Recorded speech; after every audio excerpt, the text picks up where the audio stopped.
Is it the fear of death that is tormenting you? The fear of suffocating, Monsignor. At Caporetto, a shell buried my unit. I was the lone survivor. God spared your life. May he bring peace to your soul. His word guides me through my trials. After my nightmare, I opened the Bible and read this passage from Isaiah. Yet thou shalt be brought down to hell, to the sides of the pit. Ah, no.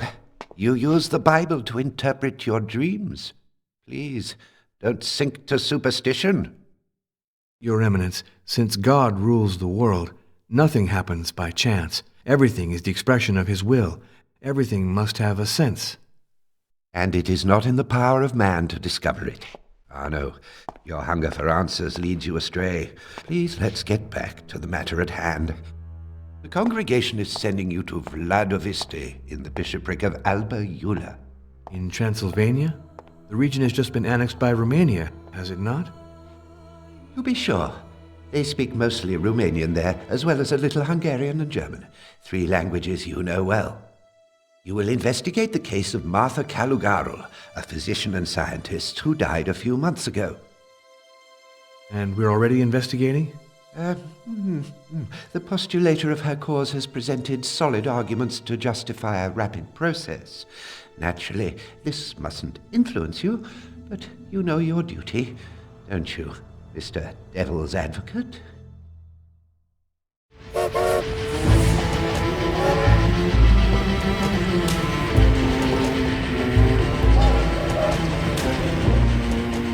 Devil's Advocate, promoter of the faith. Monsignor Briganti has entrusted me with a great responsibility. God help me be worthy of it. Will Martha Caligaro one day be counted among the saints of the Catholic Church? I hope so, but truth must prevail. My investigation must leave nothing in the dark.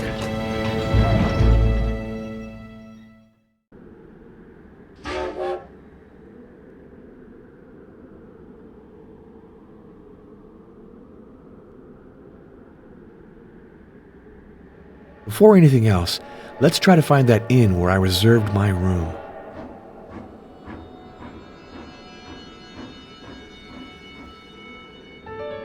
That huge, brightly lit building must be the inn.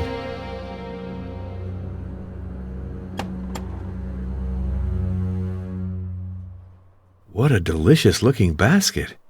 I see the inn's kitchen lacks for nothing, which, for that matter, is astonishing in this ruined country.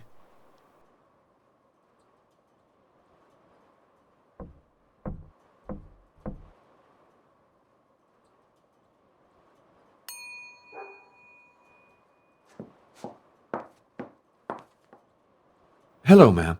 I'm Father Arno Moriani. Ah, you're the one who's come from Rome about Martha. Hello, Father. Your room's waiting. First one on the right at the top of the staircase. You already got a letter. I put it on your table. Thank you, ma'am. Hosanna, Father. Call me Hosanna. It's the name they christened me with. Oh, yeah. Really well. She saved my kid, you see. He was real sick. She sent him to the seashore. The doctor put it like this. Hosanna, your boy's got to change climates. And if it'll make the difference for you, I'll pay the expenses. That woman was truly a saint. I often go pray on her grave. Oh, yes, one thing. Young Master Peckmaster told me he'd sure like to meet you. Mr. Peckmaster? Yeah, Janos Peckmaster. He's one of my lodgers. He got the room across from yours. He's in the parlor right now. Very well. I'll go say hello now.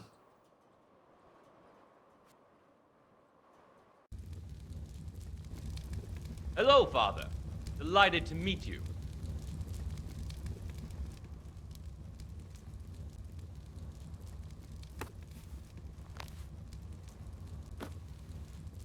I'm Janos Peckmaster, assistant professor in the medieval history department at the University of Alba Iula. Father Arno Moriani of the Congregation of Rites. I won't ask you what you've come here for. The whole village is aware of it. And you? What brings you to Vladoviste? I'm verifying some locations and doing a little excavation at the Castle of Twilight on the heights near the village. That must be fascinating. Is the structure well preserved? Before the war, it was in perfect condition. Unfortunately, it suffered enormously during the 1916 counteroffensive. Just between us, it was a terrible defeat for the Romanian army. Without its allies' help, Romania would never have obtained Transylvania. We can hope so. I was in the war as a priest medic in the Italian army. I was at Asiago and Caporetto. As for me, I prefer forgetting all those years. That's the wise thing to do. I wish I could do the same. Do you want to meet me tomorrow at the Castle of Twilight? You can see the ruins from the village. To get up there, go through the crossroads of the Broken Oak. That would be a great pleasure.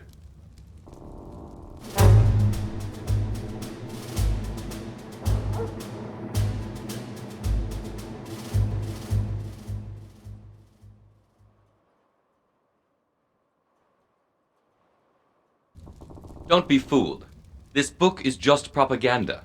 Falkenhayn and Mackensen beat the Romanian army flat out, you see. In December 1915, they entered Bucharest. If it hadn't been for the intervention of France and the Allies, there'd be no more Romania.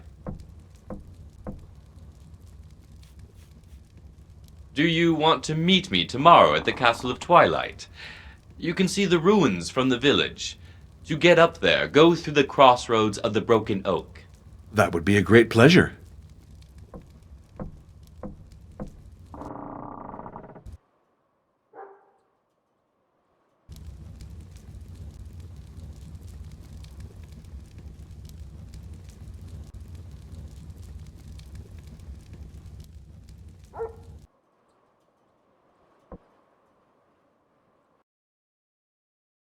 This must be my room.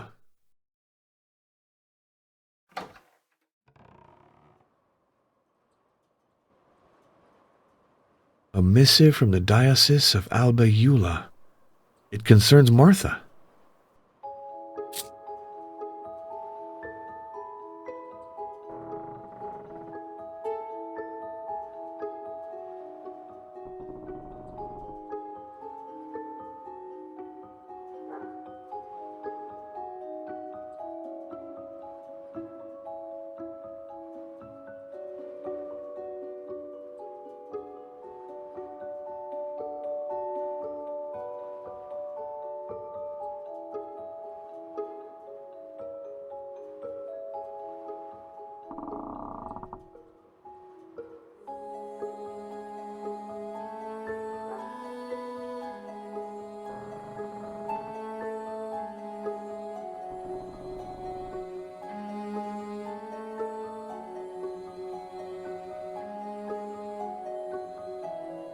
This biography cannot be objective, of course, but it helps to capture Martha's personality. It's about time I seriously started my investigation.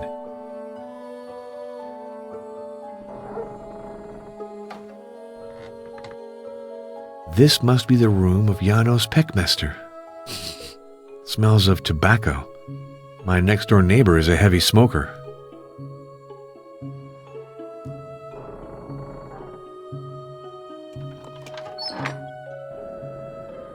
Nobody in the streets. What a gloomy atmosphere.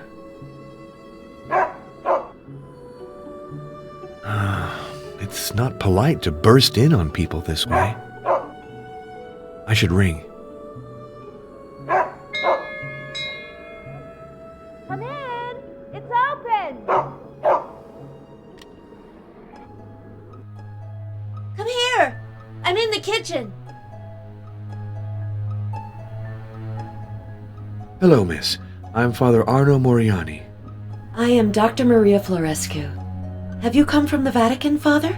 Ah, I see that news travels quickly. Hosanna is a chatterbox, you know. So, I've learned that you reserved a room at the inn, and that you've come with regard to the canonization of Martha Calogarul. To be more exact, I'm here to conduct a preliminary inquiry. In fact, I'd like to ask you a few questions in that respect, but I hope I'm not bothering you, Doctor. Call me Maria, please, and I'd be very happy to help you. I've read the research she published. I also know about her through what the villagers say, and from the traces she left in this house. She led an austere life and worked a great deal. Her only distraction was photography. All her equipment is still here. I'd wanted to set myself up since the end of my studies, but I didn't have the money to buy a practice. The Vesnicia Foundation offered me this job after the death of Dr. Caligaro. I accepted it right away. I'm put up, I earn a salary for tending to the poor, and I can develop a small private practice on the side. Don't hesitate to come back if you think I can help you, or I can stop by the inn if you prefer. You will always be welcome. But please, don't go to the trouble. I'll come by again.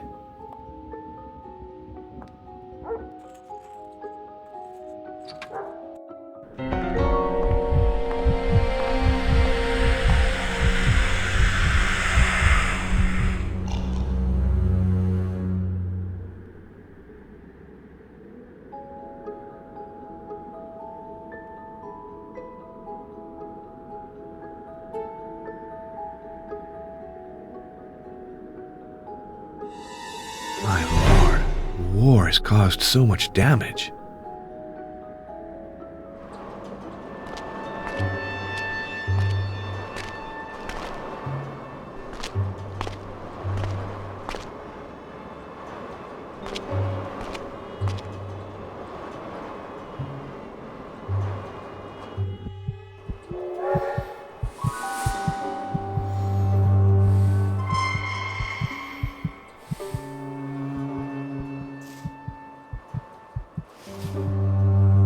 Please!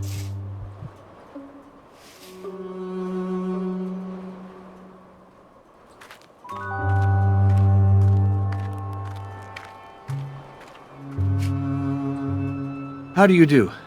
I'm Father Arno Moriani of the Sacred Congregation of Rites. Ah, you're the one come for our Martha. Welcome, Father. I'm Jordan Michu, gravedigger and sexton of the parish.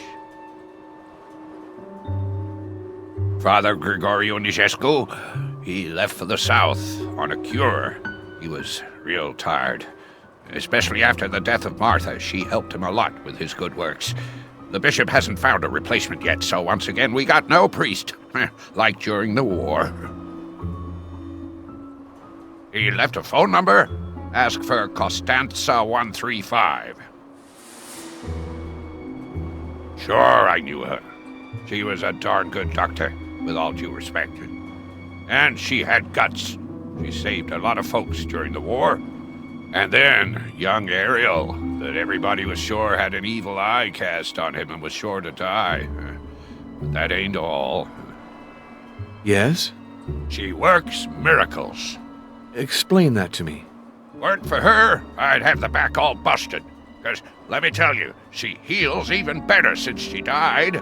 That's why people go to her grave and light candles there.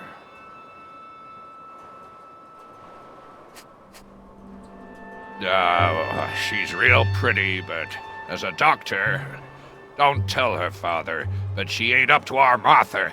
She couldn't do anything for my backache, but luckily I leaned on Martha's gravestone and said 3 prayers, and the next day I was cured. I'll leave you. You seem to have a great deal of work. Well, with all due respect, Father, I gotta move the old ones to make room for the newcomers.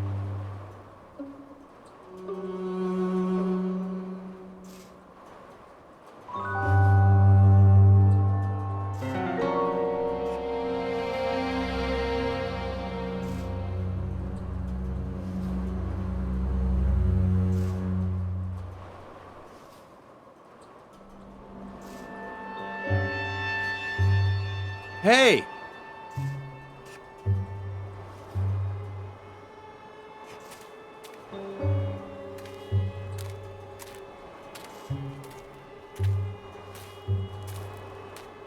Hello, my name is Ionel. Hello, son. I am Father Arno. You're the one who's come to get Martha into heaven? Oh, I'm not the one who decides that, you know. I'm just here to question people to find out who she was. She gave injections. When I was little, that scared me, but she always gave me candy afterwards. She was nice. And she's even nicer since she's dead. Is that so? Explain that to me.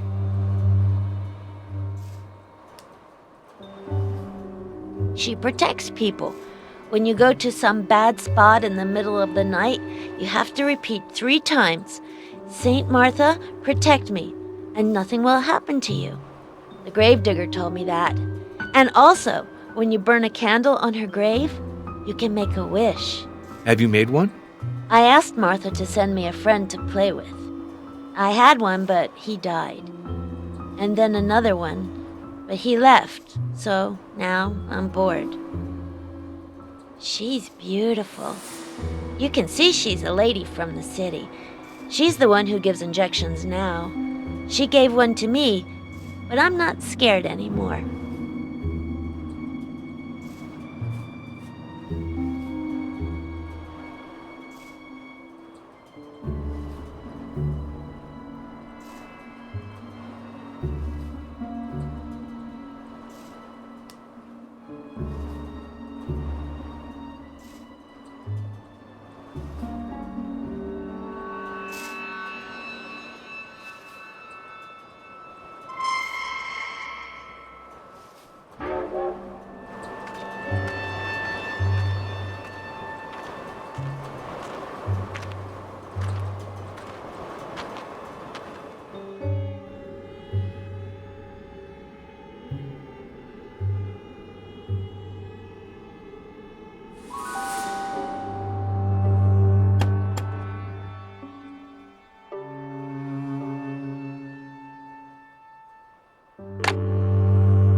Transylvania Telephone Company.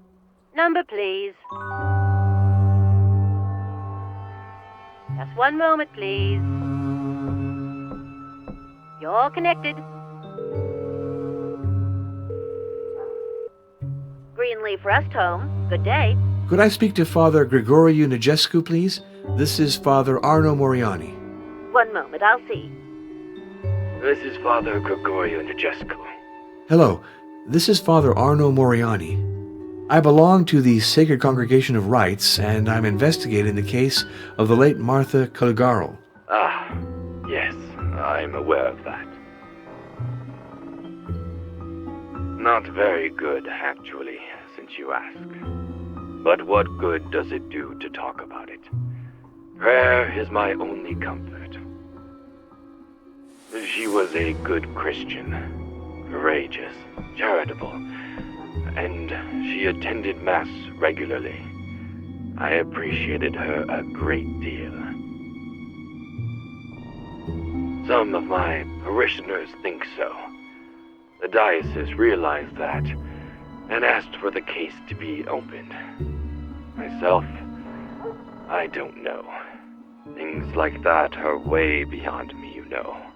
Goodbye, Father Grigoriu. I wish you a good rest. Goodbye, Father Arno. Well, I think I've done enough for this first day at Vladiviste. It's time to go to bed.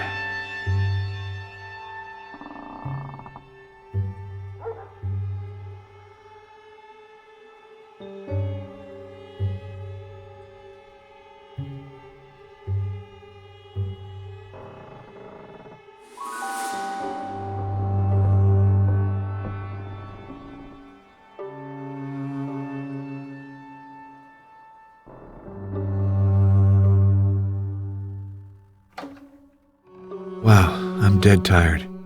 Got to go directly to bed.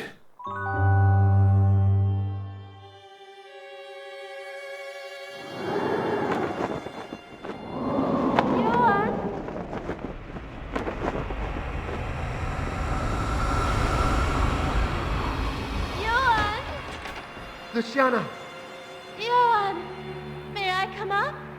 come.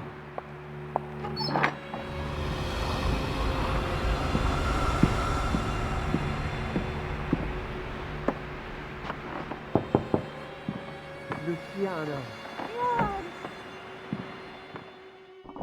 Is it really you? I can't believe it. Come! Come to me!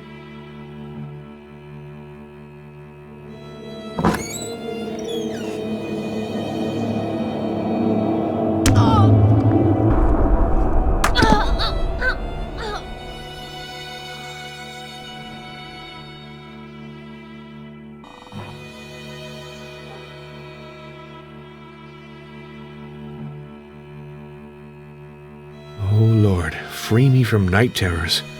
What a strange nightmare. I think I need to refresh my ideas. What if I went to visit Janos at the castle?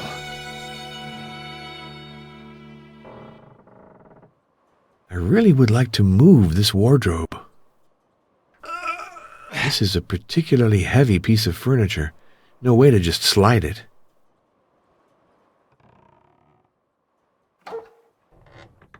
Please, Father, I have something to tell you.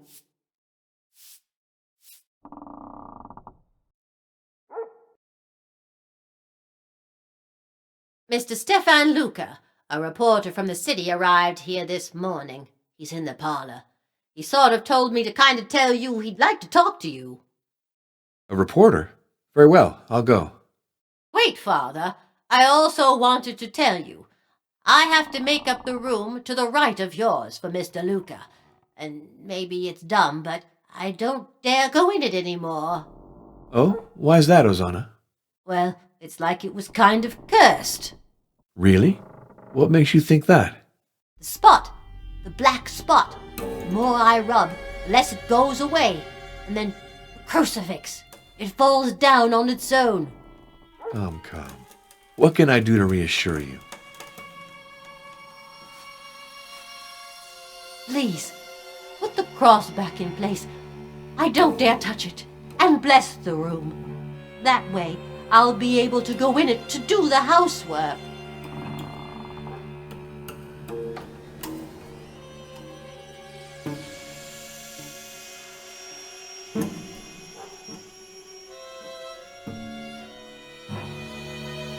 Here's the black spot that frightens Ozana so much.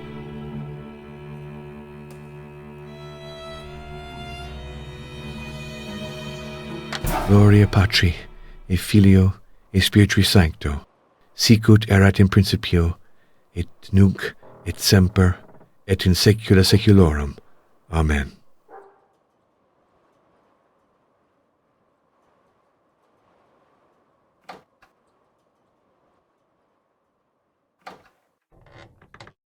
Ozana, I put the crucifix back in place and said a prayer. Are you reassured? Thank you, Father. Thanks a lot. I'll be able to fix up the room.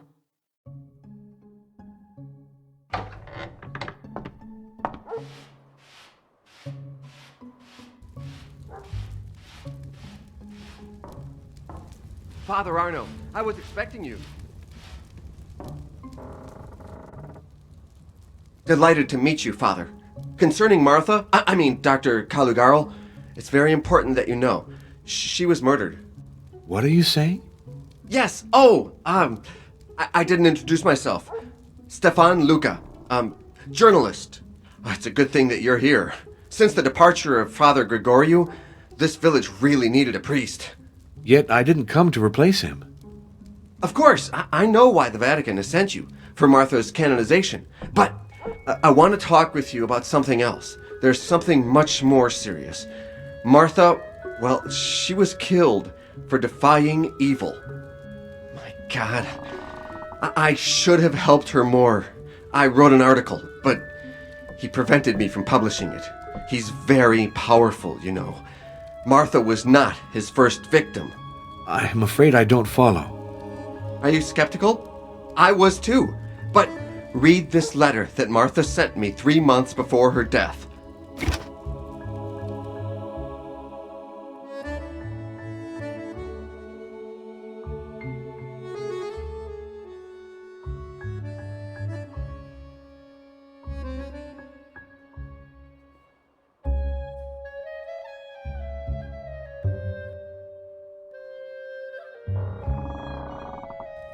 Here are the notes Martha kept. Once you've read the file on each victim, you'll be convinced. I'm sure.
The documents you showed me are astonishing. However, I'm surprised Dr. Calugarol entrusted you with them. Doctor-patient confidentiality and all. Medical secrecy is a secondary issue when human lives are at stake. Think of it. The identified victims are just the latest ones. Martha was convinced that there were many others over the past years. No, the past centuries. She wanted me to alert public opinion, but the editors of my paper were pressured. Our enemy is very influential. We have to do something. Let's see. I agree that these files are very disturbing, but we can't take the place of the police. Martha contacted them a number of times, to no result. Perhaps they didn't take her seriously. We should call back to explain the situation calmly. The police, once again, didn't do their job. Call them, and you'll see. That would seem to be the most reasonable course, if you don't have any objection. Go right ahead. The telephone is in the next room. When you realize the ineffectiveness of the police, come back to see me.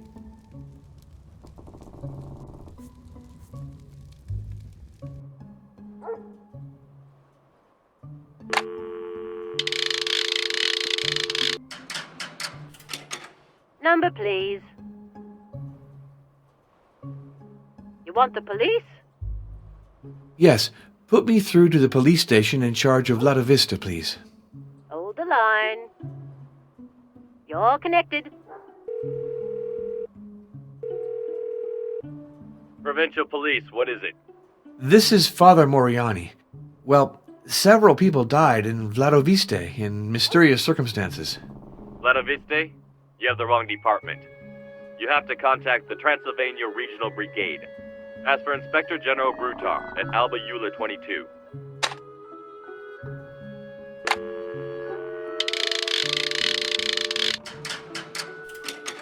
Number, please. Please hold. You're connected. This is Inspector Brutar. Hello, this is Father Arno Moriani. I belong to the Sacred Congregation of Rites. I've come to Vladoviste to investigate the case of Martha Caligaro in view of her eventual canonization. Martha Caligaro? I remember her well. Always bothering my men with unbelievable stories and groundless complaints. She wasn't a bad woman, but she had a screw loose. I'll note your opinion. Inspector, I'm calling because my investigation has revealed several suspicious deaths, which all occurred in Vladoviste. They could very well be murders. Give me the names of the supposed victims. Marian Marescu, dead in October 1913, Seldrick Maliskal in July 1916, and an unidentified young girl who died in November 1919. I see exactly what you're talking about. Wasn't it a certain Stefan Luca who transmitted this information to you? Well, that is... Of course it's him. Don't believe anything he tells you. He's just been fired by his newspaper. He's just a troublemaker. Father Moriani, I have to warn you. Our country is currently in the grip of a certain agitation. And the Catholic minority isn't viewed very positively by certain political groups. So, if I were in your shoes, I wouldn't prolong my visit to Transylvania. Thank you for your advice, but you understand that I can't leave without carrying out my mission.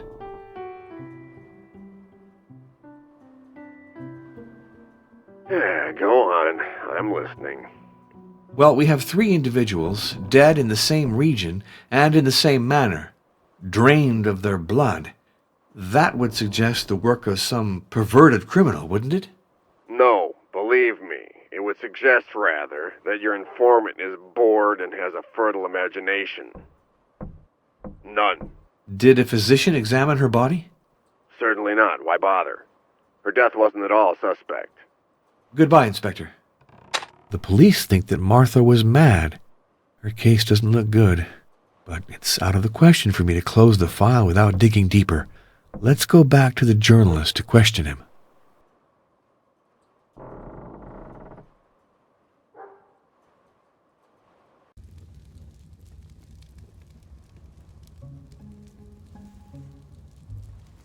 Good. Did you call the police? Are you convinced that they won't do a thing? Then we can go on to serious matters. Read these 2 letters and tell me what you think of them.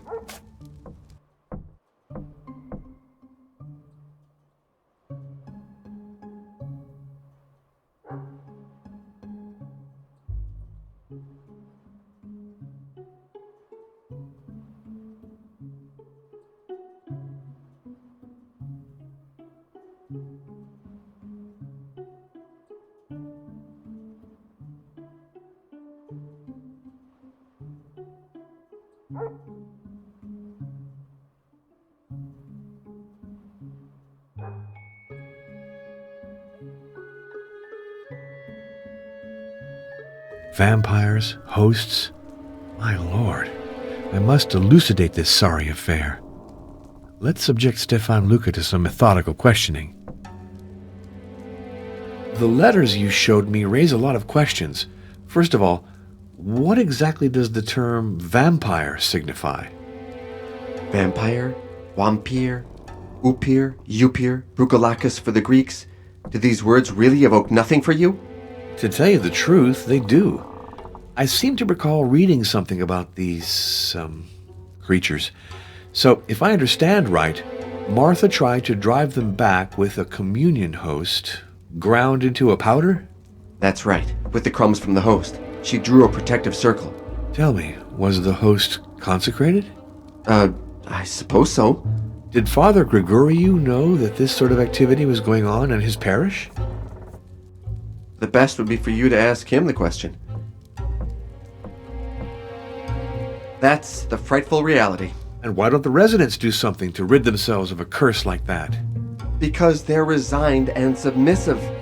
To vanquish evil, you have to be strong. She wasn't that old. Overwork, perhaps? Come on, she was in perfect health. Just before she died, she was still hiking in the mountains. Since the war, we've changed our nationality and our official language. One thing hasn't varied: the ineffectiveness of the police. Worse, I think they've sold out to our enemy. I have reason to believe they wanted to intimidate Martha, or even worse. Yes, we chatted over a glass of Tsuika, our local prune brandy. Janos is a great lad, very cultured, but he has a rare lack of imagination.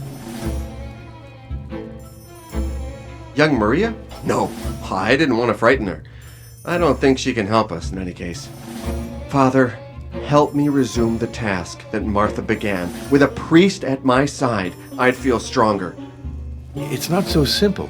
You see, this affair is really not in my purview.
I have to question Father Grigoriou about this sinister story of vampires.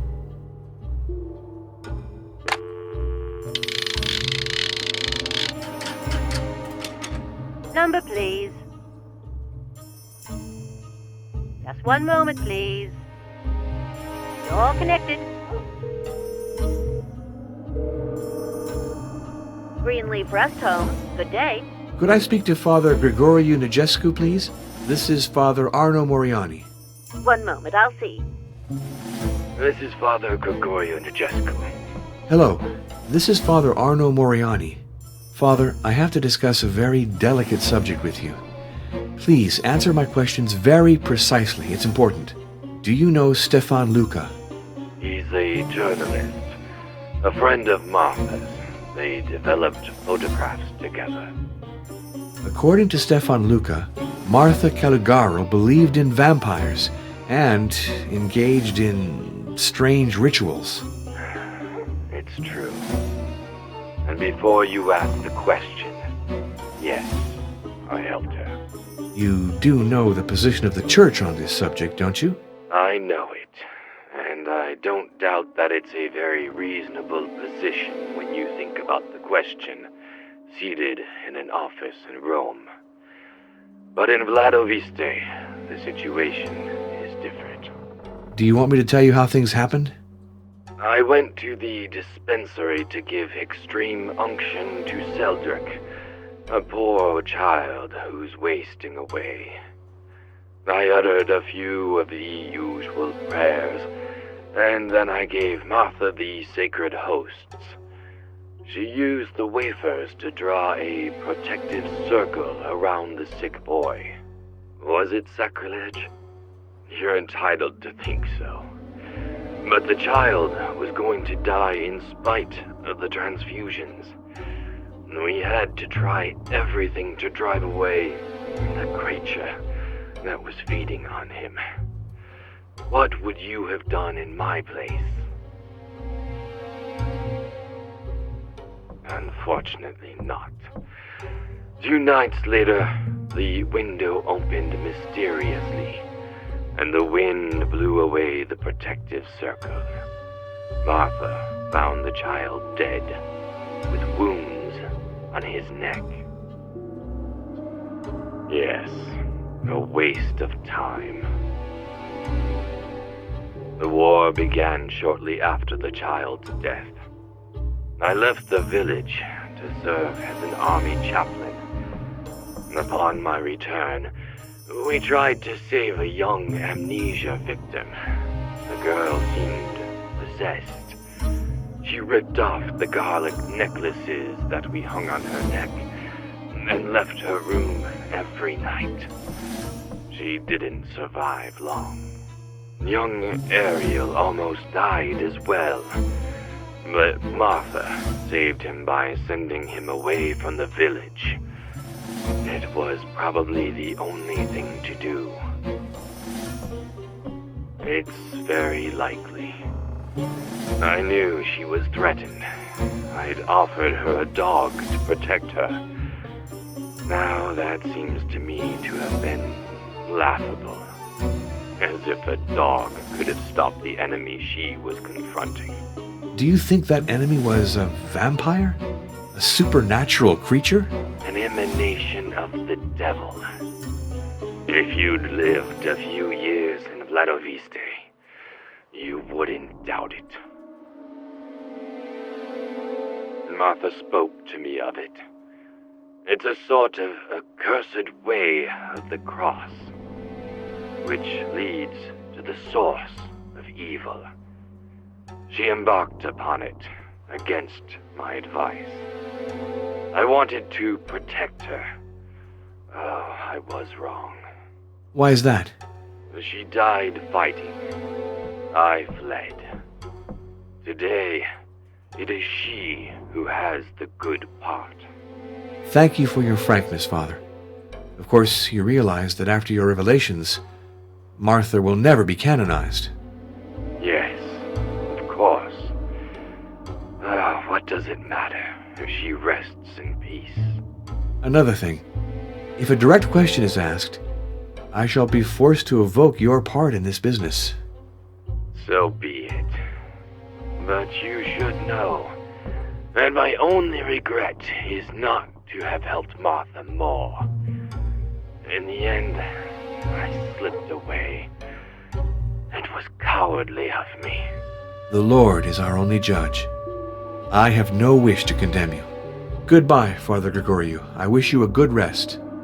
Goodbye, Father Arno.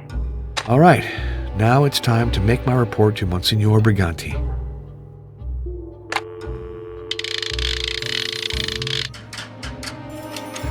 Number, please. Hold the line. Hello? International switchboard? Rome for Vladiviste. Rome, Vatican 65. Please hold.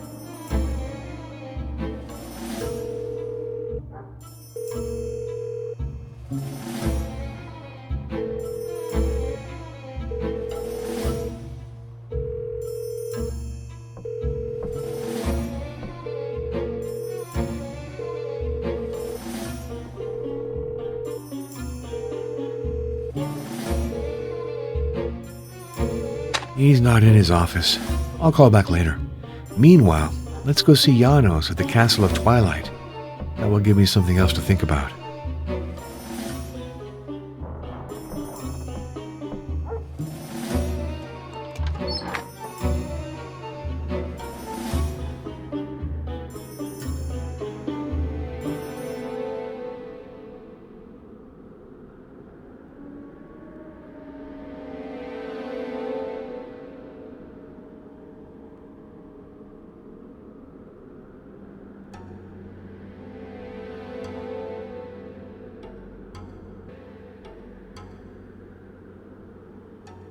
Greetings, stranger. Hello, I'm Father Arno Moriani. I am Luana, the gypsy. Tell me, priest, do you want to know the future? I'd prefer to ask you about the past and the present.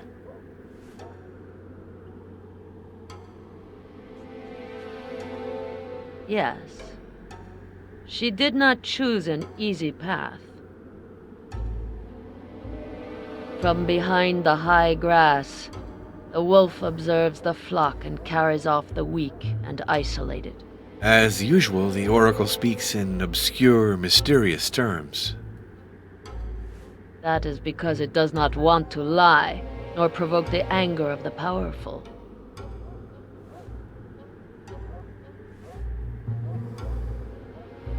You are an outsider like me. Beware of the people of this village. Hey, priest, do you want to play? Yes, on the condition that we don't wager money. You want to play for nothing? That's not my custom, but I am curious to see how you manage. Examine the dice carefully before you play.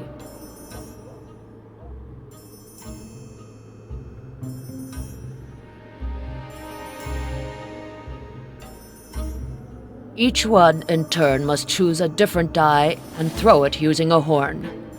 The two dice are discovered at the same time. The higher number wins. Do you want to begin?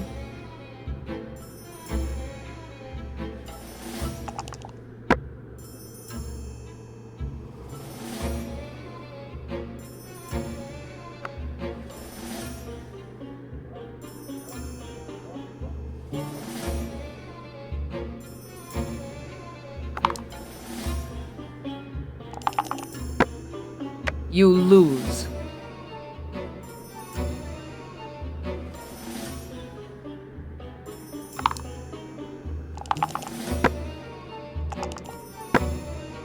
You win.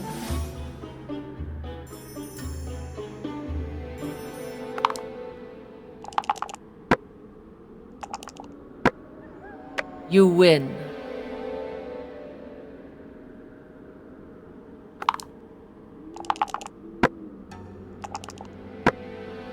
You lose.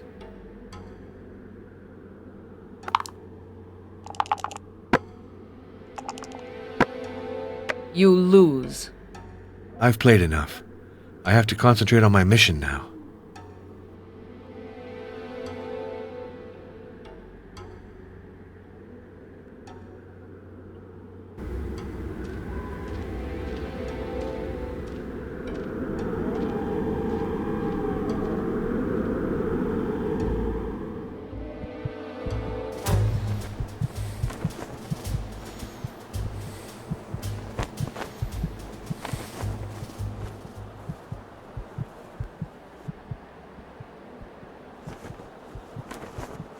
According to what Janos told me, the crossroads of the Broken Oak ought to be here. I have to keep going straight to get up to the castle.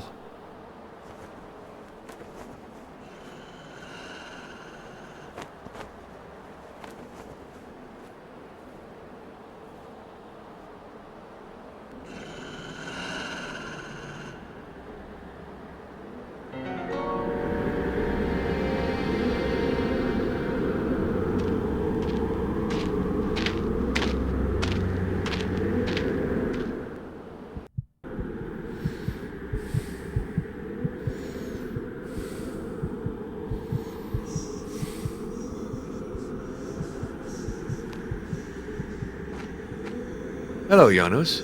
Welcome to the Castle of Twilight. These ruins are impressive, aren't they? Imagine this edifice before the war, when the erect ramparts had been standing for centuries. The Dragoman family, which reigned over Transylvania in the heroic age, lived here. Its most famous member was Vlad Tepes, hero of the war against the Turks. A magnificent sovereign, and a passionate subject to study. I think he's the greatest prince Transylvania ever had. No, the building is much older, but Vlad Tepes enlarged it by adding the outer walls. It was lived in until 1900, when the last owner died without any heirs. BM. That's the abbreviation of an epitaph. Most likely, Bonae Memoriae. I think this inscription was carved to mock those who were lying under the stones of the walls. Skeletons. Exposed during the destruction of the ramparts. They were convicts who died of exhaustion while digging the foundation of the castle. They were buried where they fell, probably so their ghosts would guard the place. This sundial adorned the entrance to the castle. A bullet shattered it, and a piece is still missing. I searched the whole area without finding it. That's especially annoying.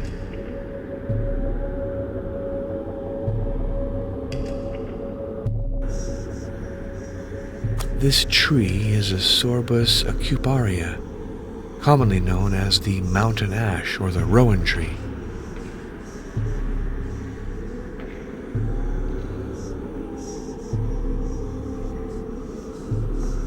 These ruins are impressive, aren't they? Imagine this edifice before the...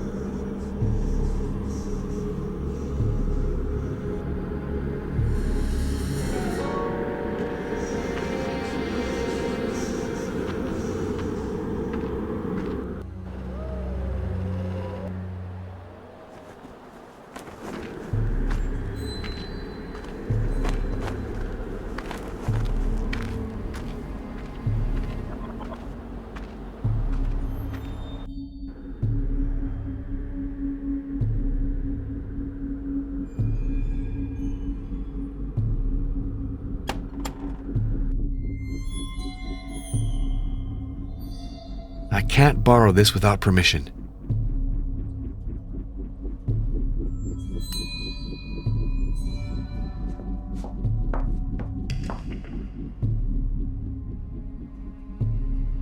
A lovely girl. But she's got a way about her, if you see what I mean. You can tell right off she's not from around here. Always hanging around outside, if that ain't a shame. Of course, he's got no more parents. Lives with his uncle, who barely takes care of him.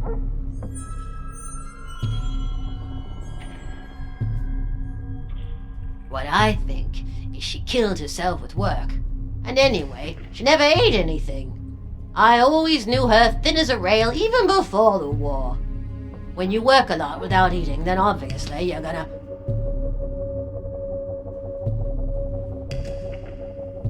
She's back.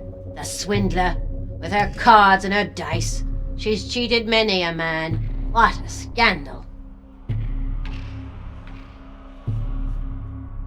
Jesus, Mary and Joseph. Oh, Father, please don't say that. People might think us folks in Vladivista ain't very proper. Yeah, they're beautiful, that's for sure. But my late husband said they were just copies, not very valuable. Did you like that? Me? I never go up there. Anyway, with my legs, it ain't possible anymore. Sure you can. I don't know where it comes from. Some vagabond brought it to me. I gave him a meal in exchange for it. My way of being charitable, I guess.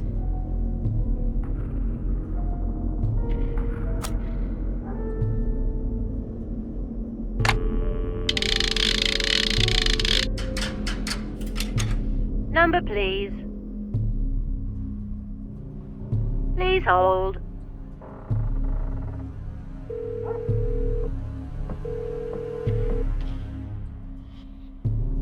This is Cardinal Felicio Briganti. This is Father Arno Moriani, How is your investigation going? a journalist friend of Martha Caligaro, has a strange story to tell. He maintains she was assassinated by a dark power. What? And what do the police think? According to them, the reporter is a pathological liar, and Martha wasn't right in the head.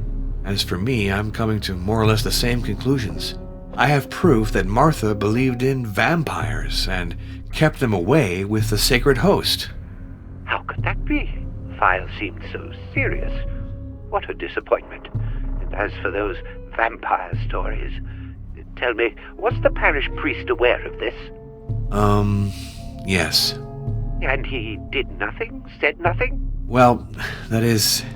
Don't tell me he took part in these magical rites. In fact, yes. Good heavens! And was he paid for that? I have no reason to think so.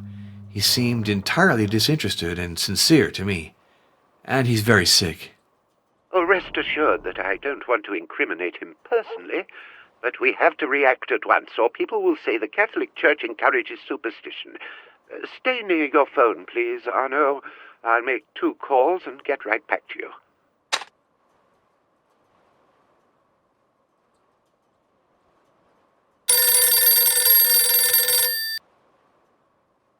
This is Father Arno Moriani. Arno, I've informed the Diocese of Albayula. They're stunned and say it's a setup.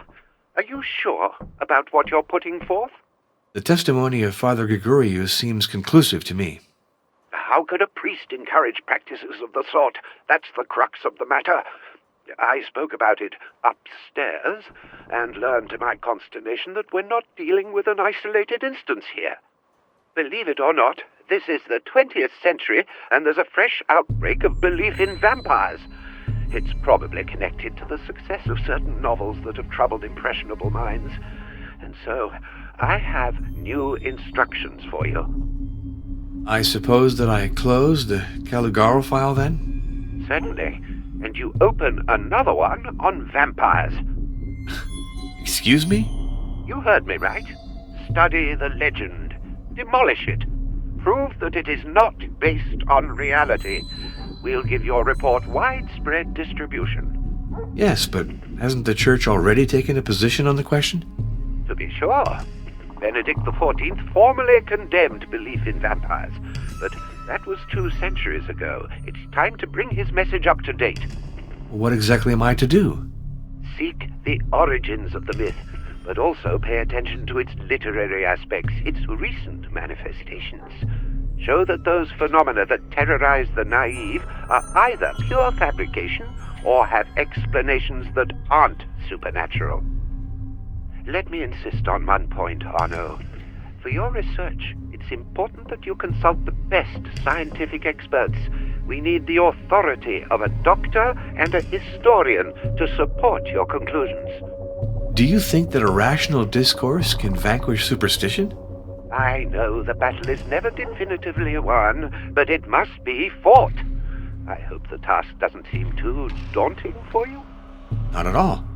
You're entrusting me with an unexpected job, but a very interesting one. I'll get at it without delay. I'm counting on you. No, it's better that I contact them if need be.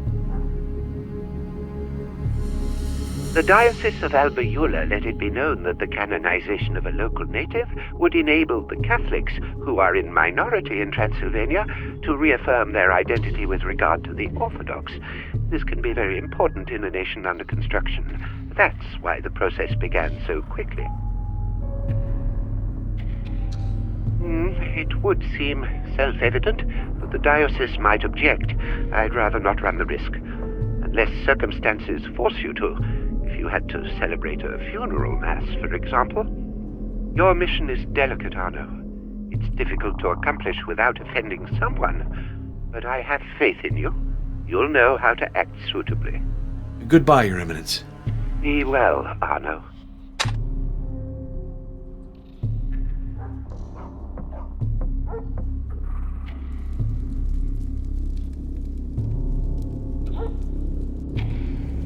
It just so happens that my congregation has ordered me to undertake an inquiry on the vampires.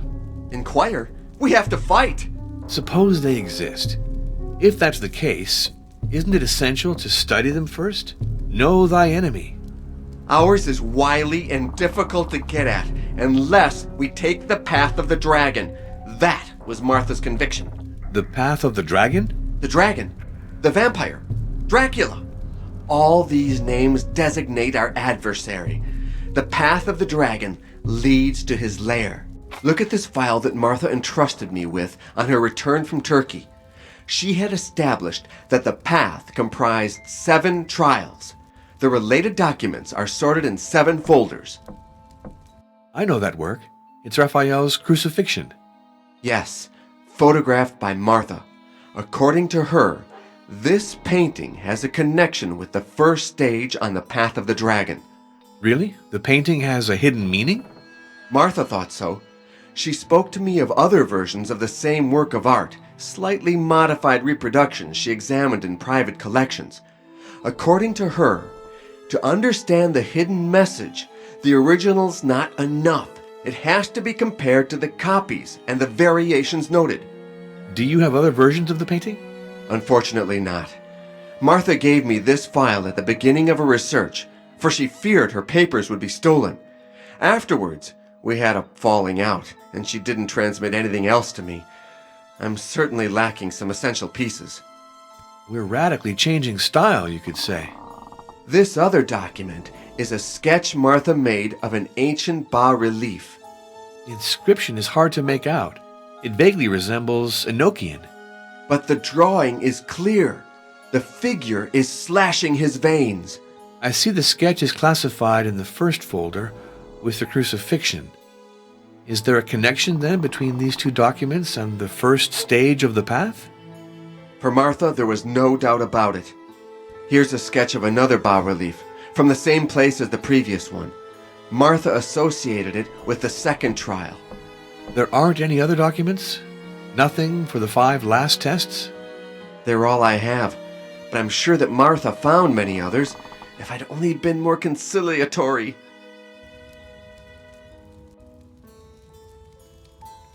Father, we have to follow the path of the dragon. Let's go to Turkey. Since Martha went there, together we'll succeed. I don't think that my superiors would appreciate that initiative. However, I promise that I'll think about it. Unfortunately, those I know aren't accessible. But I really do need help to assemble the documents about the path. One day, I found her in a state of shock. She wouldn't tell me anything, but I understood that she had been threatened. I told her she was taking too many risks. She wasn't listening to me. So I got angry. She answered that she'd do without my help, and she never spoke to me again about the path. It was stupid of me. If I'd backed her up all the way, she might still be alive. Today, it's my duty to finish what she began. Alone, if you won't help me. Martha said it was the only way to discover objects and symbols related to each trial. She added that without that knowledge, it was impossible to attain the end of the path. She haunted public and private libraries. I know that she frequently visited the Alba Iula Museum. It burned shortly after her death. I have a feeling it wasn't by accident. I went to give blood at the request of Dr. Maria Florescu. You didn't try to recover any documents? What's the point in harassing young Maria? I'm sure there's nothing left of Martha's archives. Our enemy has had plenty of time to destroy them.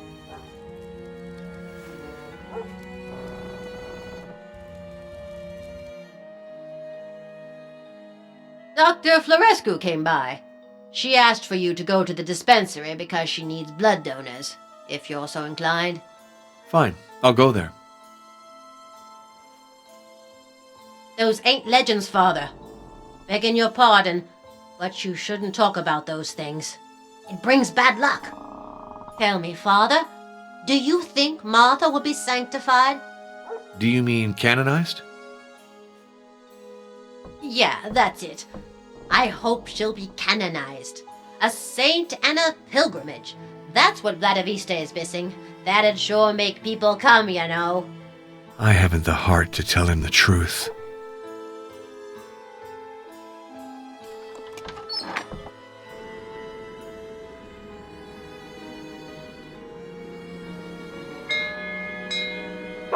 Come in! It's open!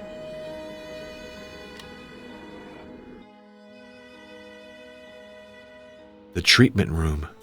Nothing for me there right now.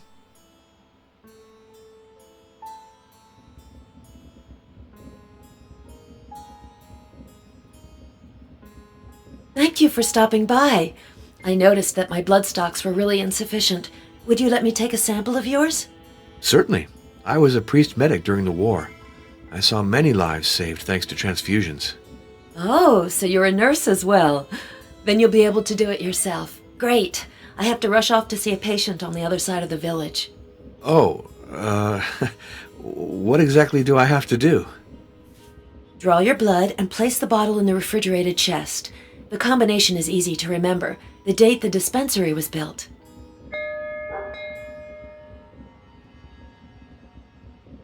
They're coming to get me. I have to go. Could you mark your blood type in the analysis reports? And also determine the types of the last 3 donors? I didn't have time to run the tests. Oh yes, and if the phone rings, please answer. See you later.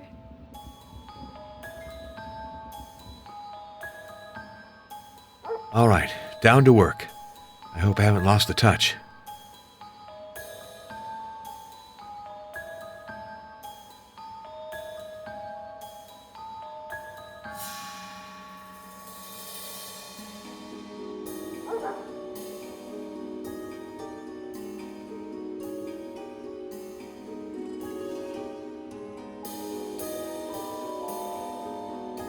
Surgery during the Great War, with an appendix on the Albert Houston method and Dr. Jean Brau's research.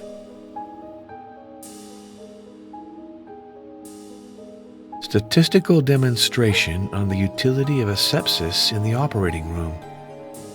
To think that 30 years ago, surgeons operated without even washing their hands. Exercitatio anatomica de mortu cordis et sanguinis in animalibus, a reprint of the famous book by William Harvey, who discovered in 1629 the circulation of blood. Treatise on Statistics, Theory and Practice. Excerpt from the Medical Chronicles of the Bucharest Royal Academy.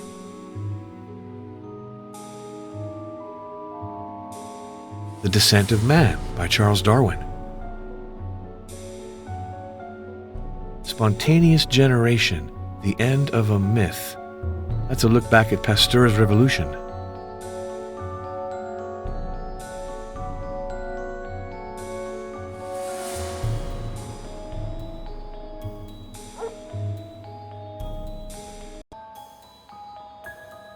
I have to sterilize this equipment before I use it.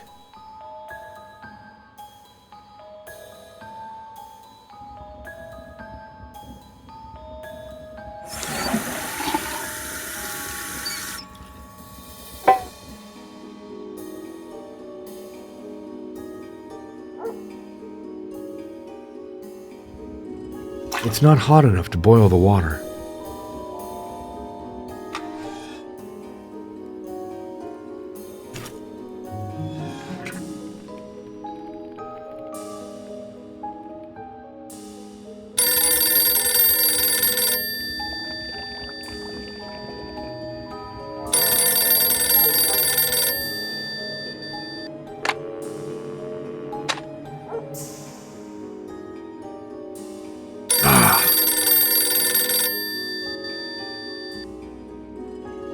This is Professor Heinrich von Kruger. This is Father Arno Moriani. Dr. Florescu has gone out. May I take a message? Please ask him to call me back as soon as possible at Munich 321941. I'll be sure to do that. Goodbye, Professor. Goodbye, Father.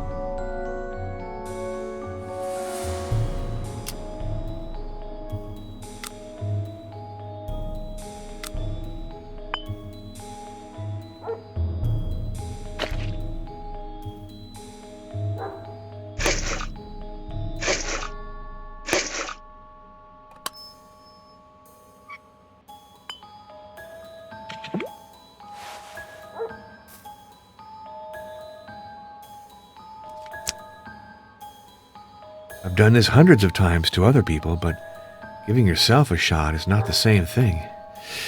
Be brave. It has to be done.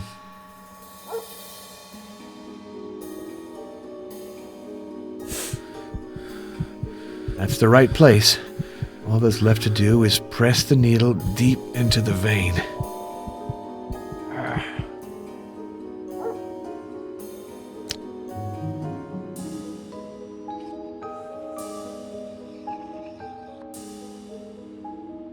The ampoule is full. Perfect. Now I have to store the bottle of blood in the refrigerated cabinet.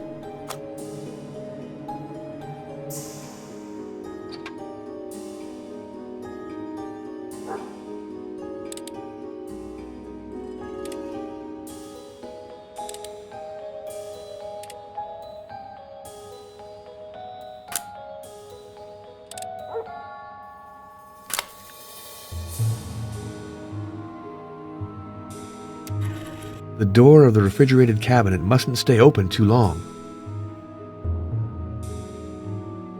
Now I have to figure out my blood type, as well as that of the 3 last donors, and update the analysis reports.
Perfect.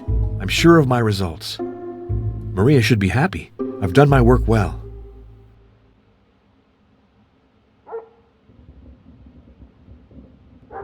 I finished the sample and the tests. Have you been back long? I should have come help you, shouldn't I? I was delighted to be of assistance. But now I have to think of my own work. Of course. I hope your investigation is going well. It has changed character.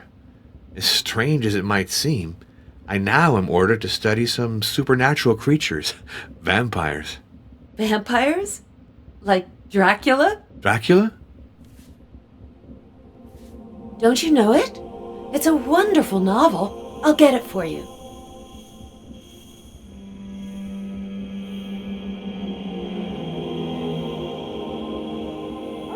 Look at this book. It's Dracula by Bram Stoker. Oscar Wilde said it was the most beautiful novel of the century. What a massive novel. Let's peruse it to see if there are any interesting parts.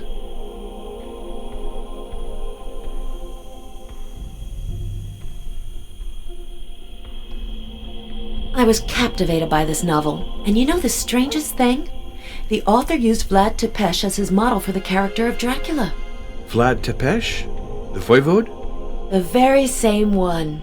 The one who used to rule from the Castle of Twilight, whose ruins you must have noticed. Vlad Tepes, nicknamed Dracula.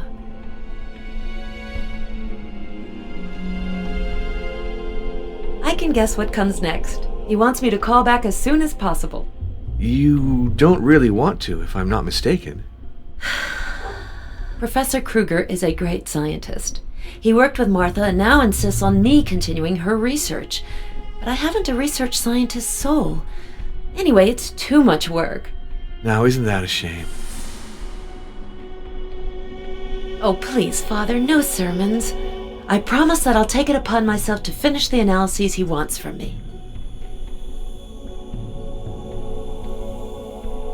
I'm afraid not. For me, vampires are romantic fictional characters, not subjects to be studied. In fact, I did observe several spontaneous cures, but, you know, this sort of thing happens relatively frequently. Spontaneous does not necessarily mean miraculous. Everything is possible.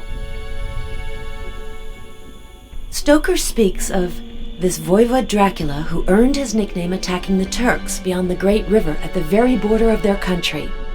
That clearly signifies Vlad Tepes. That prince spent his youth as a captive of the Turks. Afterwards, he fought them fiercely. The word has two meanings, devil or dragon. It's been translated into every language, and I've heard that the director, Murnau, is going to do a film version, but I don't know if I will have the opportunity to see the movie. I like him. One day he came to the dispensary and took a picture of me. He gave me some prints. I know him. He came to the dispensary too, to give his blood.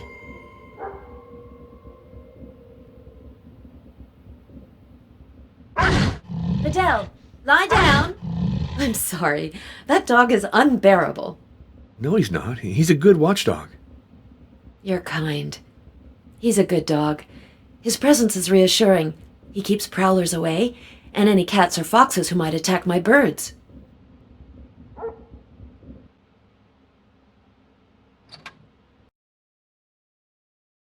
I have to talk with Janos. I wonder if he knows that his great hero, Vlad Tepes, served as the model for Dracula, the vampire.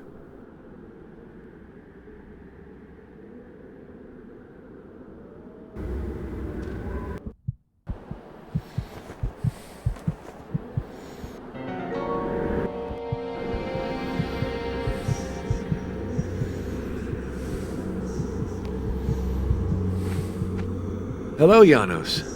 I have a surprise for you. I've just been ordered to conduct an investigation into vampires. What do you know? Anything can happen. I was talking about the same subject with Stefan Luca, who just arrived at the inn. He's kind of a fanatic, and firmly believes in the existence of vampires. You should question him. You're more useful to me because you're a historian. I have several questions to ask you, particularly about Vlad Tepes. I'd be glad to answer them, but this incomplete sundial irritates me. Could you first help me restore it?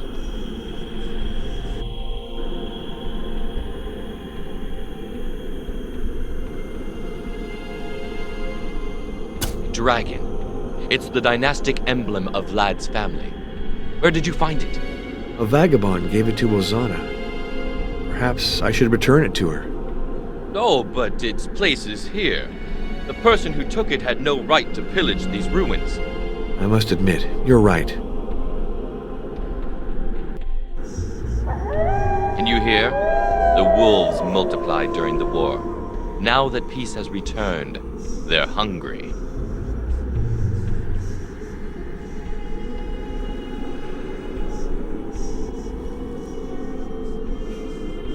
The recognized expert on the subject was Professor Van Bergen. The great Orientalist. The man who crisscrossed Asia for the English Secret Service? The very one. At his death, his superb collection was bequeathed to his successor, Professor Irina Buxov. Speak about her to Stefan Luca. I think he has her number. So Professor Boxoff would be the person to consult? Without a doubt. She possesses remarkable pieces on the subject you are interested in. A manuscript of a biography of Vlad Tepes, in particular. Good. I shall get in touch with her. That's a legend forged by his enemies. Stoker was inspired by it to write a very bad novel. It's a journey of initiation that some traditions associate with Vlad Tepes. Most likely because Vlad was called Dracula, which means the dragon or the devil. But it's more related to occultism than to history. Professor Buxov will fill you in better than I can. I assume she took some of your blood? She gets everybody to contribute.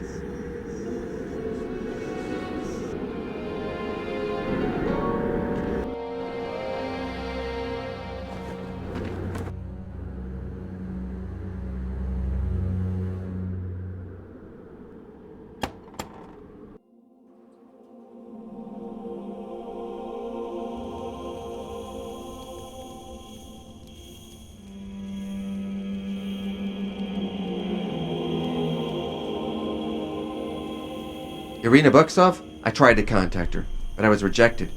She's incredibly mistrustful. It's a shame, because I think she knows a great deal about the Path of the Dragon. Do you have her phone number? Who knows? Maybe I'll be luckier than you. Do you think so? Possibly. You're a priest. That inspires trust. Call 445-827 in Budapest. But whatever you do, don't say you know me.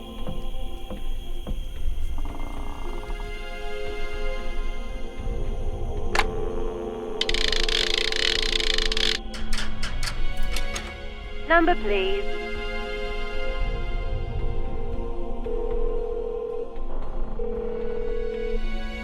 This is Irina Buxov. This is Father Arno Moriani. Hello, Professor. At the request of my hierarchy, I'm investigating the persistence of certain superstitions. You are an authority on questions of folklore and popular beliefs. You flatter me. Let's say that I've had the good fortune to inherit the library of my predecessor, Professor Hermann von Bergen. But tell me, what exactly is your investigation focused on? The belief in those imaginary creatures called vampires. Vampires. You're interested in vampires. Just to demystify them, the Catholic Church wants to fight this superstition. I have serious reserves about getting into the subject. I am in great demand, you know. Could you be more precise about the framework in which you're conducting your inquiry? I was entrusted with it by Monsignor Felicio Briganti of the Congregation of Rites. If need be, you can contact him by calling Vatican 63. Your references are serious. I'll accept to help you, Father, but I don't trust the telephone. Could you visit me at my office in Budapest? Certainly. As early as tomorrow, if it's all right with you. Very good. I'll expect you. Oh, I forgot. I was told that you possess a volume related to my inquiry. A biography of Vlad Tepes? That's true. Professor von Bergen left me Michel Beheim's account in verse. It's a 15th century manuscript, very precious. But did you know that the German prose version was reprinted in 1905? It's a brochure entitled Geschichte Dracula Weide, brought out by the Friends of the Vatican Library. Published by the Friends of the Vatican Library? In that case, it won't be difficult for me to procure a copy. Goodbye, Professor. Goodbye, Father.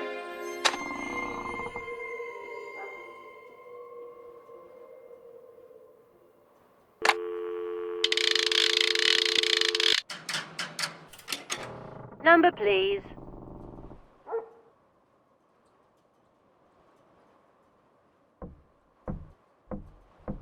Alba Eula, put me through to Germany. Munich, 321941.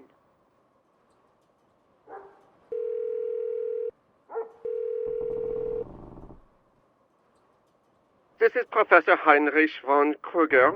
This is Father Arno Moriani. Professor, I'm calling back to ask for your help. How can I help you? Well, it's rather delicate to explain. You should know, first of all, that I belong to the Holy Congregation of Rites. I came to Vladiviste to investigate the life of Martha Caligarl. Would you like me to talk to you about her? She was a remarkable woman. To tell the truth, my mission has changed. For reasons that would be a little long to explain, I now have to investigate vampires. Vampires? Don't tell me the Catholic Church has started to believe in vampires. On the contrary, my superiors want to combat this belief. They're alarmed to see how resistant it still is in the 20th century. Ah, yeah, very good. If it's to fight superstition, you can count on my assistance. It will be invaluable to me, for I need the viewpoint of a scientist on the vampire myth. Do you realize this is the very subject of the research I was carrying out with Dr. Caligarl? We discovered a disease, the P syndrome, whose symptoms are quite similar to those attributed to the victims of vampires. So the legend is based on specific medical facts. Dr. Caligarl contacted me while she was caring for a patient called Marescu. His granulocytes showed a very curious anomaly. She sent me a blood sample by carrier pigeon, and we worked on this case together. The result of our collaboration was the discovery of P syndrome. Afterwards, we had to specify the cause of the disease and perfect a serum. For that, I needed statistical data. I asked Dr. Caligarl to take a large number of samples from the population of Vladiviste. Unfortunately, the war interrupted our research. Did you pick up again with Martha Caligarl after the end of the hostilities? It wasn't possible for me to contact her immediately. When I was finally able to phone the dispensary, she was dead. It was Dr. Florescu who answered me. Of course, I've been insisting for some time now that she do so. As soon as she sends me the results I'm missing, I'll be able to find a serum that's effective against P syndrome. I just say that they're not supernatural creatures, but there certainly do exist mentally ill people who are bloodthirsty. Look at Countess Elizabeth Báthory, who in the 16th century bled to death hundreds of young girls before she was walled up alive in her Carpathian castle.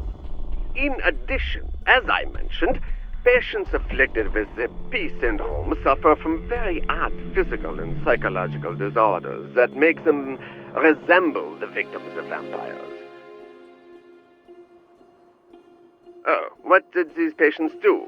They went out alone in the night, as if they were answering a call. They ripped off the garlic necklaces the doctor had placed on them. Somnambulism, allergy to garlic. Those signs are most likely associated with P syndrome, as are pallor, drawn features, anemia, and other symptoms we haven't yet discovered. Unfortunately, yes. What an abominable novel. You're too severe. That's not what Oscar Wilde thought. I won't tell you what I think of Oscar Wilde, and I'll limit myself to the novel. It's a tissue of inconsistencies. Let's see. Stoker affirms that those who die as victims of a vampire should become one in turn. So at that rate, vampirism should spread like an epidemic, with a growth rate faster than Fibonacci's famous immortal sequence. In a first stage, all of mankind would be vampirized, and then, in a second, the vampires would also disappear, not having any victims left to feed on. So Stoker's hypothesis is therefore perfectly absurd. No species can live without regulation. Stoker considers himself a historian and a scientist, but he's just an oddball. His novel is a collection of implausibilities. Take the character of Lucy. That woman, he keeps saying, is getting better, until she just dies. A victim of Dracula, she's treated by transfusion. Blindly, of course, because at the time, we knew nothing of blood types. In those conditions, what are the chances the patient will accept the donor's blood? About 1 out of 3, if my recollections are good. Nonetheless, in desperate cases, it's worth the trouble to try. Certainly. But the good Professor Van Helsing, who is always described as a genius, repeated the operation with 4 different donors. The chances of survival for that poor Lucy then fell to less than 2%. It's probably the transfusions that killed her, and not Dracula. Let's get back to Van Helsing, supposedly an expert on vampires. He teaches us that they can read minds and change into bats. However, he's not worried about finding one of the latter at the window of the room in which he's holding a meeting. And then he seems so surprised that Dracula knows his plans. Ha, the naivety of that character is irritating. Yeah, I know the work of Murnau. They call it expressionism. But for me, those morbid fantasies have much more to do with pathology. Tell me, could I ask you a personal question? Listening to your voice, I have the feeling that you're a little tense. Yes, I'm not sleeping well. Nothing else? You can confide in me. I'm a doctor, you know. Well, sometimes I get the feeling I'm being spied upon. I'm sure it's only an impression, but it's becoming an obsession. Father Arno, you are sensitive and susceptible, like our late lamented Dr. Caligaro. These are qualities, but they make you vulnerable. Above all, don't let your imagination govern you. That's good advice. Thank you. I'll try to follow it. Goodbye, Professor. Goodbye, Father.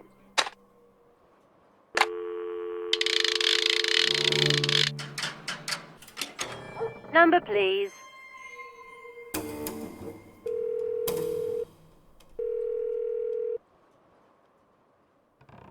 This is Cardinal Felicio Briganti. This is Father Arno Moriani. Delighted to hear your voice. So, Mr. Devil's Advocate, what's the weather like in Transylvania? Stormy. But that doesn't bother me. It gives the countryside a kind of tragic coloring. My goodness, Arno, you haven't changed. What can I do for you? I intend to go have a discussion with Professor Irina Boxov in Budapest to complete my file on vampires. Very good. Will you be coming back to Rome directly afterwards? If you don't see any problem with it, I'll go back to Vladoviste first. I'll be more tranquil there to write out my conclusions. Ah, an excellent idea. You'll be able to take advantage of the fresh country air. I also plan on spending a week or two in the country. I almost forgot. Could you have a work that was published by the Friends of the Vatican Library sent to me? Certainly. It's a bound volume, Geschichte Dracula Vaida, reprinted in 1905. No problem. I'll send it to you at your inn. Let me insist on one point, Arno. For your research, it's important that you consult the best scientific experts. We need the authority of a doctor and a historian to support your conclusions. I understand. And after you've finished your work, make sure you get some rest. Goodbye, Your Eminence. Be well, Arno.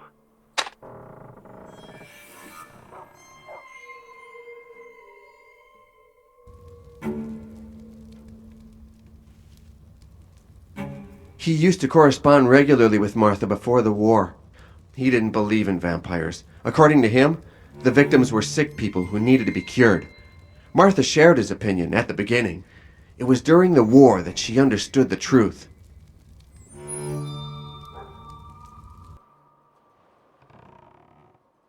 Ozana, I'm leaving for Budapest for a day or two.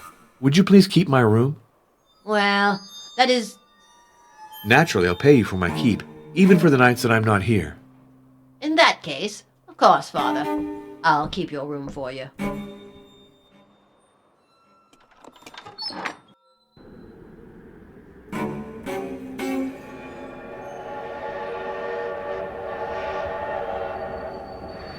Luana.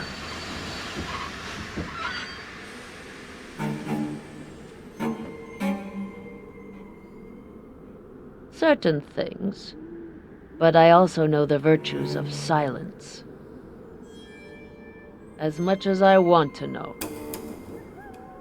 I have a feeling that before the end you will know more than me about the dragon.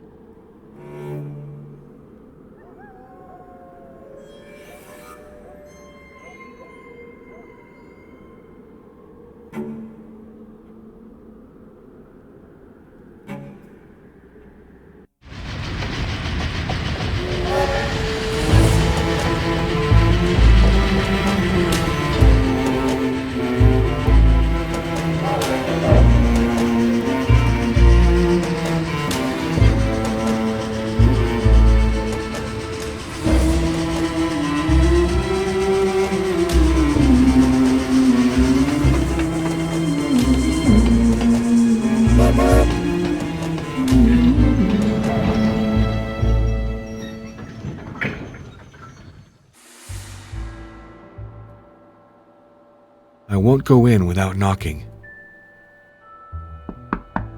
Come in.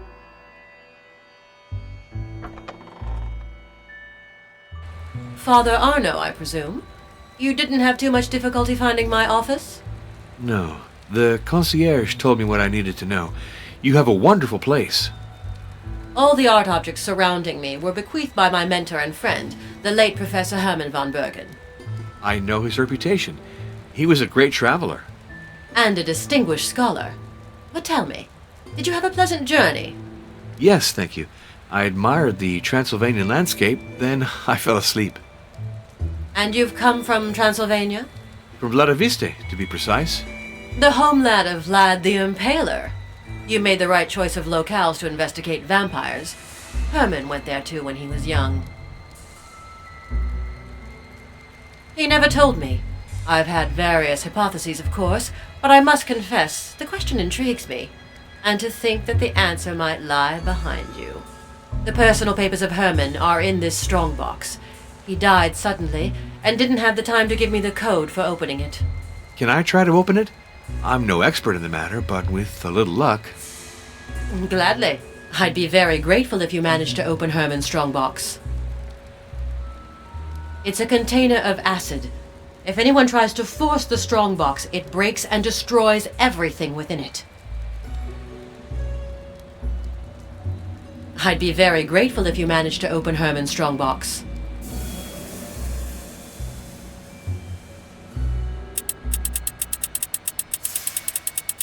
This lock is incredibly noisy. Or has my ear become more sensitive?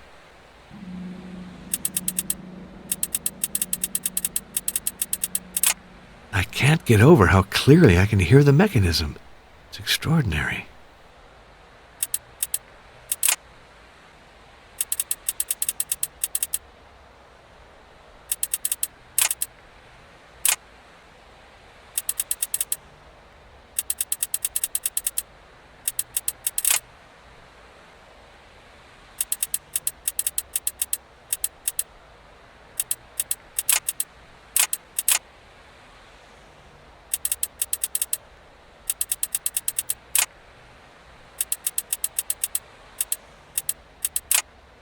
I found the combination.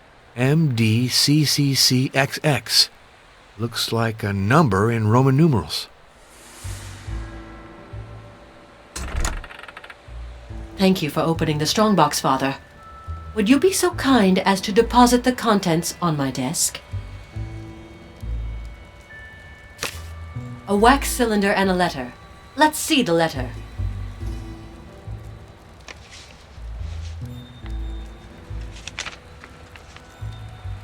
Very interesting. Are you familiar with the name of Bram Stoker? He's the author of Dracula. I had the opportunity of perusing his novel. This is a letter from Mr. Stoker addressed to Herman. Read it, please.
So then Stoker was inspired by a story told him by Professor von Bergen, the story of events that had taken place in Transylvania, perhaps in Vladiviste?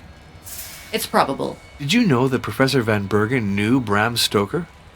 Yes, but I ignored all the details that are recounted in this letter. I only knew that Stoker had cited Herman among the sources inspiring him, and Herman was not flattered. Had the professor foreseen the novel's success? In no way. One day he told me, speaking of Stoker, That irresponsible man didn't understand half of what I told him. He's peddling errors that could cost people their lives. Fortunately, his book will be quickly forgotten. The first trace we have stems from ancient Babylon. The creation poem contains sinister allusions to Lilith, the unappeasable, who sucks the blood of newborns. Several centuries later, the Odyssey evokes dead people who crowd together to drink at a blood-filled ditch. But it's in Europe, beginning in the 14th century, that veritable epidemics of vampirism are described. They would continue until the 18th century, a period which left us much written testimony. For example? The famous Visum and Repertum report, written in 1732 by a retired Austrian military doctor. In it, we learn in abundant detail how Serbian peasants open a vampire's grave and execute him by driving a stake through his heart. What an energetic method. It's very widespread. In Russia, they use an aspen stake. In other places, it's made of hawthorn, from which Christ's crown of thorns was woven.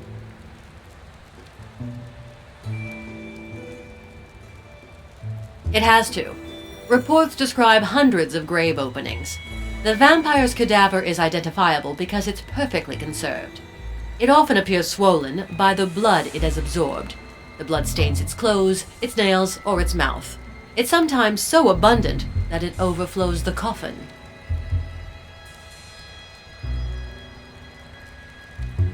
What do you mean by believe, Father? I mean, do you think that vampires have a real, objective existence?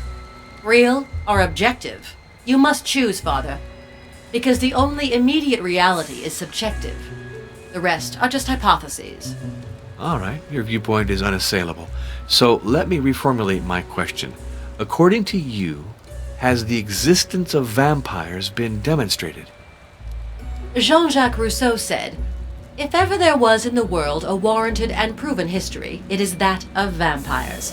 Nothing is lacking. Official reports, affidavits of well-known people, of surgeons, of priests, of magistrates. The evidence is most complete."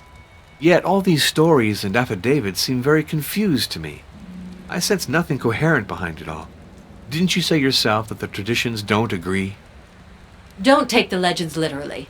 I think they are the deformed reflection of a truth that is even more horrible.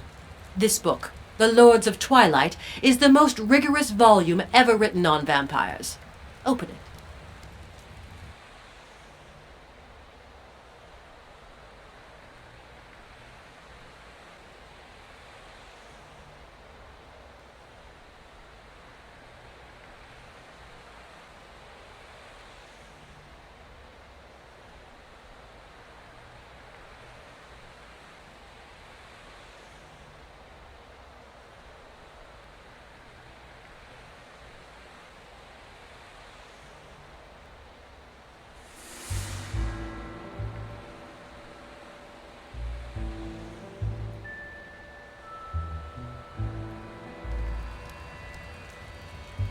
The Lords of Twilight is the work of an insane person. It's sheer madness.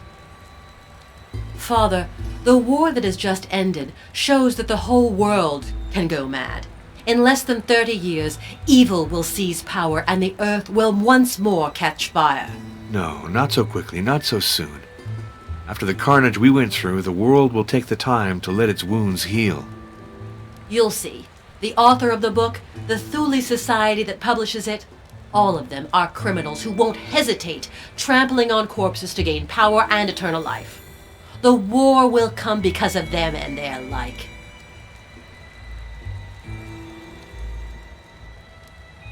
That's very possible. Vlad was a cruel ruler, intelligent and determined. He could very well have made a deal with the devil and conquered immortality. So he would have lived several centuries? To be sure. But where would he be hiding? In Vladiviste? Why not? Or elsewhere. The fox might have changed his den. The only way to tell would be to follow the path until its end. It's a group founded by Heinrich von Kreutzberg on the ruins of the Golden Dawn, another secret society. Thule reached out to Professor von Bergen many times, but he couldn't bear them. He always kept his distance, and I followed his example. Did they approach you? Many times. Openly, not in any roundabout way. Oh, they're very clever, very influential. I would never compromise myself with them. Do you know the hidden apocalypse of Thomas the Greater?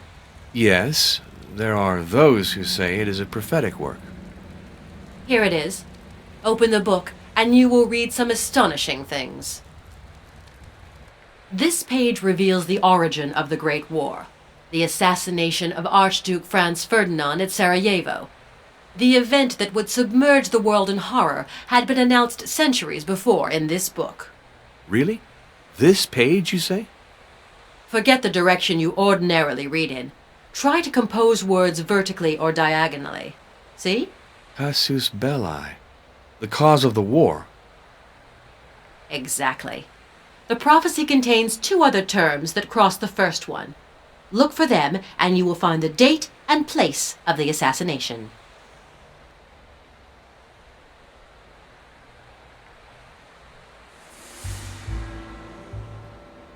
Here's the date.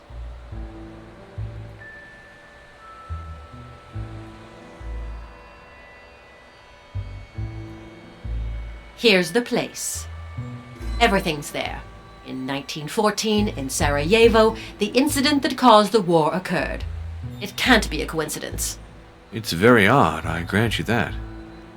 That's the past. Now let's discover the future. You see, on this page, the Thule Society is clearly designated.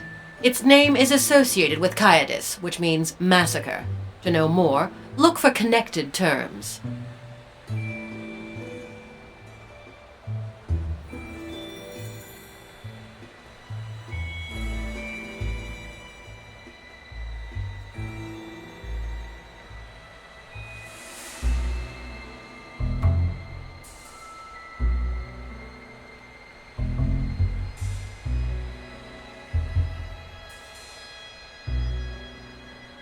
So now everything is clear. At the instigation of the Thule Society, evil will triumph in Germany in 1936, and there will be massacres. So this prophecy is at the root of your mistrust of the Thule Society. It's just one element among many others. Believe me, those people have no notion of compassion.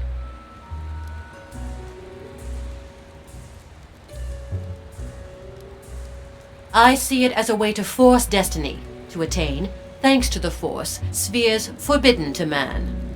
How could that be possible? Father, you are well placed to know that sacraments of good exist. You must accept that there are also sacraments of evil, handed down from time immemorial. If they do exist, these sacraments can only be dangerous illusions. They do exist. 7 of them. 7 stages of the same route. 7 trials to change a man into a bloodthirsty monster who pretends to deal with God as an equal. The keys to the path of the dragon are hidden in ancient documents. Take this occult work. It contains an illustration that I would ask you to examine carefully. I know that painting. I saw it very recently. It's Raphael's crucifixion scene. Although, no, it's not precisely the same work. Excellent memory. It is indeed a copy. We shall point out the differences with the original one by one.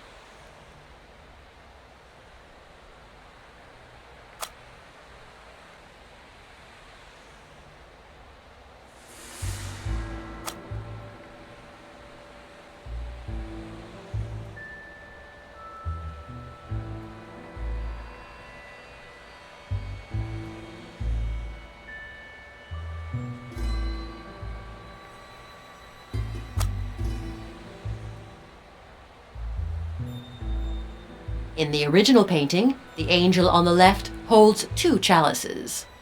To be sure, I remember that very well.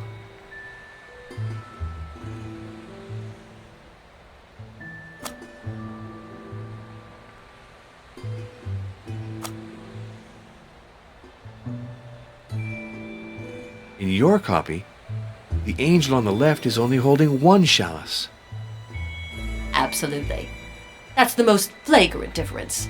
There's another one, but you'll need a magnifying glass to see it. Focus your magnifying glass on the base of the cross.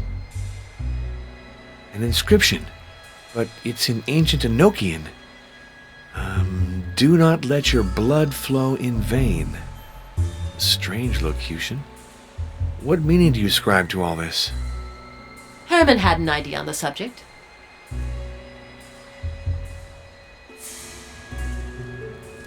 These variations between the two versions of the crucifixion are troubling. You say that Professor Van Bergen was able to interpret them? Herman was convinced that the variations in the documents revealed the secrets of the path. Imagine yourself as a copyist, seeking to transmit a message to initiates. Two methods are possible. Either you add an element to the original, or more subtly, you remove one. The chalice? Yes, it's absent from the copy, and I think it's a way to draw attention to it. The devil leaves his signature in its absence, Herman said. Then the chalice is important. An object is associated with each stage of the path. I'd venture a guess that the chalice is one of them.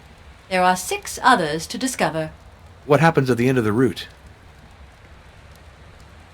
The initiate must accomplish one last rite. He won't be able to unless he's understood all he's achieved before. That is, if he knows the order of the trials as well as the objects and symbols related to each of them. If you want to transmit forbidden knowledge, it's an advantage to plagiarize sacred art. Your copy will be piously conserved by simple folk who don't even suspect what you've hidden there, and your message will go through the centuries, understood only by those to whom it is addressed, your spiritual brothers, the initiates. That's true, but it's very hard to find one's way in it. Herman had a very particular way of storing his books. Let's say he classified them more poetically than functionally. Without this catalog associating each book with its call number, I'd be lost in my own library. Every time I take a volume from the shelf, I write its call number on a bookmark I slip between the pages. That way I can put it back in place without losing too much time. For the same reason, I use ghosts. Ghosts? Yes, there are ghosts in my library. That's what we call the pieces of white cardboard that signify the place of a missing work on the shelf. Professor, I don't want to take up too much of your time. This visit was most interesting, even if, I must admit, your opinions hardly go in the sense my hierarchy expected. It's regrettable that the Catholic Church is so rigid. But even if the existence of vampires may be doubted, the existence of the Thule Society is unquestionable. Beware of it, Father. I'll gather some documents that will show you all of the malevolence of this organization. Where can I send them to you? At the Vladovista Inn, if you'd be so kind. Thank you for receiving me so graciously, Professor. I wish you a safe journey back to Transylvania, Father. I'll keep you. What an astonishing conversation. It's as if this woman lived in another world. I'll have to test some of these arguments on Professor Kruger. I'm curious to know his opinion.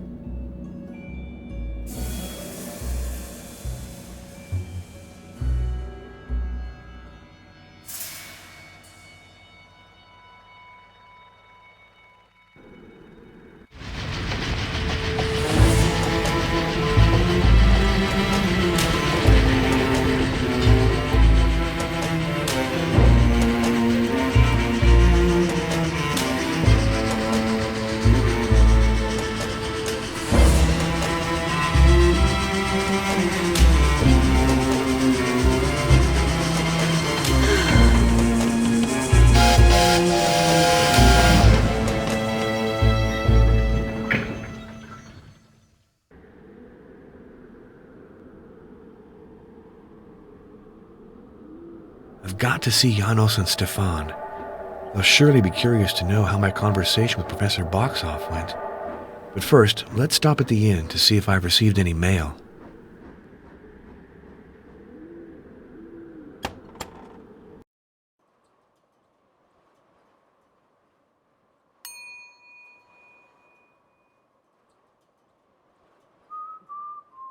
Stefan Luca is in the parlor. Let's go greet him. Hello, Father Arno. What news? I've just come from Budapest. I saw Professor Boxoff, and I have to confess that she shares some of your ideas. You see? Are you ready to help me at last? When do we leave for Turkey? I don't think that my superiors would appreciate that initiative. However, I promise that I'll think about it. Very well. I think I'll have to venture onto the path of the dragon alone. I can see that I haven't convinced you, Father. But I'd still like to ask you something. Sometimes I'm scared, scared of the powers I'm challenging. Of course, I do have my Medal of St. Dimitri, but I'd also like to have your blessing. You should know that, at our hostess's request, I've already blessed the room you're sleeping in. Oh? That is reassuring. Thank you, Father. I can see that I haven't convinced you. You should know. Oh?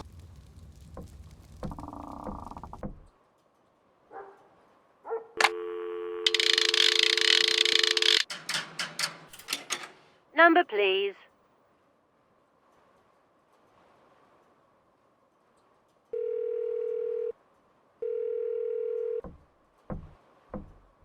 This is Professor Heinrich von Kruger. This is Father Arno Moriani.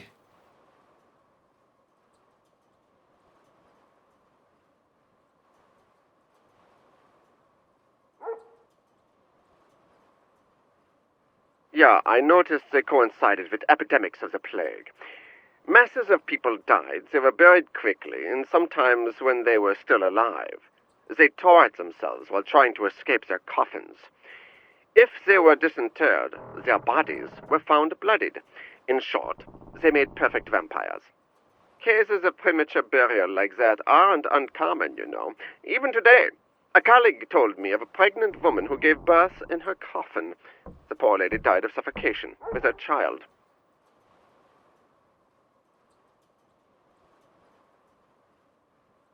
Decomposition is not a very systematic phenomenon. If the laws of nature permit 1 out of 100 bodies to deteriorate more slowly than others, take the time to open every grave in a cemetery, and you'll always find one pseudo-vampire. Anyway, why associate the absence of decomposition with vampirism?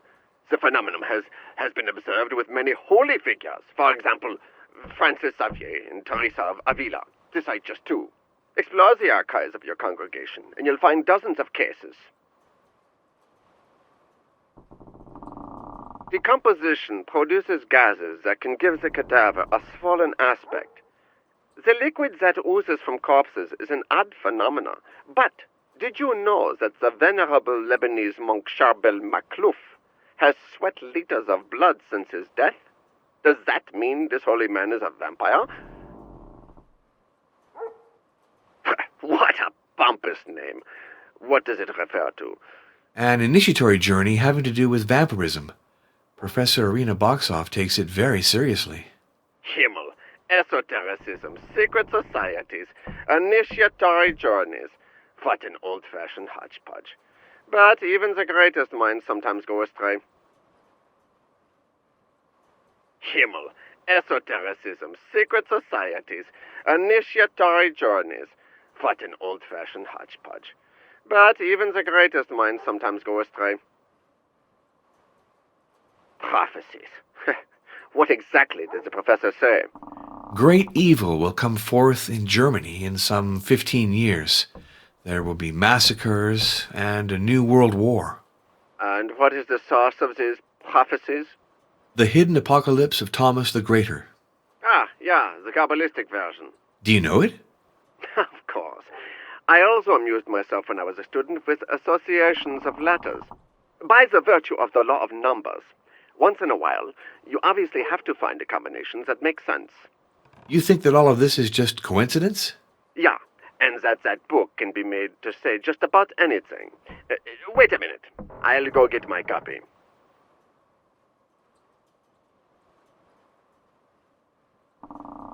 Good. Let's open it at random to page 3, for example, and look for significant words. You'll see that, with a little bit of luck, we're going to discover some wonders. Hey, look! It didn't take me long to find something.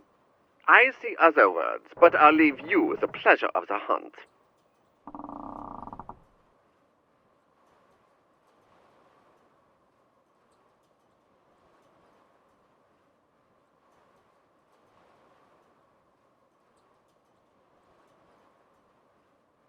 Good fishing, huh? But that's as it should be. When you look for just any old thing, you'll find it easily. Now, let's look at the interpretation. Rising Sun, 1945. Fire from the sky. I've got a wealth of choices. For example, I can posit that 1945 will be the dawn of a new empire, and that its advent will be accompanied by lightning bolts zigzagging through the sky. Or, also, that in 1945, heaven's fire will fall upon the empire of the rising sun, or any old ingenious absurdity that I can dream up. All right, this game is amusing but sterile. Let's focus our attention on other matters.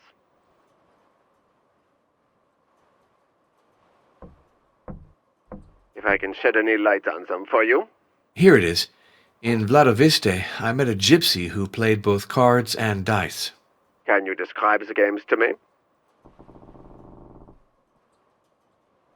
This game is a probabilistic version of the classic rock, scissors, paper. It's clear that the white die has 4 chances out of 6 to beat the yellow one. We could even show that, in general, yellow beats black and black beats white. To improve your chances, let your gypsy choose first, then take the die that beats hers.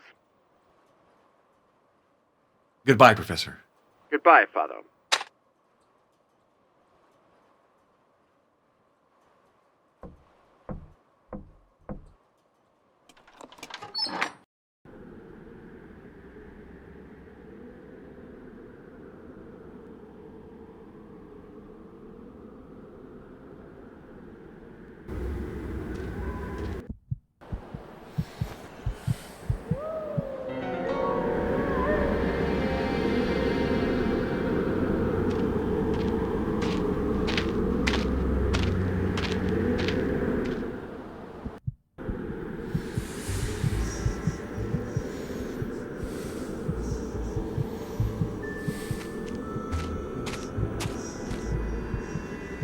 Hello, Father Arno.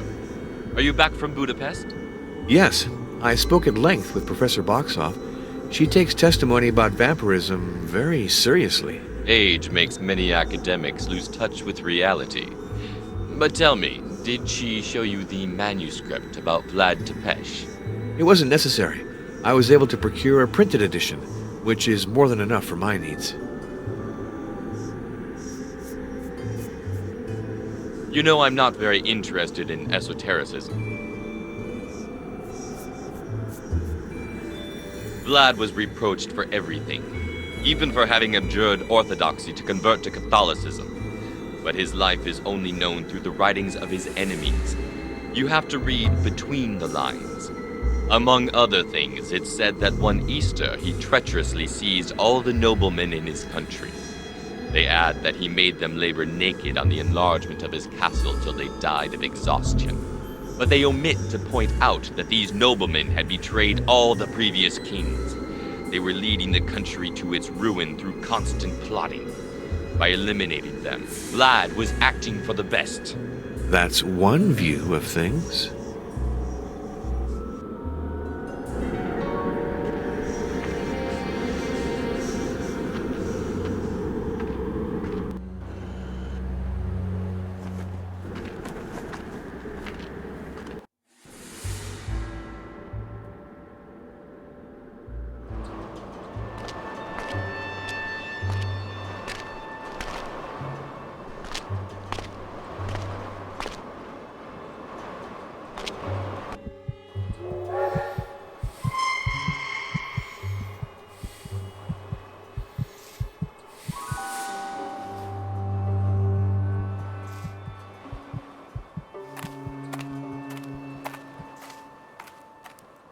So, you come to pray, Ozana? Yes, Father. I am praying to our Martha for business to take off again after these dark years.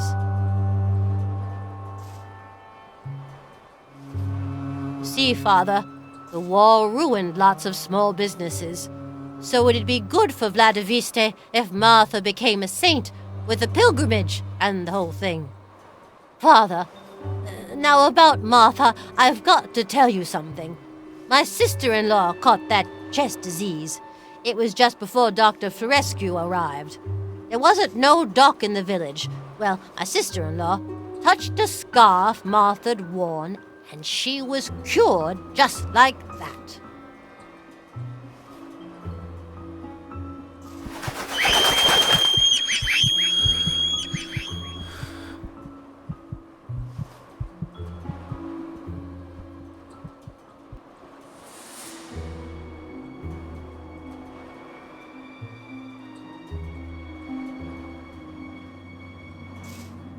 Here's a wooden church, typical of the region.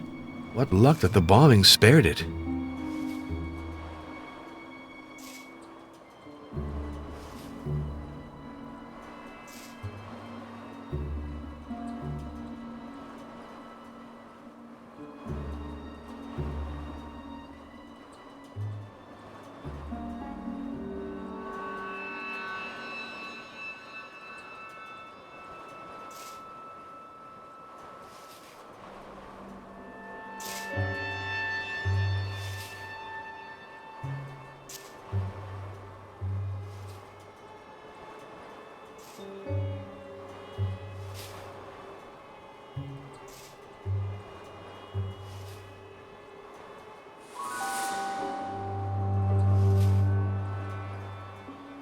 Hey, sir!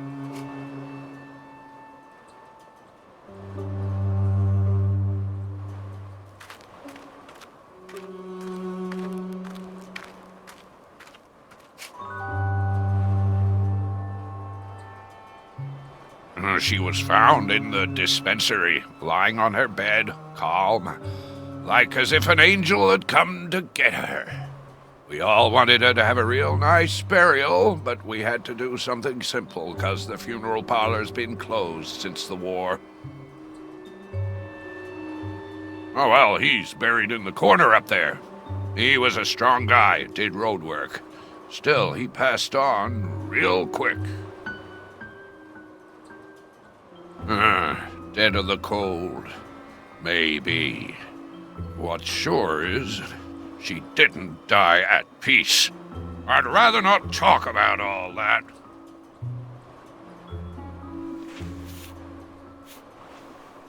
Oh, that one.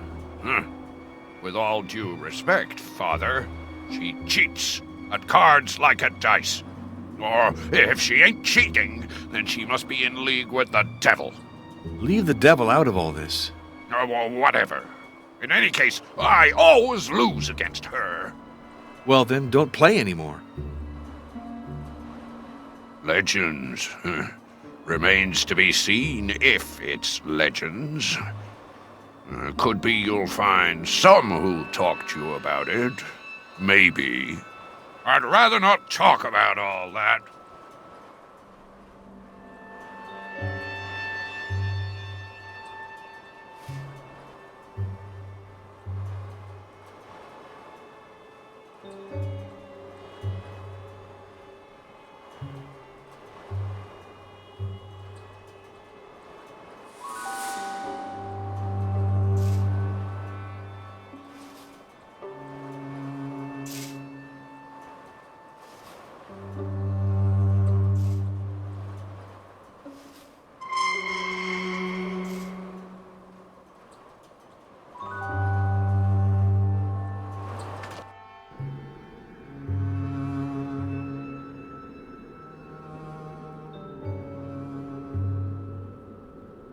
Hey, Yonel.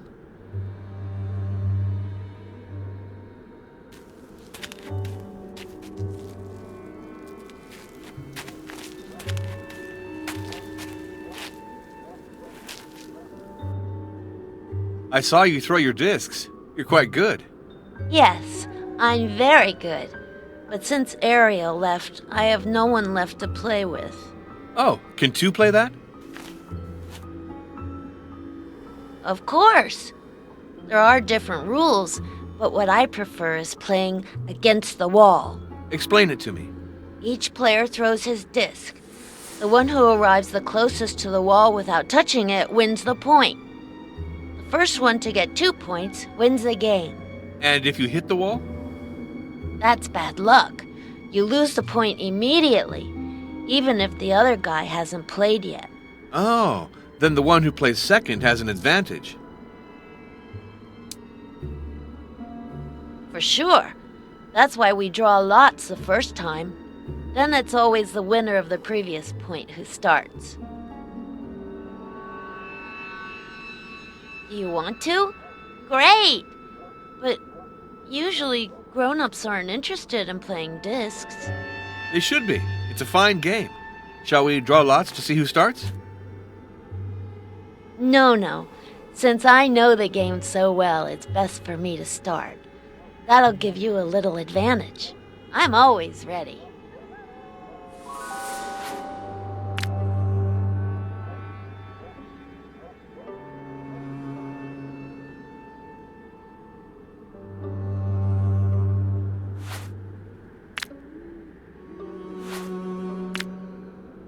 Oh, yes! I won. That's normal. I've got a lot of practice. I'm always ready.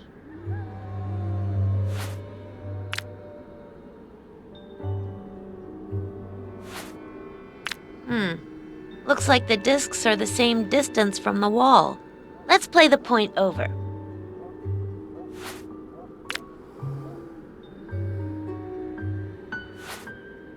Too long. You lose. Oh, yes. You lost again. But don't worry. I'm always... Oh, yes. Wow. Oh, no way.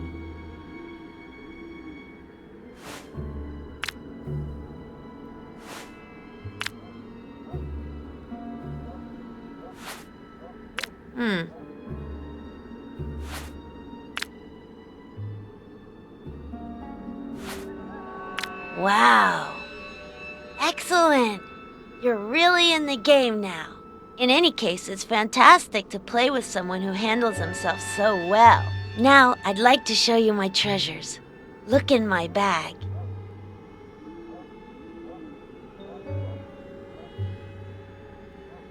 I found that in the attic of a demolished house. I picked up these bright pebbles near a waterfall. That comes from a necklace. The thread broke, but I kept the beads.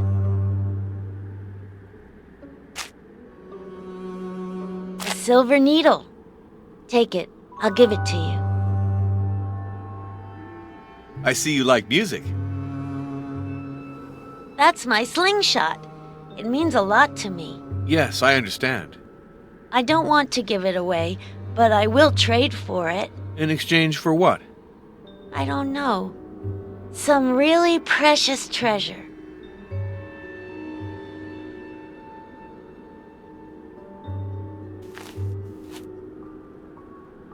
Of course. We played together before the war. Sometimes we'd go to the chapel with our friends. We weren't allowed, but we went there anyway. And then Cedric got sick.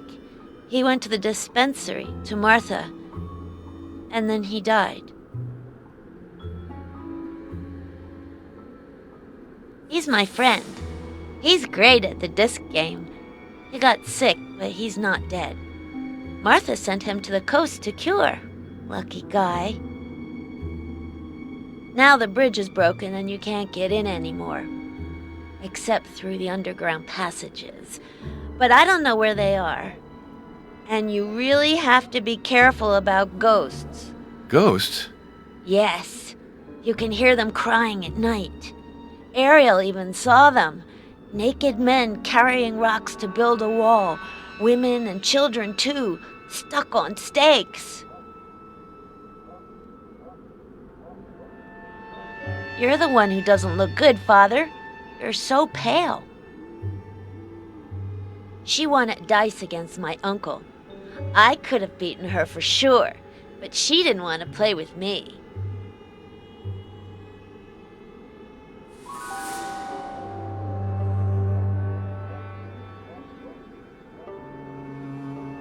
Luana.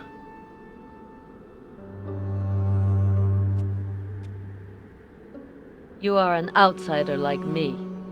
Beware of the people of this village.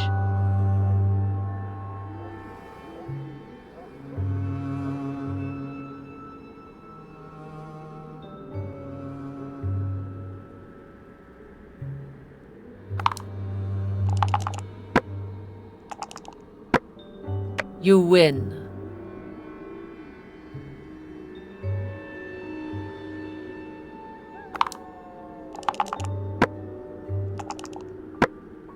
You win.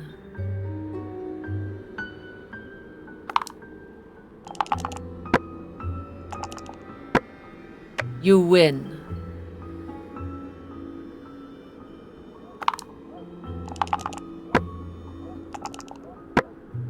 You win.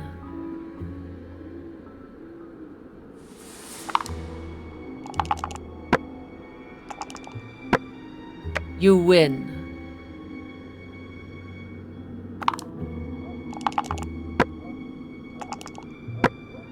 You lose.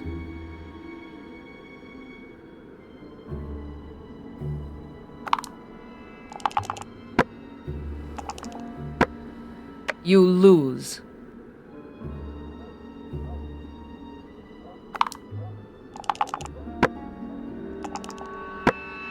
You lose.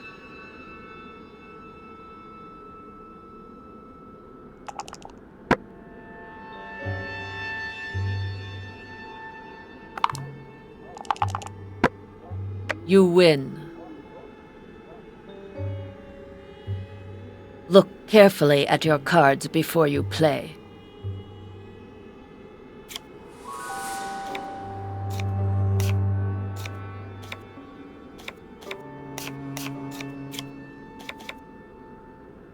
What is the color of the hidden side?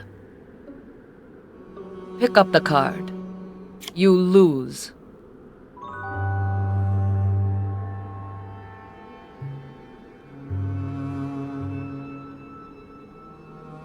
Pick up the card. You win.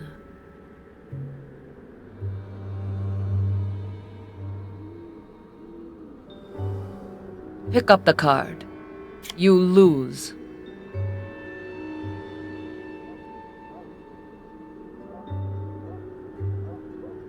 Pick up the card. You win.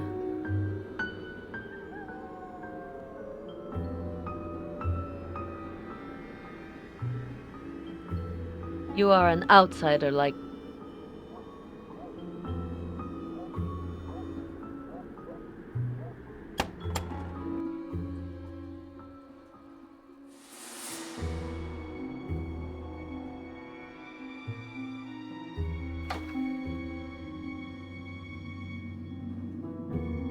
A package from the Vatican. It must be Vlad Tepesh's biography that Monsignor Briganti sent me.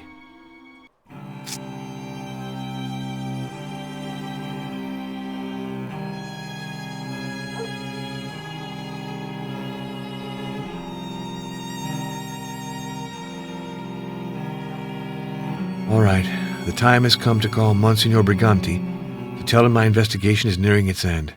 I hope he's in his office.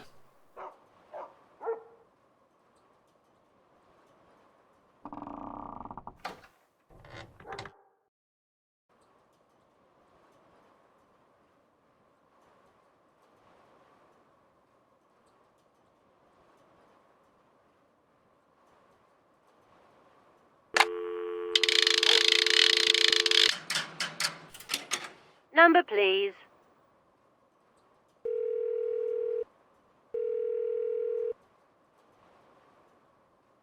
This is Cardinal Felicio Briganti.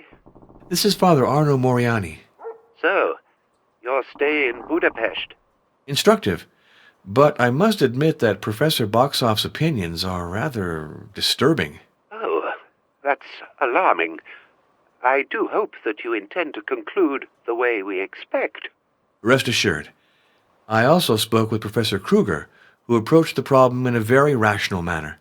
I now have sufficient material to write my report. I'm starting tonight. Oh, you're always so dynamic. But try to get some rest afterwards.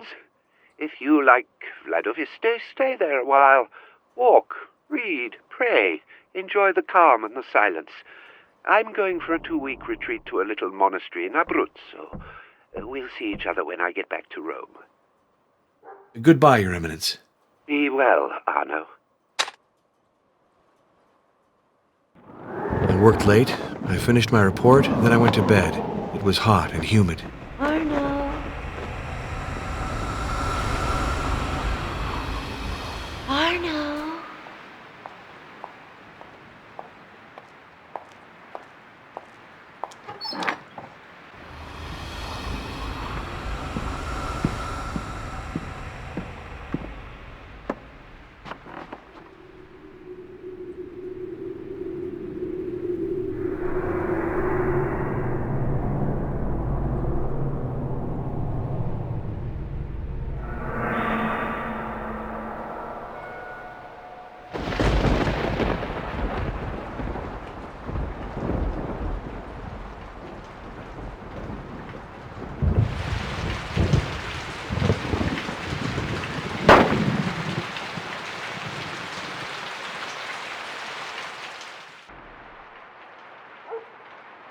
Another night of agitation.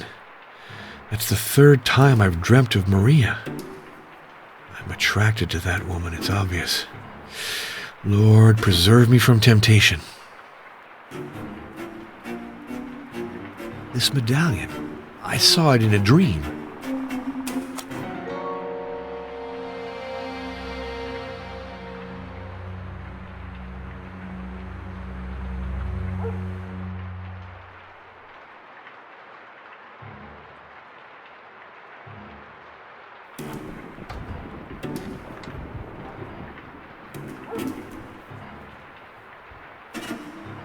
Father, I gotta talk to you.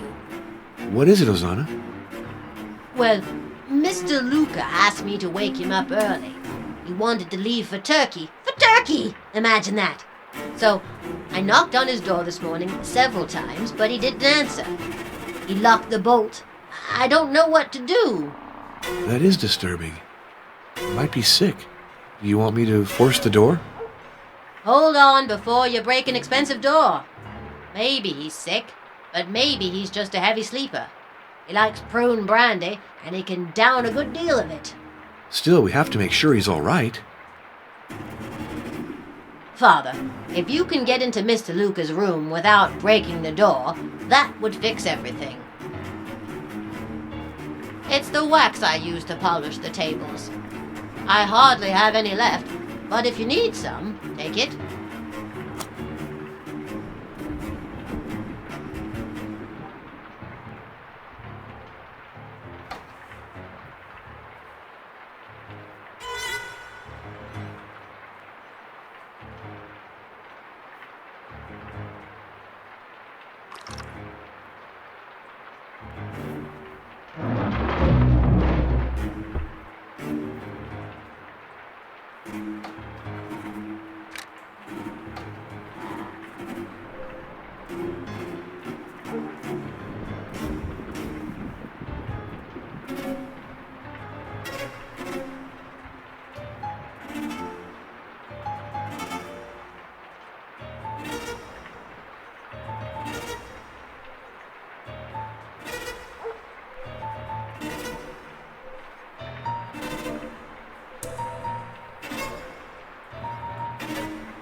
Good God! Dead. Shot at point-blank range.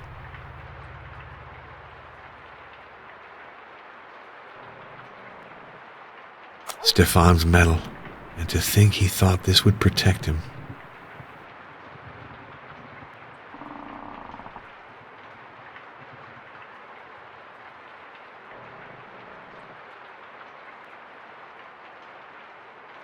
A new painting's been placed over the old one.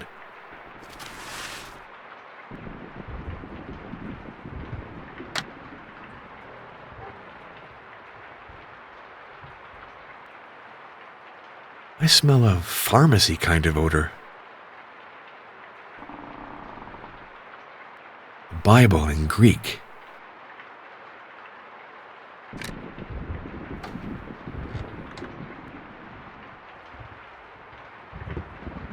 I have to alert the police immediately.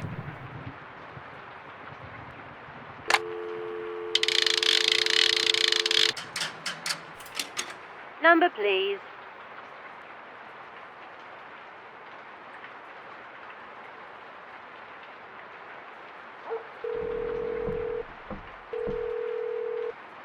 This is Inspector Brutar. Hello, this is Father Arno Moriani. The journalist Stefan Luca was murdered in his room at the inn in Vladiviste. Murdered? Are you sure of that? Shot to death, beyond the shadow of a doubt.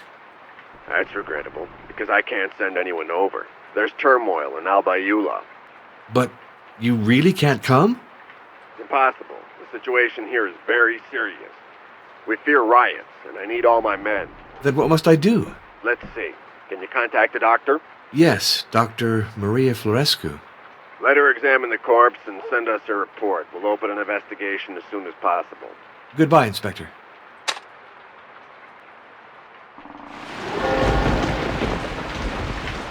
Maria examined the body. She estimated the death at between midnight and 3 in the morning. Clearly, Stefan Luca was chloroformed in his bed, then dragged to the floor and shot dead at point-blank range. I now have to admit some dark force is at work. After Martha, Stefan was killed to prevent him from following the path of the dragon. If I had taken him seriously, if I had helped him, he might still be alive. My God, can I go back to Rome as if nothing had happened? Can I leave the murderer free to kill again?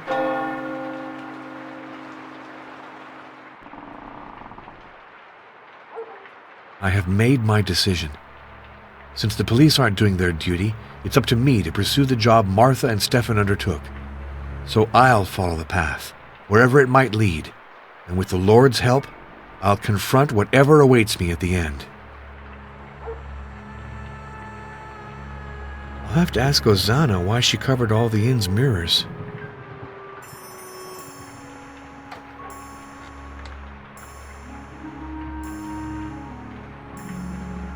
What a calamity, Father. That journalist who's just been killed in my inn. And he didn't even have any family. I think I'll throw out the trunk he left in the attic before it brings bad luck. He put his trunk in the attic? Yeah. He just said he had some stuff he preferred not keeping in his room. Before you get rid of it, would you allow me to have a look at it? Of course I would. The hook to open the trapdoor's behind you. You can take it. Another thing, did Stefan Luca tell you to what region of Turkey he intended to go? Mr. Luca told me the name of the city, but I forgot. Something like yogurt. Try to remember, please.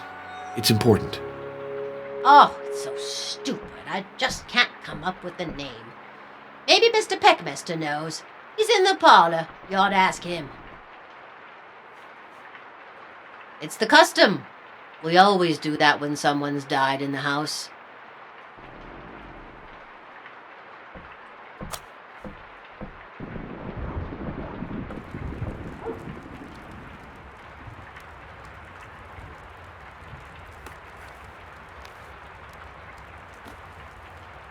Our friend Stefan Luca has met a sad fate. Do you have any ideas about this murder? Perhaps something political. Stefan had very firm opinions. It doesn't take more than that to become the target of some extremist group. No, he merely said that he wanted to follow the path of the dragon, and that passed through Turkey. When did you speak with him? On the eve of his death. We'd been drinking together in the parlor. He was very upset. His remarks were not very coherent, but I listened without contradicting him. The noise of the storm, nothing else. To be sure, Most chronicles report that he was a hostage in Turkey and escaped. Where exactly was he a prisoner? To my knowledge, none of the sources mention that. No, that's ridiculous, not you. Don't tell me you believe in Stefan's mad theories. Well, he's been killed, hasn't he? And that gives a great deal of weight to his words all of a sudden.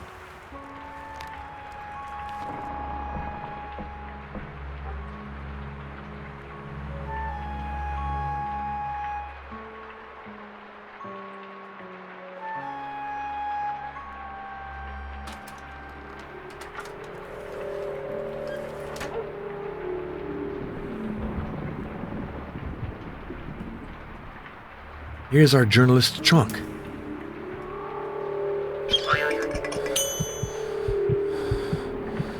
Johann Hartner. That name is vaguely familiar.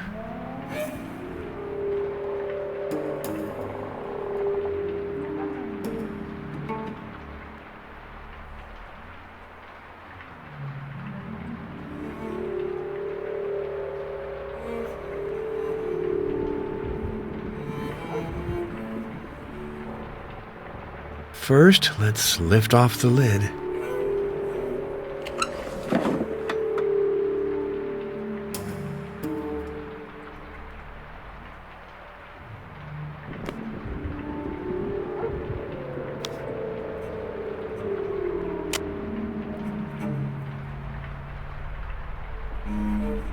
The needle is missing.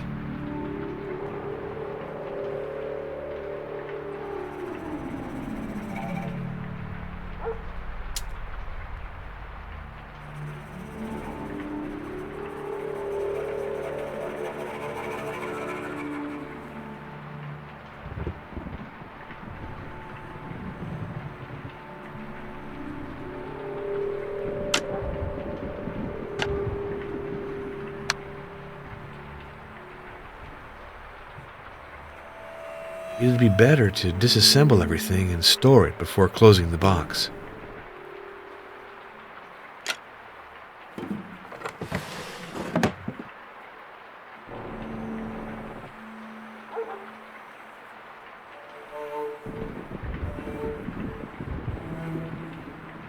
It's stuck.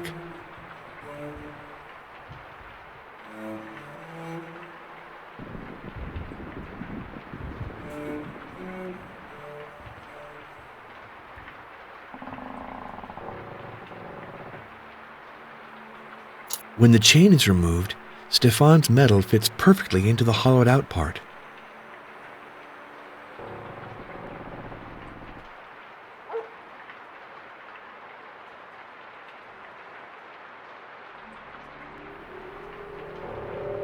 It's stuck.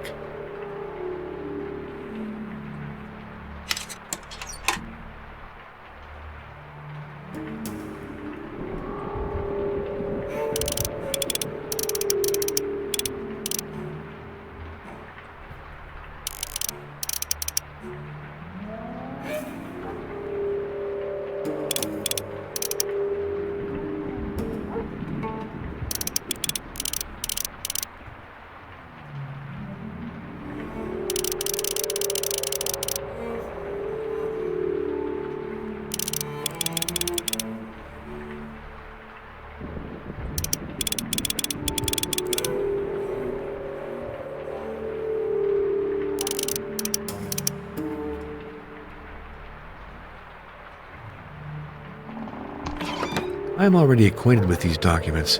Lucas showed them to me in the inn's parlor.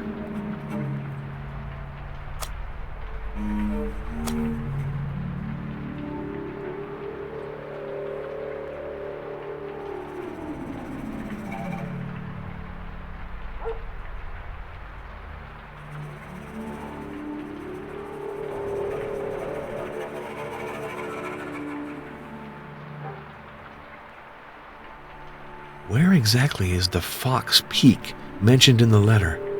The envelope is missing and the stamp with it.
Come in! It's open!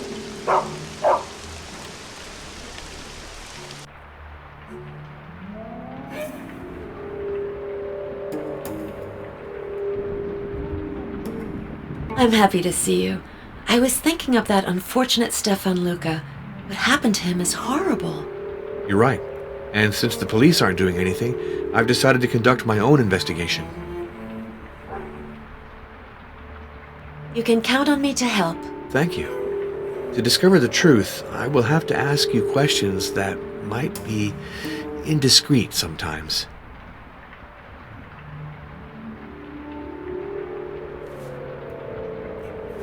In Turkey? Of course, there's that map in the bureau drawer. Wait a minute.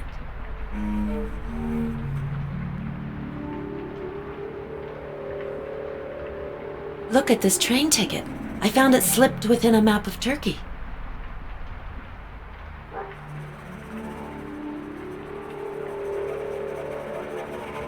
Look at the map now. The city of Erguyurt that is mentioned on the ticket is in northern Turkey.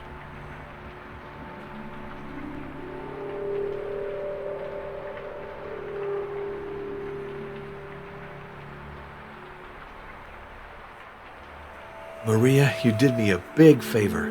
Now I know where I have to go.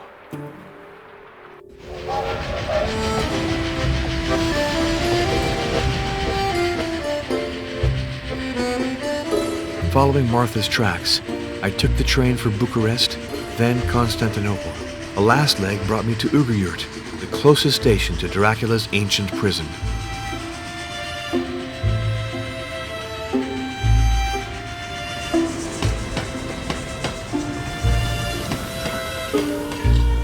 My guide left me at the foot of the cliff onto which the cell caves open. That sinister site has been abandoned for centuries. Earthquakes have destroyed the stairways going up to the cells. Since it's impossible to reach them from below, I've decided to try from above. A winding path led me up to the edge of the cliff. At the foot of an oak, I lit a fire to warm me up. Now I shall try to go down to the cells that open onto the side of the cliff.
An iron collar.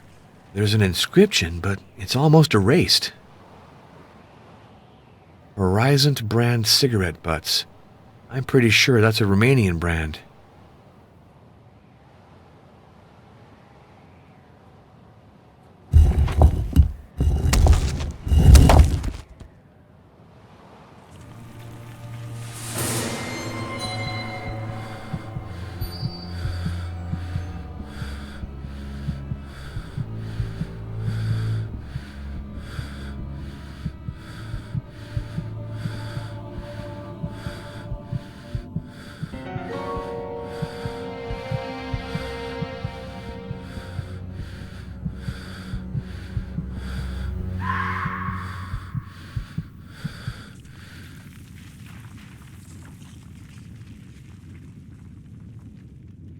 There must be something under there, but the dirt is incredibly hard packed. I can't manage to dig into it.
The shining stone concealed a series of bas-reliefs. The first ones look like Martha's sketches. The others are almost worn out. Clearly there must have been 7 of them. Ah, now I understand the inscription. Martha deformed it when she copied it. It's in ancient Enochian, a language spoken in the valley of the Euphrates back when demons were worshipped there.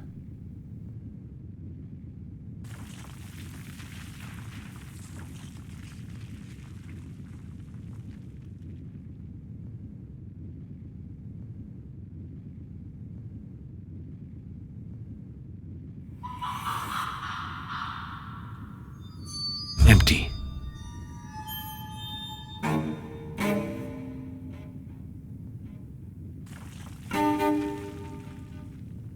Roots. I'm not that far from the surface. An altar with sluices cut into it, probably to drain the blood of the victims.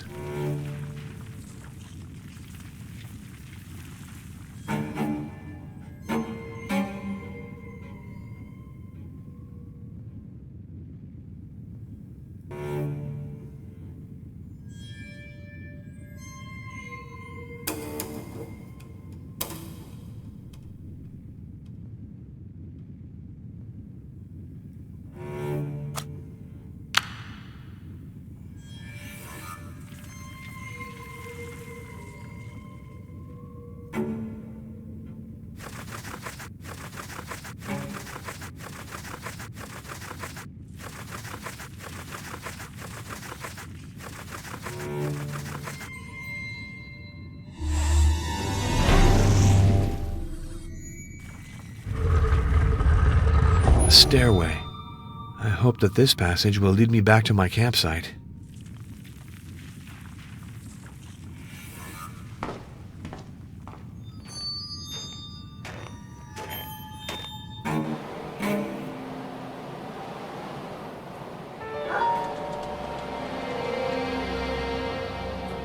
This injured bird must be as cold as I am. I'm going to make a fire to warm us up.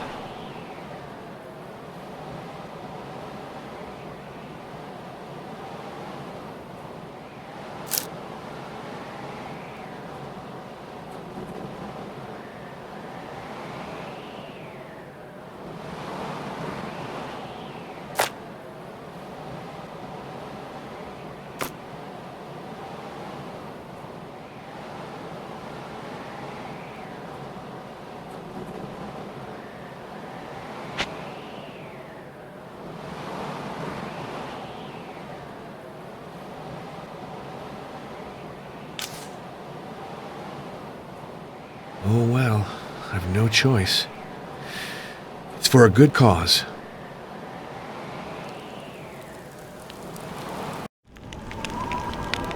That night, visions troubled my sleep.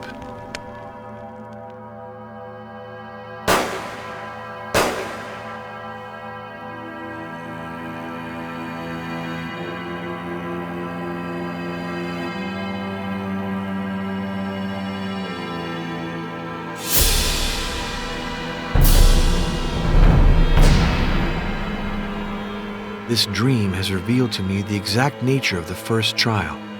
In fact, I've already passed it by collecting my blood in a sterile vial. I still have to understand the 6 other stages by patiently putting some order into the confusion of texts and images stirring in my memory. In the train bringing me back to Vladiviste, I found a Bible. The book opened spontaneously to this passage from Matthew. Narrow is the way which leadeth unto life, and few there be that find it. I drowsed off, still dreaming, and I saw myself in a deserted place, walking in the snow, my feet stepping precisely in the prints of those who had preceded me. Priest! The bell has rung. Did you lose a friend? Yes. And now you are seeking the dragon? You sense many things, Luana. As for me, I sensed that you could guide me to the path if you wanted to. The time has not yet come. The clouds are gathering. I will not stay in town forever. If you don't find me here, seek me in the wilderness. You are an outsider like me. Beware of the people of this village. Something's changed in this village. I feel uneasy. Before I go see if I have mail, I'd like to see how Maria is doing. Ugh, that's disgusting.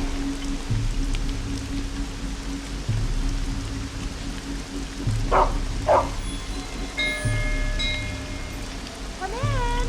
It's open!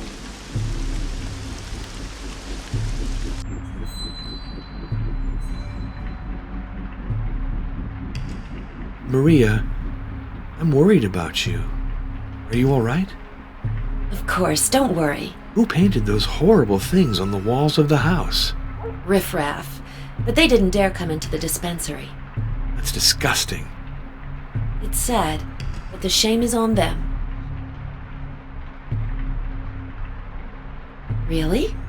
That's fascinating.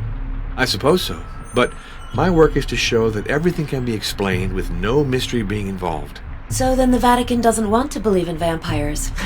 What a lack of imagination.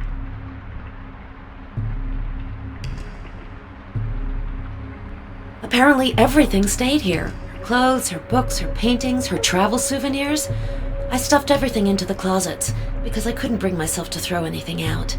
As for her birds and her dog, I adopted them. Unless it's the opposite that took place. Staff from the Vesnesia Foundation came to do the housework. To my knowledge, no one else. I don't think Martha had any family. The Path of the Dragon? No, I'm not familiar with that. I didn't find anything like that. That's impossible. I signed a contract with the Vesnesia Foundation and can't just leave like that. How lucky you are. It's a very beautiful city. Maria, I have to complete the mission I've been given, and I may lose my life doing it. But I don't want anything to happen to you because of me. There is nothing to fear. You're very brave. I feel protected. Do what you have to do and don't worry about me. Farewell, Maria. May God protect you. Goodbye.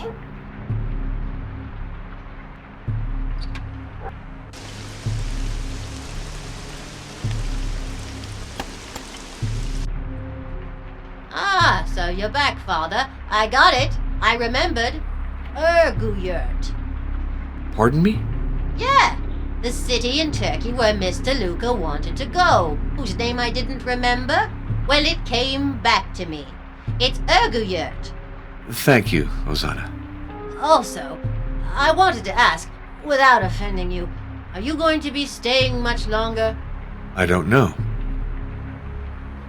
Father, till now, I've kept your room like you asked me to. But I'd like, in so many words, to get it back.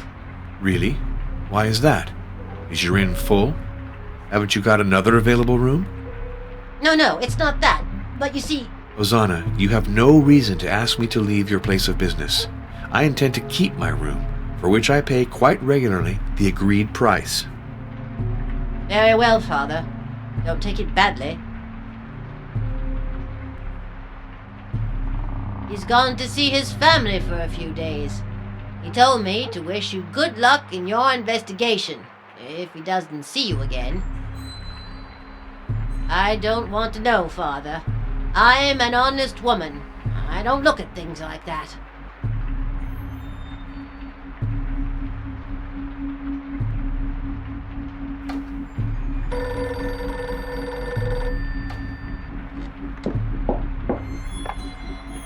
For sure I'm a real patriot.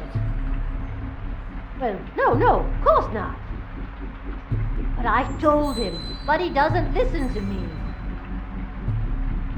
Oh, but do you really think that... No, I wouldn't like that. That's for sure. You can. Yes, you can. All right. I'll call you back. Don't worry.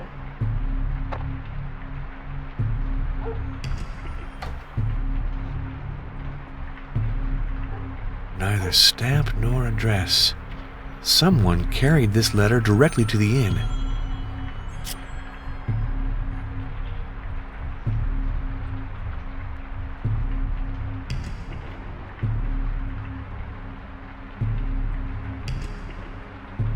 Another letter. This one from Budapest. Must be the documents Irina Bokshoff promised.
Number, please.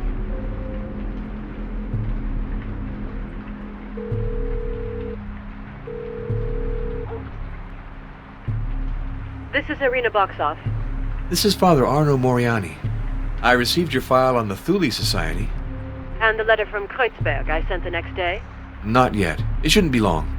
With the material you have in hand today, have you changed your opinion on vampires? Or are you sticking to your position? I'd be curious to know. Professor, I've decided to follow the path of the dragon. It can't be. Father. No, you misunderstand. I have no intention of becoming a vampire. I want to follow the path like a hunter follows a track, to destroy the beast. Ah, I prefer it that way. But are you conscious of the risks? Oh yes, I know that 2 people have died attempting it. That's precisely what convinced me of the reality of the danger, and of the necessity to act. Can you help me? If you follow the path, then it's indispensable that you consult my biography of Vlad Tepes and other documents I can't entrust to the mail. In particular, there's a rare vase that Herman kept in his wooden chest. Would you visit me again? Of course. I'll take the next train. I've been looking in vain to find a machine capable of reading it. Goodbye, Professor. Goodbye, Father.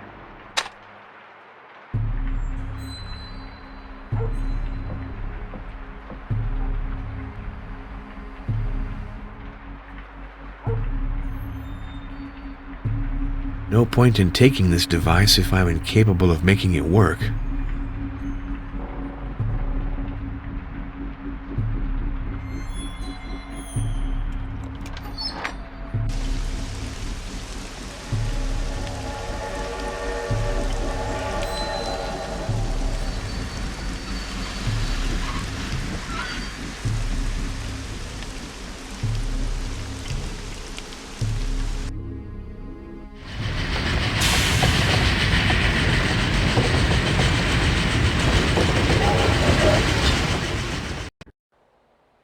The door has been forced. My lord! Pater noster, qui es in caelis, libera nos a malo. Amen. A syringe? Could Irina Boxoff have been poisoned? In that case, the arrows weren't the cause of her death. Vulnerant omnes, ultima necat. All injure. The last one kills. It's Latin. Arma sunt inde mala. Strange turn of phrase. It could mean there are weapons and therefore misfortune. In other words, weapons cause misfortune. But it's too simple. Could that unfortunate woman have used her blood and her final seconds to write such a trite sentence? Impossible.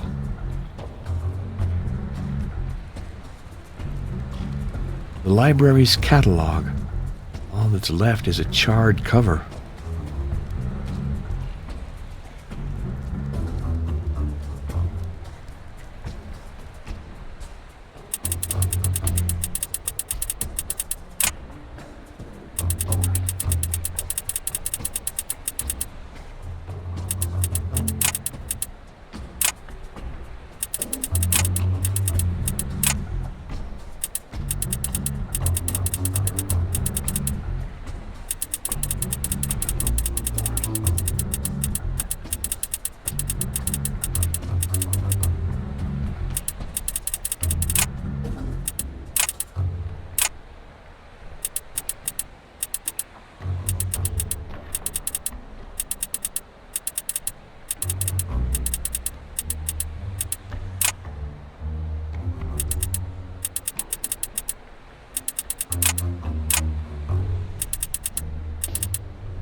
That's the old combination. It doesn't work anymore.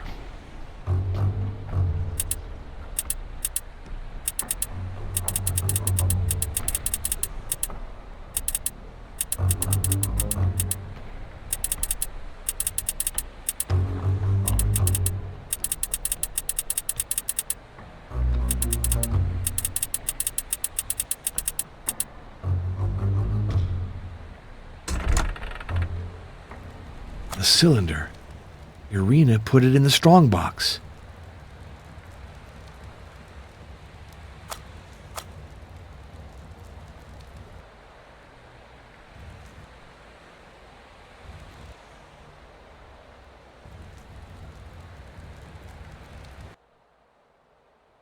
This must be the wooden chest Irina Boxoff spoke to me about.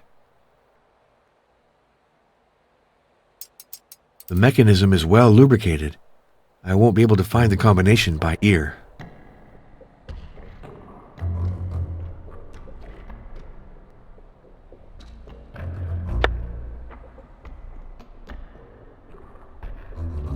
A single tack should be enough.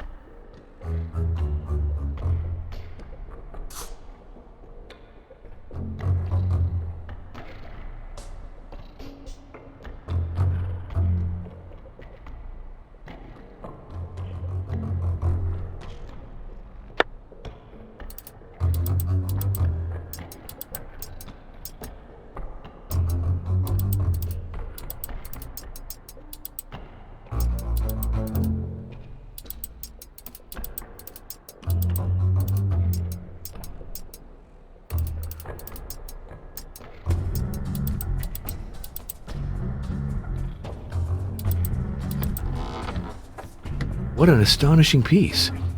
It depicts the sacrifice of Iphigenia, that's clear, but in a bloody version I'm not familiar with.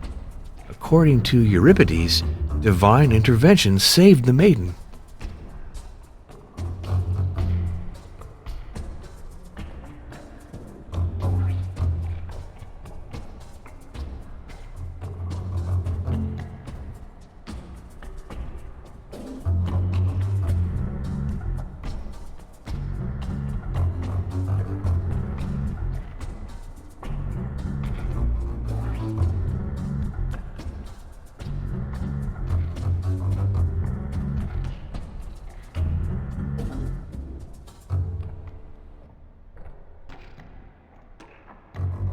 An empty space.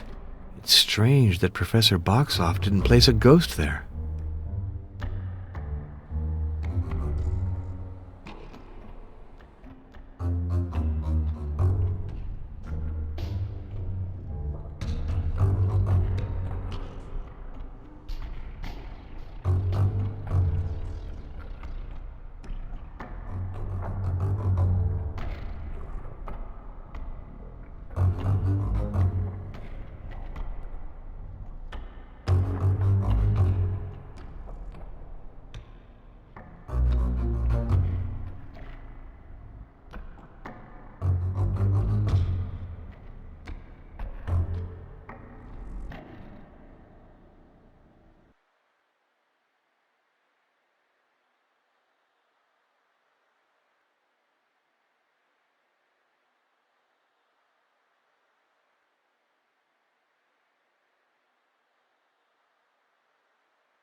I did it. I figured out what all the kennings mean.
It seems to me I've carried out my inquiry as thoroughly as possible. I'd best leave now.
I smell something burning.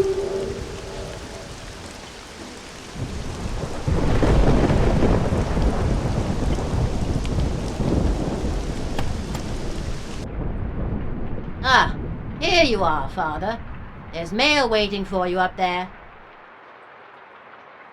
It's garlic. No doubt about it. It's the garlic that is making me sick. Father, till now, I've kept your room. Hosanna. My eyes are irritated. My throat is sore. What's happening to me?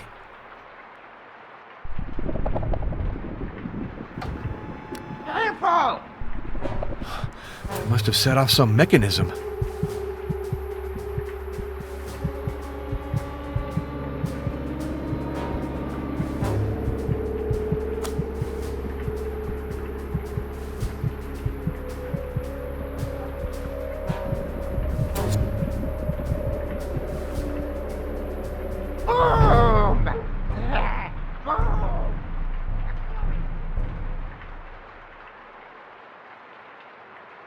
Lord, this infernal device would have pulverized me if I hadn't been able to disarm it.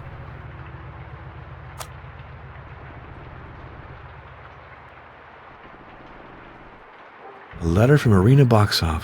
It's late coming. The riots in Alba must have disturbed the postal service. I might need this garlic. I have to find a hermetically sealed box to put it in. This is getting worse. I'm weeping and suffocating.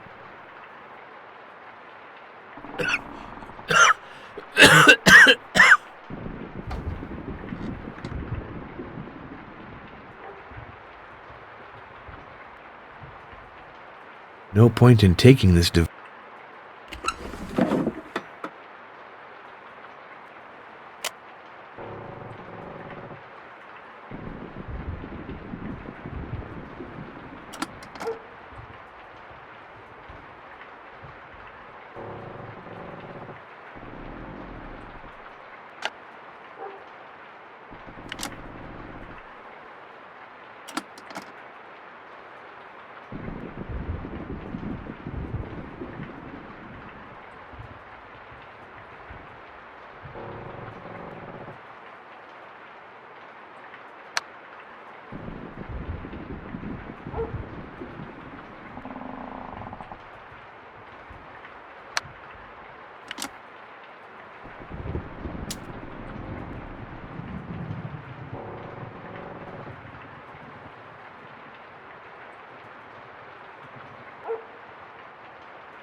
November 1870. I have just come back to Budapest, exhausted, and no longer have the strength to write. I shall therefore dictate this journal to stamp in my memory the tragic events I experienced in Vladoviste. My struggle with Dracula concluded in a stalemate. The Count will certainly not come after me in Budapest, but I had to flee far from his land. If I were to return, I'd be immediately arrested as an accomplice to murder. In his Transylvanian stronghold, Dracula is untouchable. His will is law, and no one disobeys him. He does occasionally change his hunting ground, for he is hungry for new prey. That is the reason he bought a house in Budapest. Fate caused him to choose as his notary my friend Leon Hartner, then to desire his wife and take flight with her. But Jon, he set out in pursuit of the accursed couple. I quickly understood that the Count was drawing Luciana onto the path of the dragon.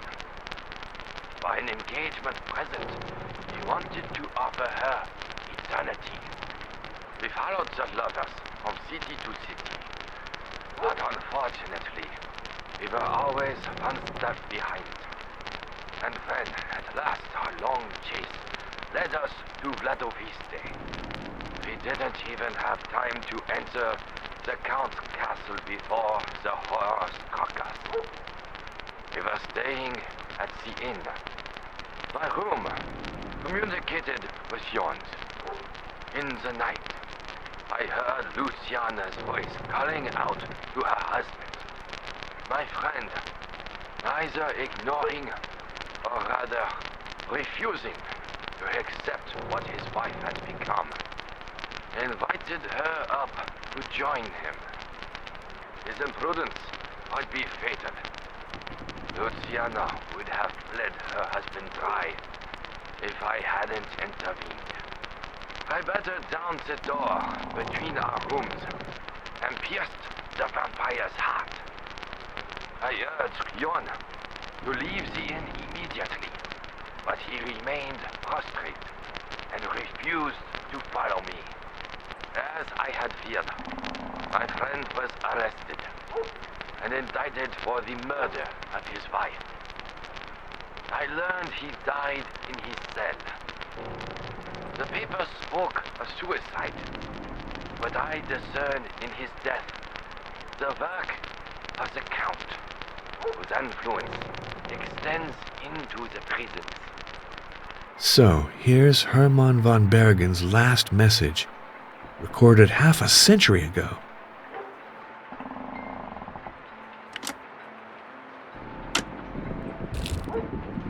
Oh, the cylinder broke in my hands.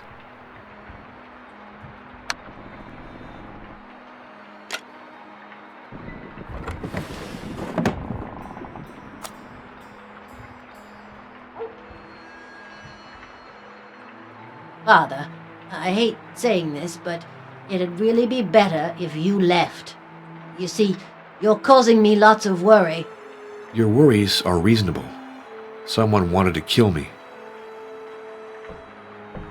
Kill you? Jesus and Mary. There was a bomb on my door. A bomb? If Providence weren't watching over me, I'd be dead right now in the ruins of my room. And don't play the innocent with me, please. I've got nothing to do with it, Father. It's Master Janos Peckmester. He came with a guy from Alba-Eula. They went up to your room. They told me to keep a lid on it, not to tell you anything. And you let them do it? But they're awful. They could have burned my inn, like the church. They told me to get you away. I tried, but you wouldn't listen. I mean, you're obstinate, you are, with all due respect. Yes, I can be stubborn. What's that letter on the counter? It's for Master Peckmester. Oh, is it then? I'm going to open it. Oh, misery me, Master Janos will be real angry. Well, I can get angry too if it comes to that. Father, please don't hold it against me. I can understand you're not being happy, but it ain't easy for me neither. Putting up foreigners and all that's going on right now, it's very dangerous.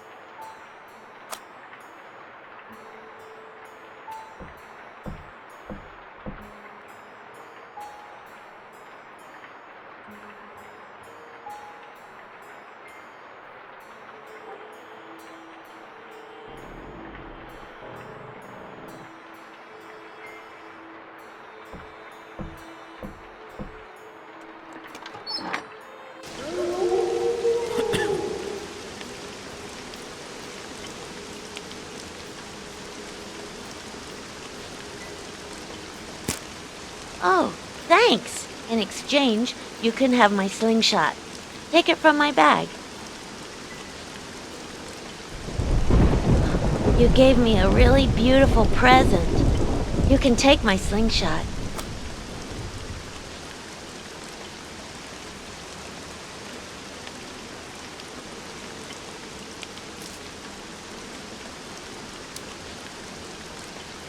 The Iron Guards. They came from Alba Eula in a big car, with their armbands on and everything. The adults say you're drawing misfortune onto the village. Maybe that's true, but I like you anyway.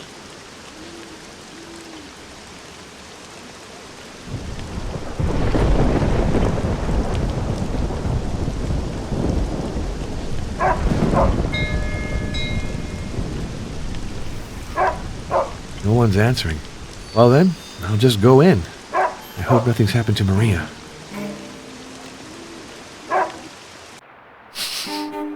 There's an odor of tobacco.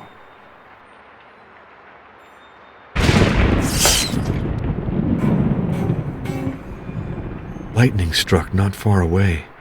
The fuses must have blown.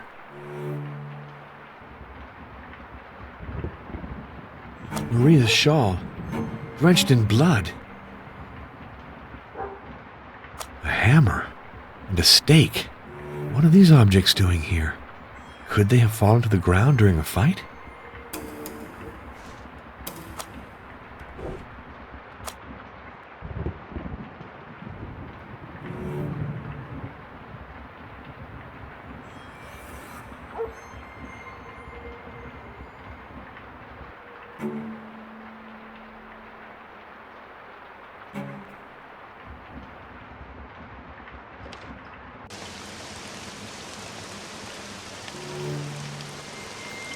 That dog is frightened.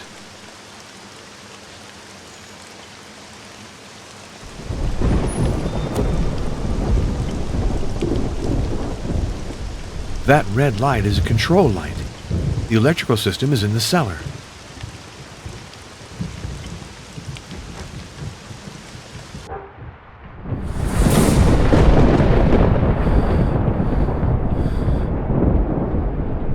It looks as if there's something in this coffin. It's horrible. This man was bled dry. Requiescat in pace. There's nothing in there. It's empty. There's nothing in there.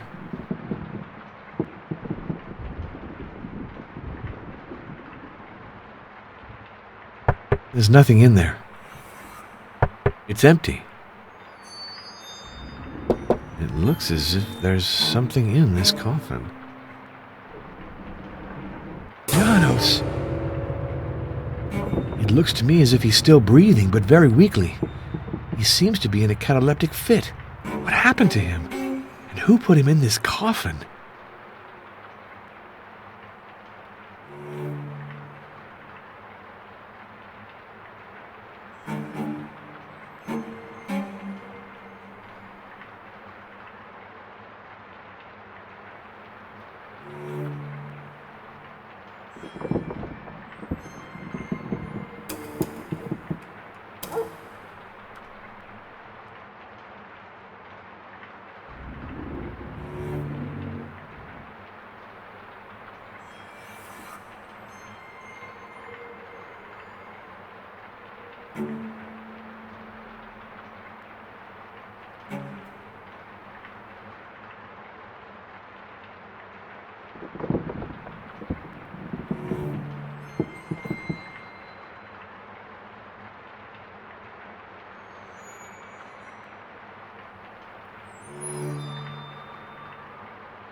A manuscript of Dracula's biography, written in verse. This unique work can only come from the Van Bergen collection. It smells like plums.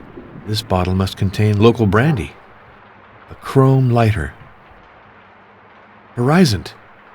I know that brand of cigarette.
I have just enough wire left for one more repair job.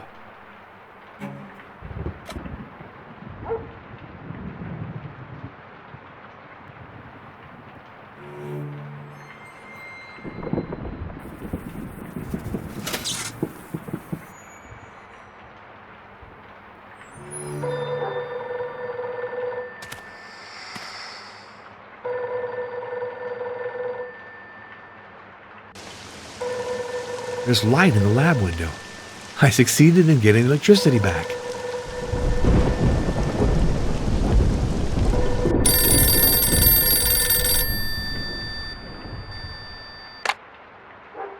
This is Professor Heinrich von Kruger. This is Father Arno Moriani. Ah, it's you, Father. Could you put Dr. Florescu on? No, she's not at home, and I'm very worried. There are signs of a struggle and disorder in the kitchen. Himmel! At the exact moment she was to resume the tests. It's terrible. I think they're trying to keep us from perfecting the serum. Are you alone at the dispensary? Yes. For the love of God, you have to finish the analysis. Maybe there are more urgent things to do. My friend, I fear many people in Vladiviste have P syndrome. Are you sure? I will be completely when you've communicated the results to me. Consider it like a medical emergency. But would I know how to go about it? You have to. Don't waste any time. Find the instructions I sent to Dr. Florescu. If need be, change the filament of the sampling machine. Run the tests. Fill out the analysis reports carefully and call me as soon as possible. We might be cut off because of the storm, but don't forget, for you, the analysis has to be done on a recent blood sample. I had blood taken just a few days ago. That's not enough. Do another one so that I can compare the results.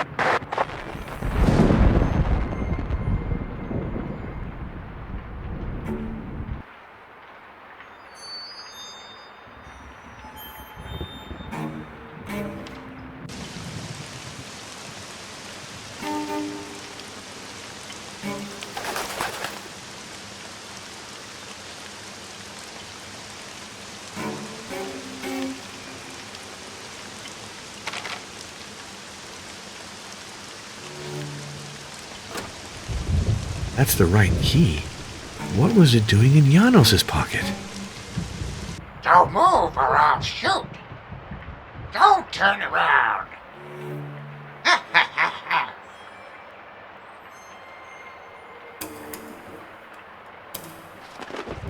I'm gonna lock you up here.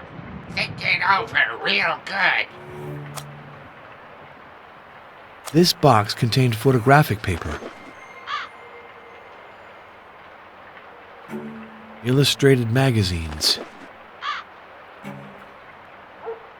Old clothes fall apart at the seams.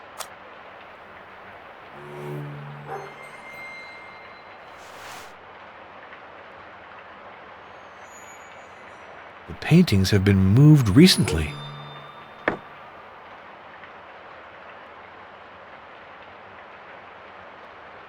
Ah, it's after the war that you find the most heroes.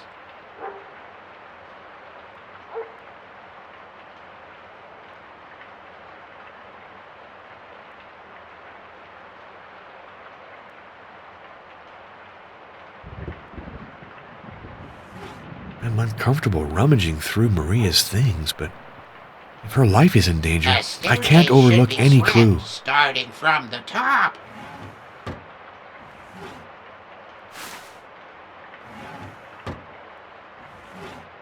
Silk blouses, new and top quality.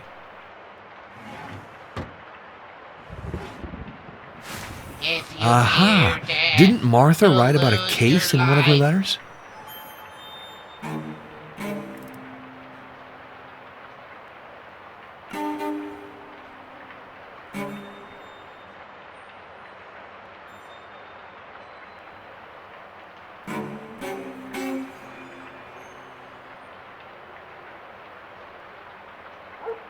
A liar gets sick if he tells the truth.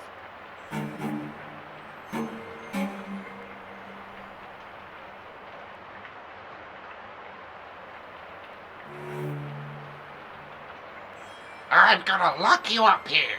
Think it over real good.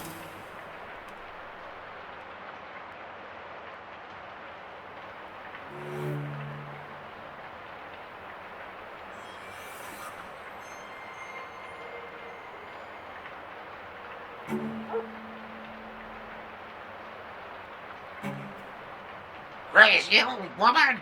Mind your own business or I'll smash your head!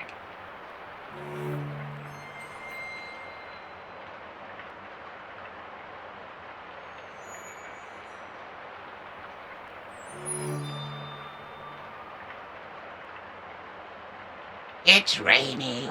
It's always raining. I have the impression this painting doesn't correspond exactly with the mark on the wall. I should look more closely at that.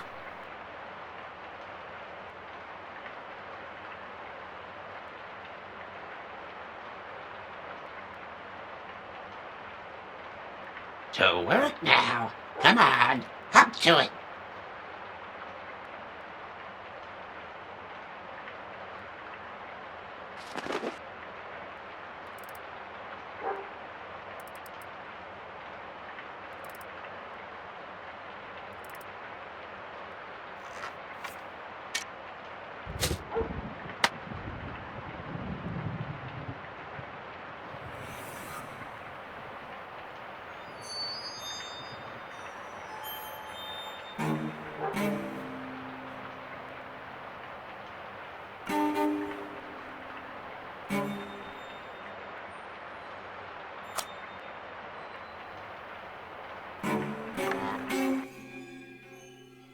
Can't see a thing in there.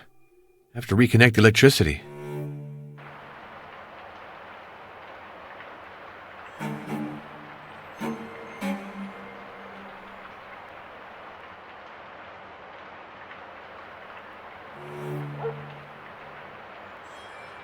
Ah, it's after the war that you find the most heroes.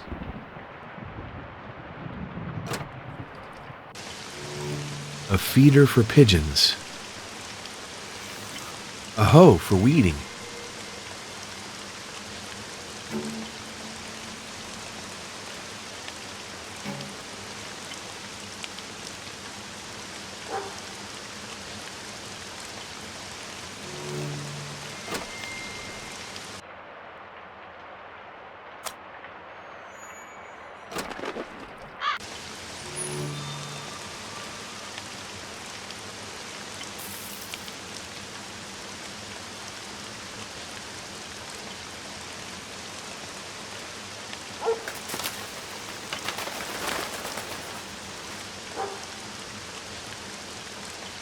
This pigeon is carrying something. A length of filament wrapped in a message.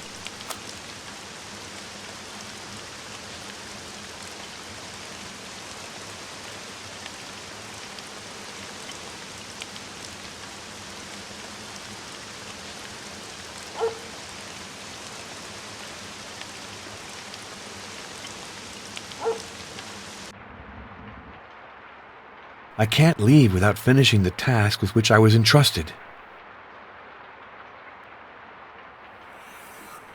I have to sterilize this equipment before I use it.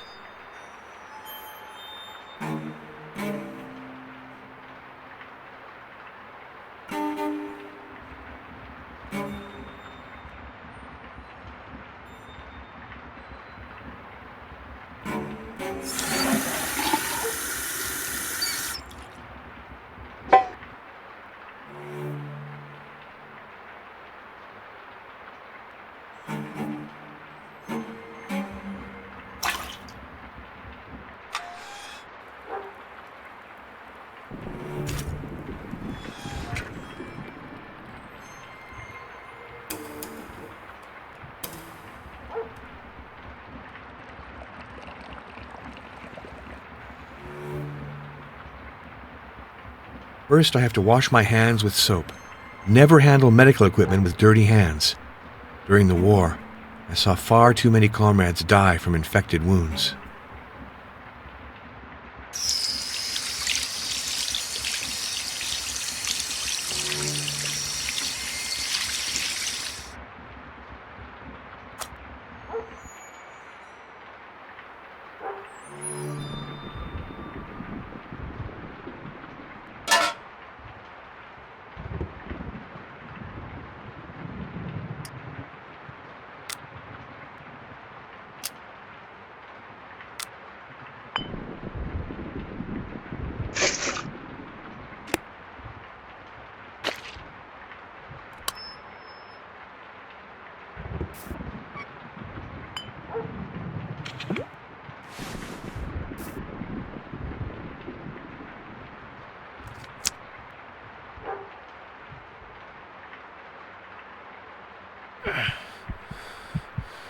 That's the right place.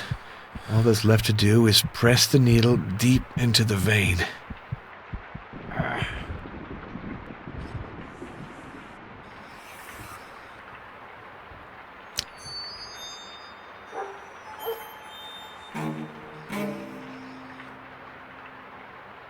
The ampoule is full. Perfect. Now I have to store the bottle of blood in the refrigerated cabinet.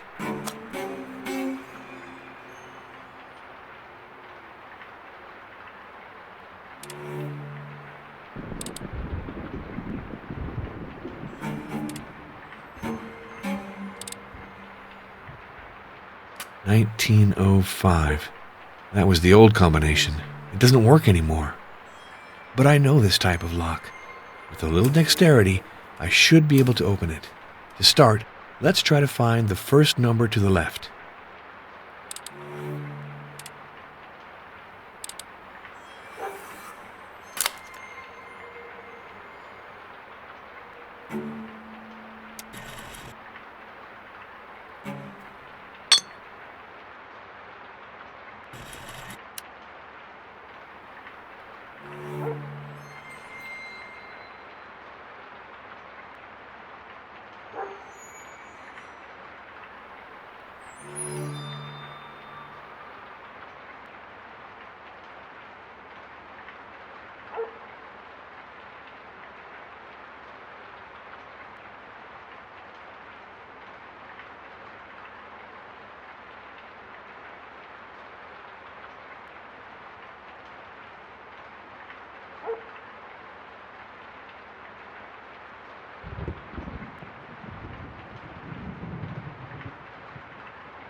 The battery's electrodes are exhausted. I have to put acid back in this battery. general, you use sulfuric acid for batteries, but acetic acid should do the trick.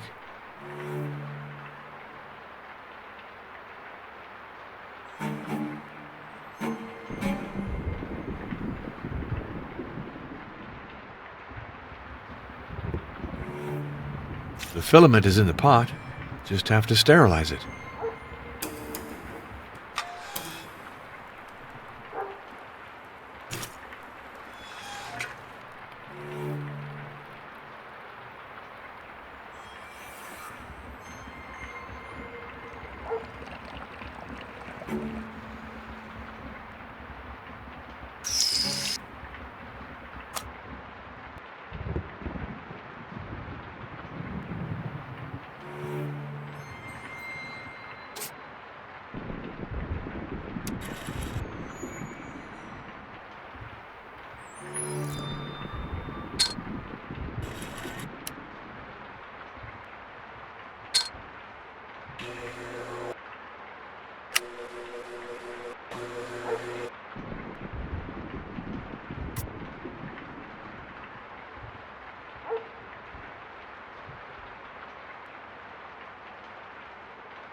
Let's just leave the bottles in the cabinet.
This sample is already several days old.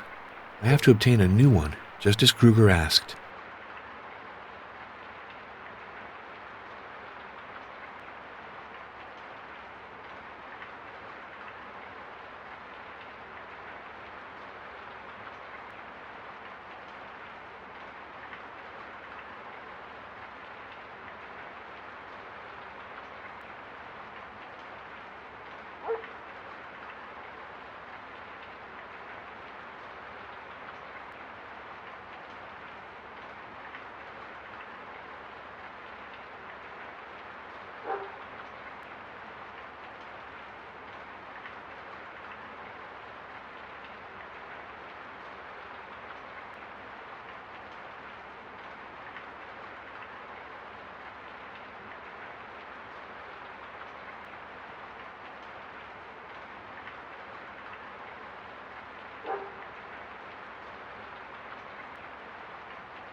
Perfect. I'm sure of my results. The storm has wound down. Let's call Kruger right away to give him the results he was promised.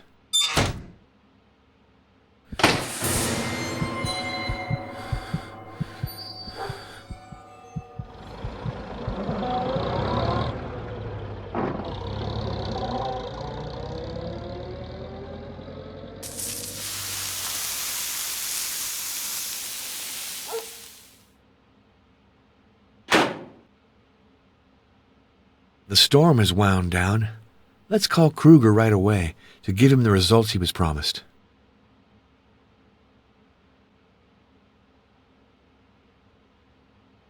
Thank you, Father.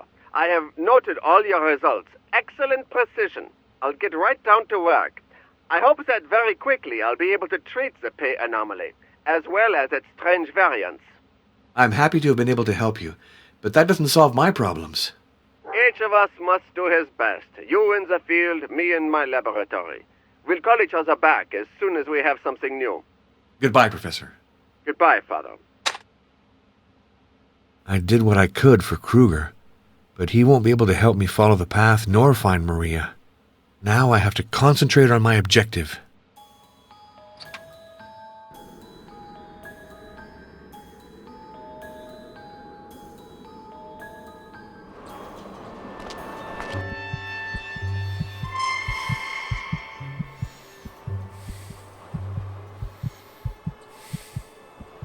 I can't borrow this without permission.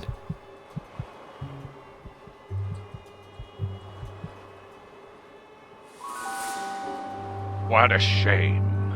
They burned the church, and they took the key to Martha's crypt, and I'm pretty sure they defiled it. If it ain't terrible to see such things. Father, with all due respect, if you'd gone back to Rome, they never would have done that. But who are you talking about? Who burned the church? Oh, Father, you got to understand. I can't tell you that, or they'll kill me.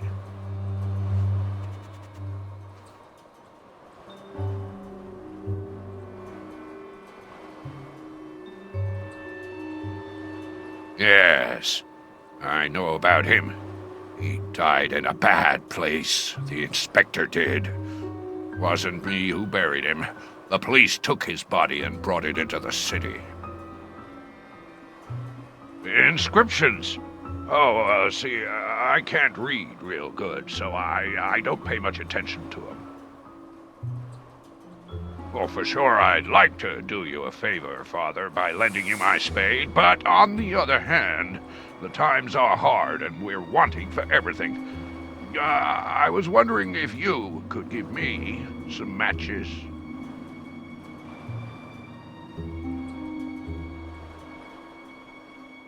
Thanks, Father. You can take my spade whenever you want.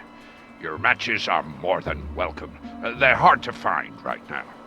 And batteries. Could you find some for me? The ones in my electric torch are drained. Batteries? Huh. Even in Alba Euler, it's almost impossible to find any. So your electric torch ain't gonna be much use to you here. If you leave it with me, that'd be real generous of you, Father. I'll think about it. Well, if you need a tool or something, come see me, and maybe we can make a trade. But, with all due respect, Father, don't say I've been dealing with you, because there are some as don't like you a whole lot, you see. She's real cute, that little Maria, ain't she? What did you say? Just that Dr. Florescu's a cute one. No bad thoughts intended, of course.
I'm going to open the grave of this Luciana Hartner.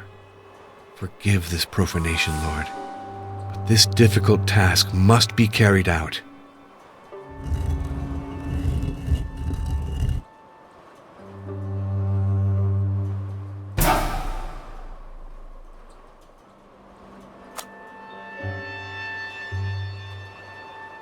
I already have some.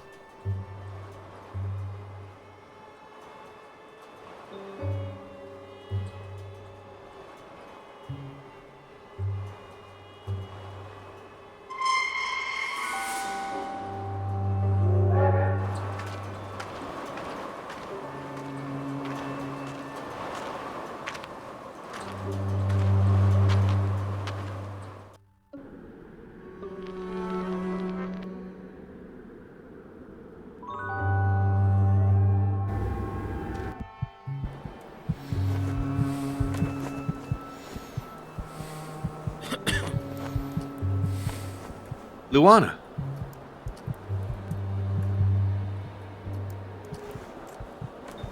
People who like neither priests nor gypsies.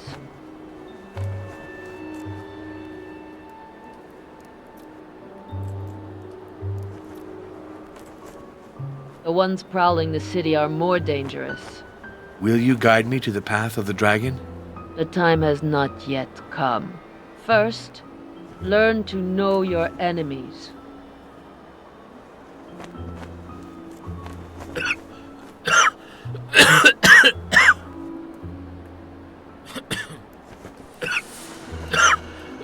Cartridges from a revolver.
This is no moment for scruples. I'm going to search this room.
It's the photo of Janos, and yet...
No doubt about it. I've found the key.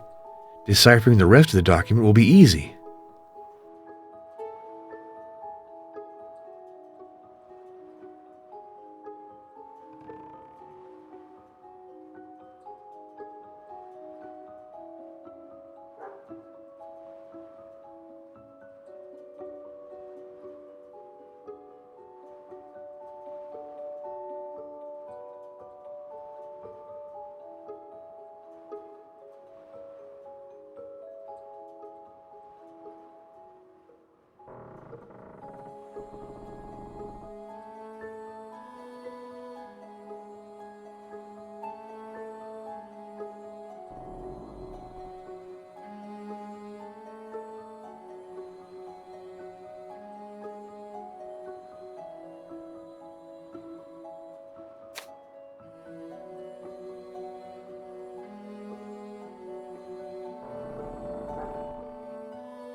No doubt about it. I've found the key.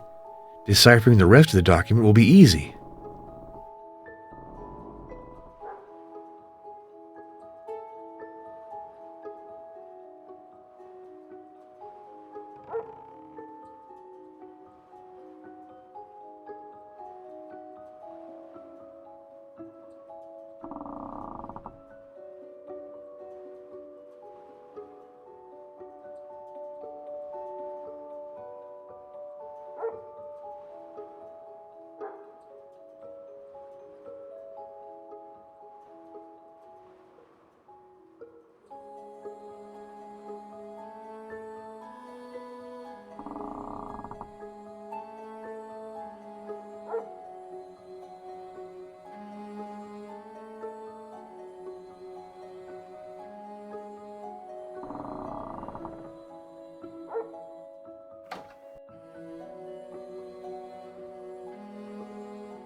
The dish is heaping full.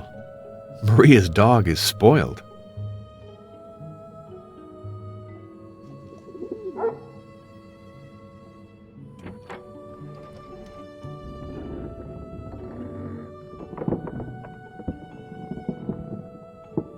There's nothing in there.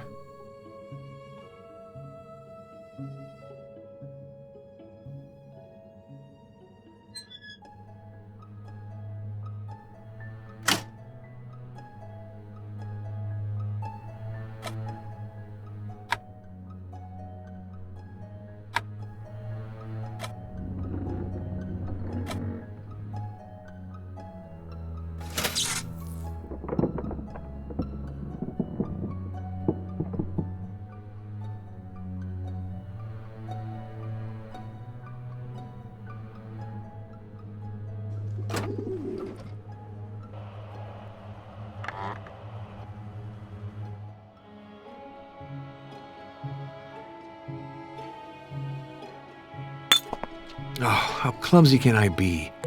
I tipped over a bottle of acid.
The paper has holes in it. I should examine this letter on a light table. Something rough here. There's something tiny stuck to the paper, and it's well stuck. No way to detach it without ripping everything.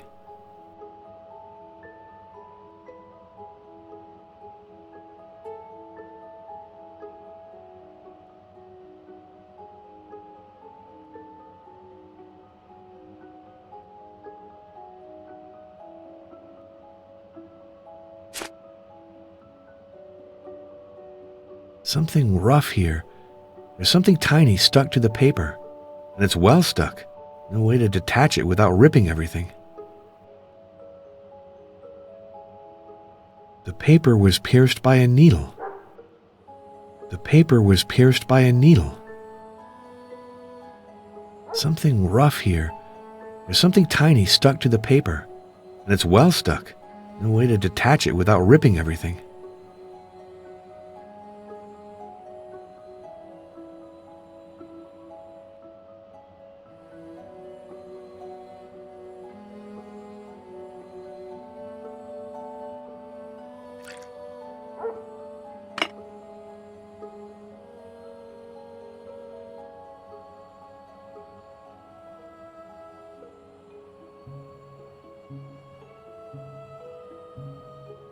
The vial of acid is empty.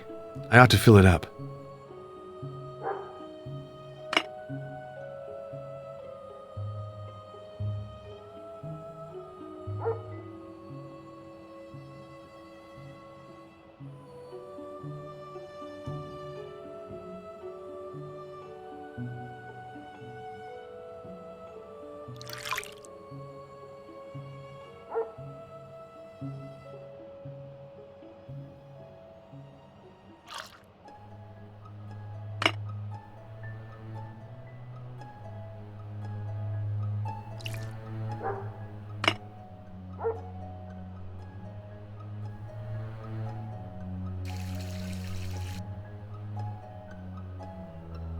It's not a bad idea, but I didn't choose the right reagent.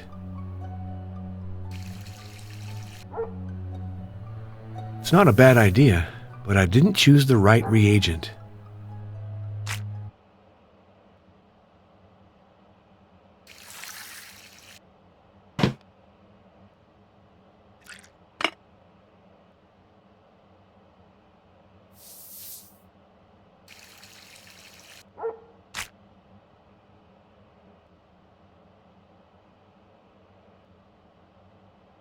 I've got something in my tweezer.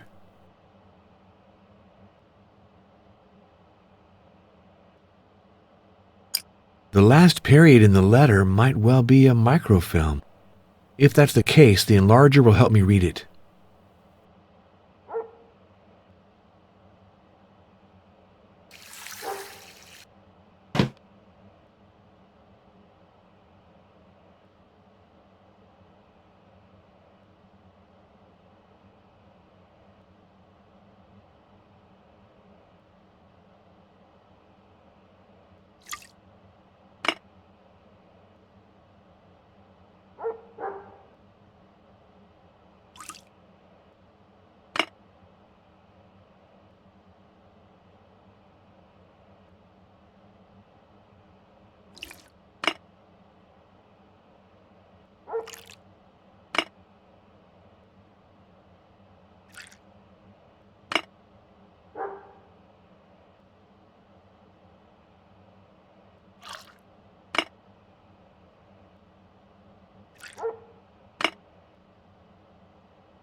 I've learned many things, but I'm still unsure of how to approach the enemy. I have a feeling I won't manage without help.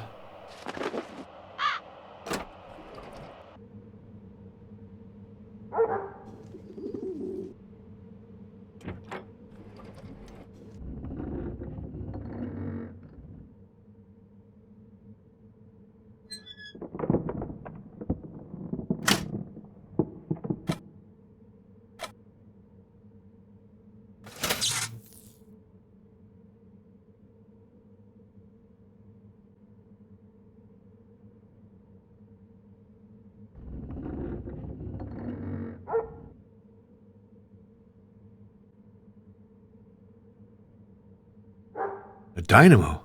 I don't know how this machine works. Instead of trying to get it to work, it'd be better if I changed the fuses of the house.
Priest! Now you know your friends and your enemies. As for me, I went to get water from the spring. Look for a print near the water.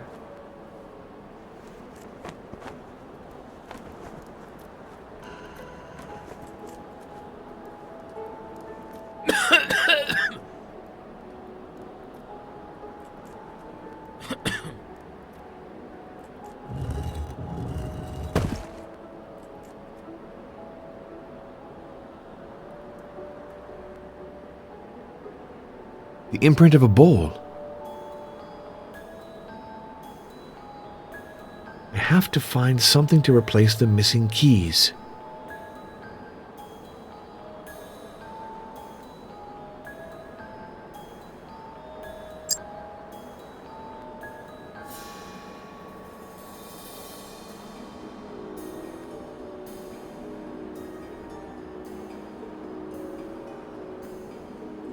A stele is missing.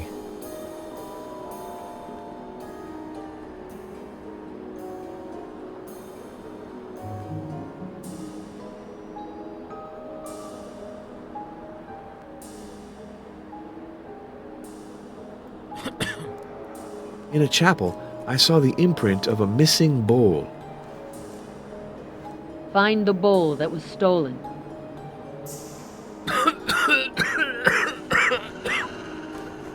This is definitely not getting any better.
A double of the key to the vault. Those who came before me must have thrown it through the opening of the door when they left.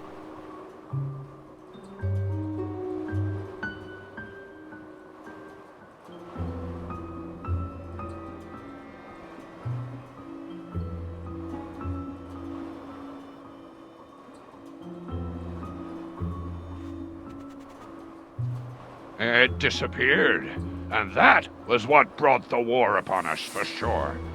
Till it comes back, we'll have one misfortune after another. Do you know who took it? No, but may a curse fall upon the thief, with all due respect.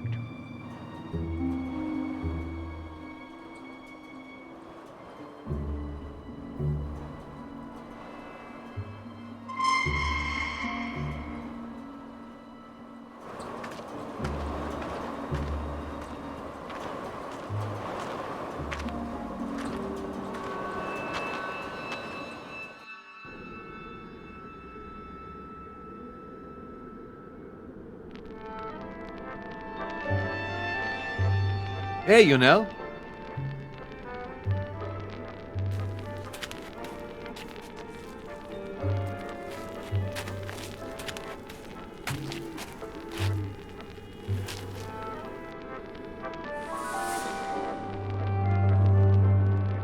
The bowl from the fountain near the broken oak? Oh, that's a secret. But I trust you. So I'll tell you. It was Ariel and Seldrick. I saw them. Before the war, we often played near the chapel. And one time they took it. And what did they do with it? I don't know. When they broke the chain the bowl was attached to, I caught on that they were being mischievous and I left. Because that bowl is cursed. It's forbidden to touch it. You really don't know where they took it?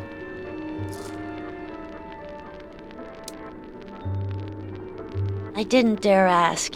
Anyway, I don't think they would have told me. It was a really stupid thing to do, you know. Maybe the Iron Guards? I didn't see it. I was helping my uncle bring in the wood.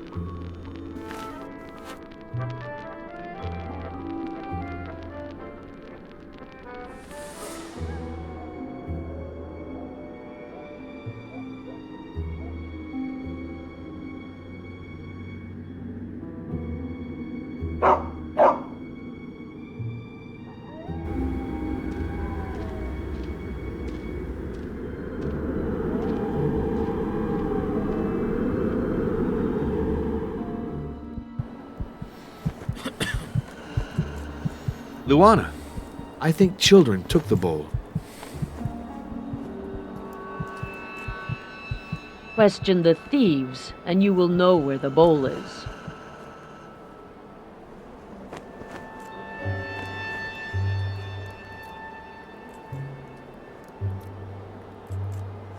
Question the thieves.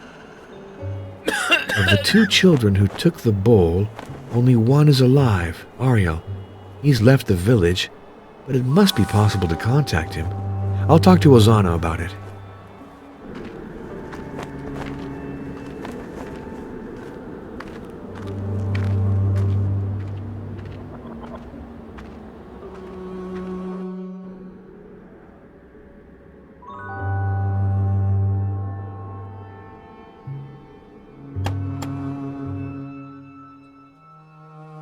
I discovered a little chapel near the crossroads of the Broken Oak.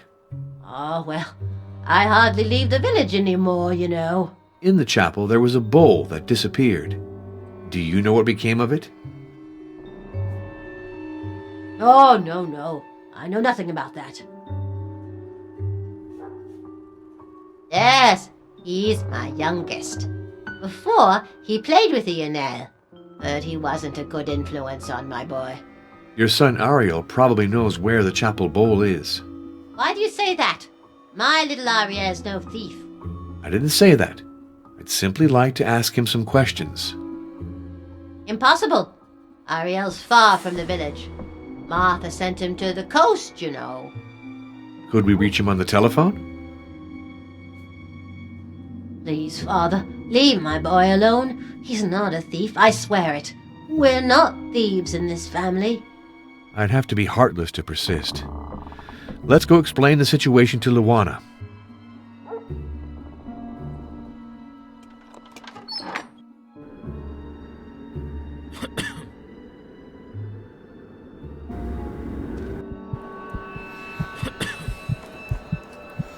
Luana, one of the children is dead, the other has gone far away.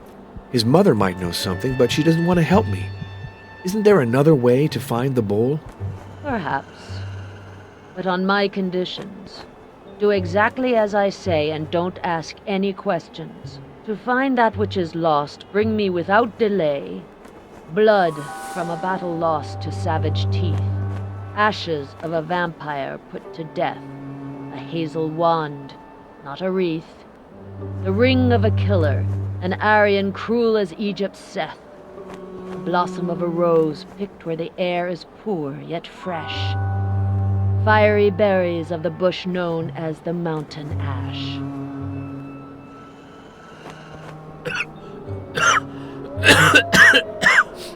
Fragrant flowers, a thorny stem. It's a wild rose bush.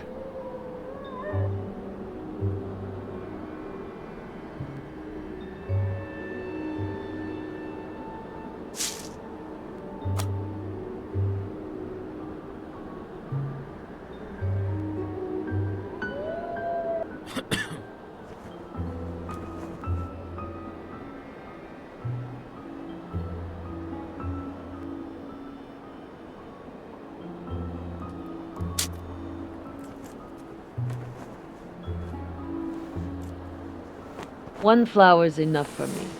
Keep the branch.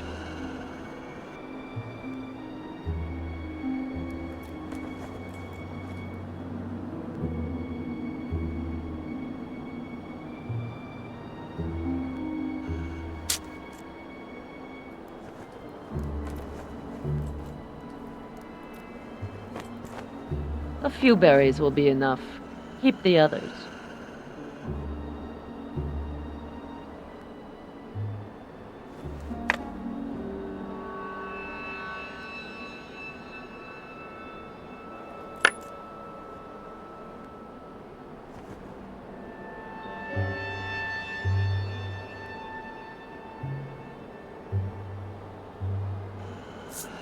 Luana, I've brought all you asked for. Good. Now leave me alone.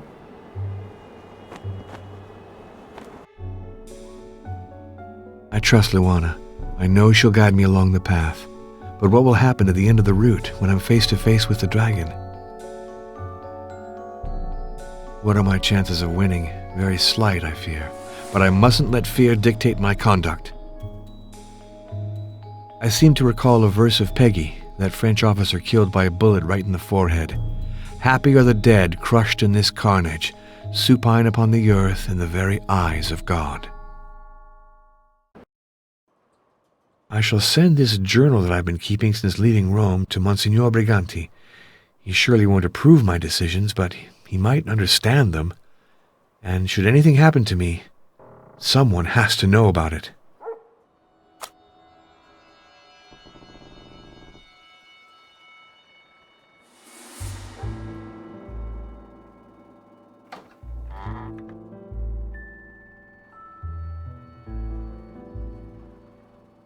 Father, there's that gypsy, a vagabond, came to see you.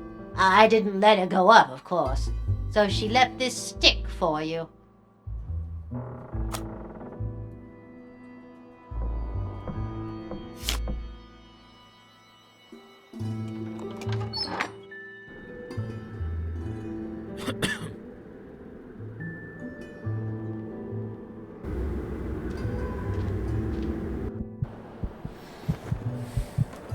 Luana has left, and I wasn't even able to say farewell.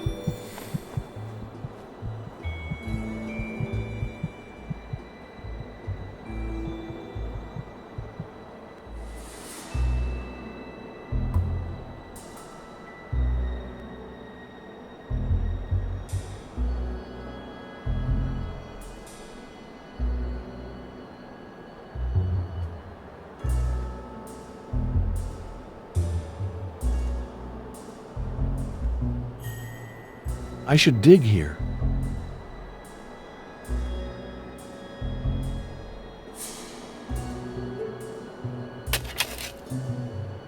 A mortar shell.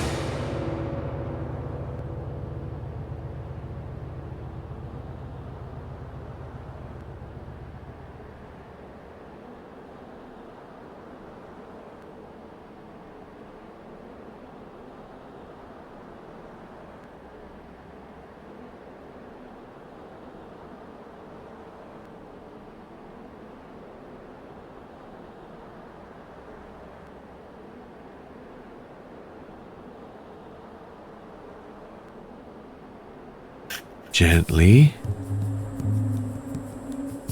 I'll need a tool to disarm this shell.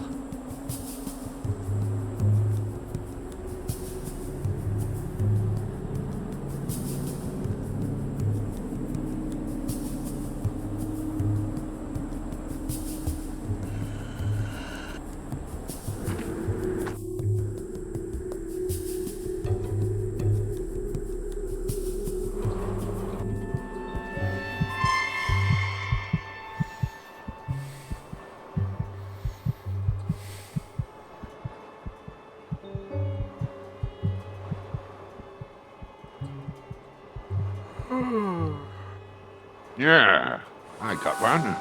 I'll trade it to you for your electric torch.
I found the solution.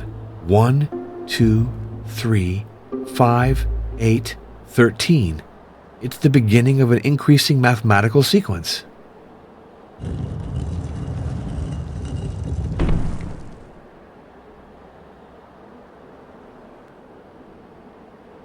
It's too dark to go in.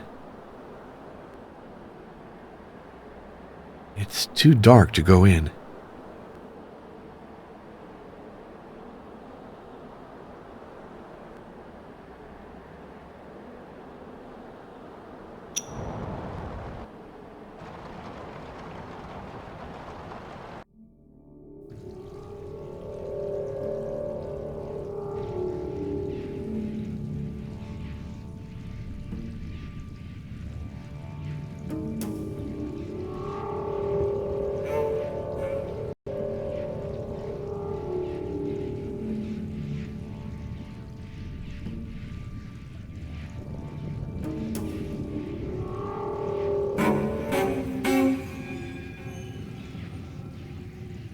They're aggressive. It's impossible to pass as long as they're there.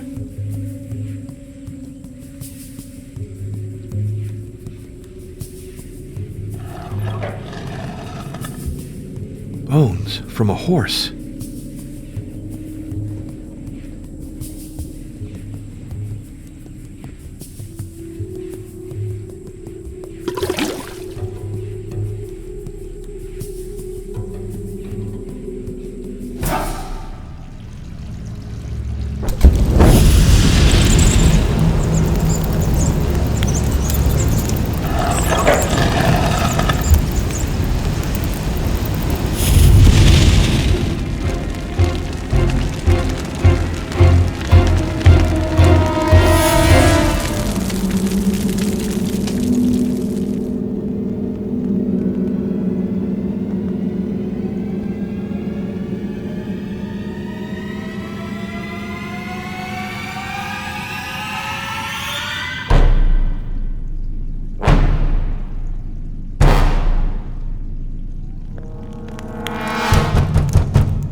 I'm stuck. Impossible to raise the cover. And I have no light.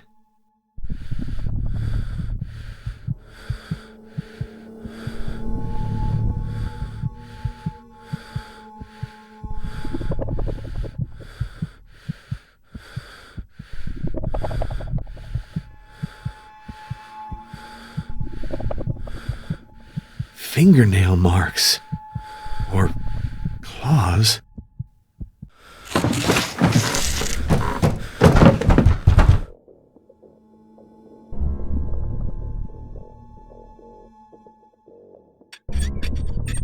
Ow!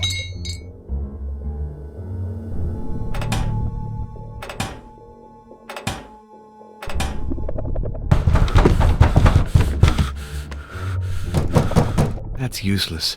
The cover is jammed. That's useless. The cover... That's useless. That's useless. That's useless.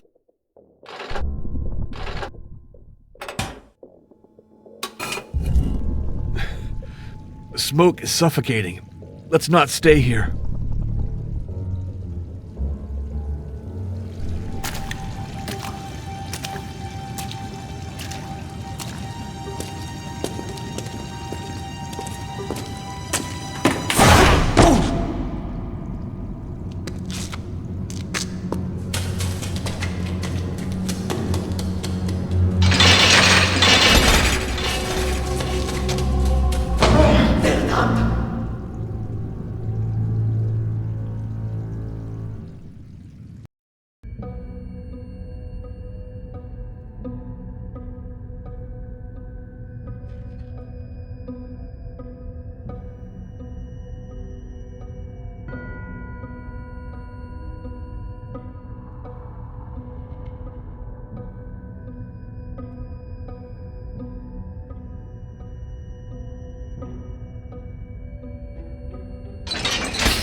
There's an odor of tobacco.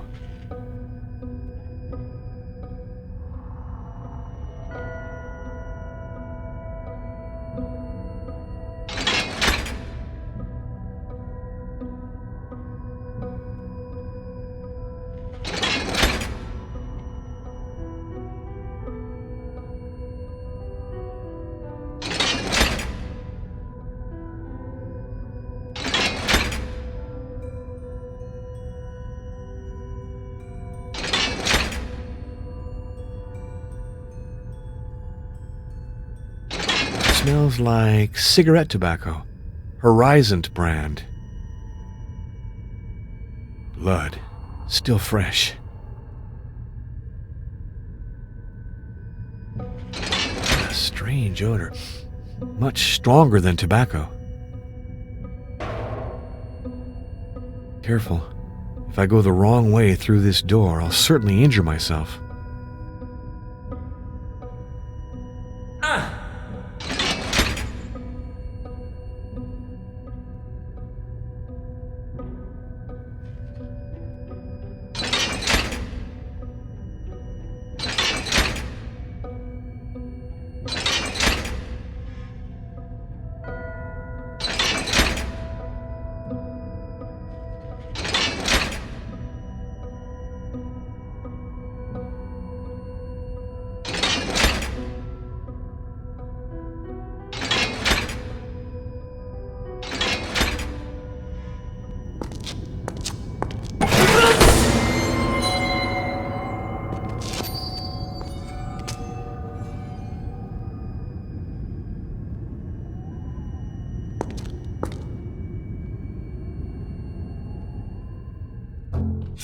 Janos! You seem in better shape than the last time I saw you. I lost a little blood with the points in the labyrinth, but besides that, everything's fine. Now we have to get out of here. How? The partition separating us is movable. If we can displace it, we'll clear this door. What do you suggest? In front of me is a series of keys. They're decorated with imaginary animals. On my side as well. Let's try to understand their operation. I think they control the partition's movement. So let's press a key. We're not about to stay this way for years. Like you, of course. After a few mistakes, I understood that you had to follow the immortal sequence in reverse. Didn't you read that sentence carved in the labyrinth? It is not suitable that the sequence of the immortals grow infinitely. That sequence is Fibonacci's, in which each term is equal to the sum of the two preceding ones. In fact, the rooms that led me to the way out were numbered in reverse order. They are two different forms of the same name. My family belongs to the German-speaking minority that lives in Transylvania. Since the war, I go rather by the name Janos Peckmester, because Germanic names arouse suspicion. I wanted to keep you away. From the beginning, I sensed that if we both followed the path, we might come into conflict. I did everything to avoid that. I had come to speak to Maria. What did you do to her? Nothing. I merely wanted her to take me to the dragon.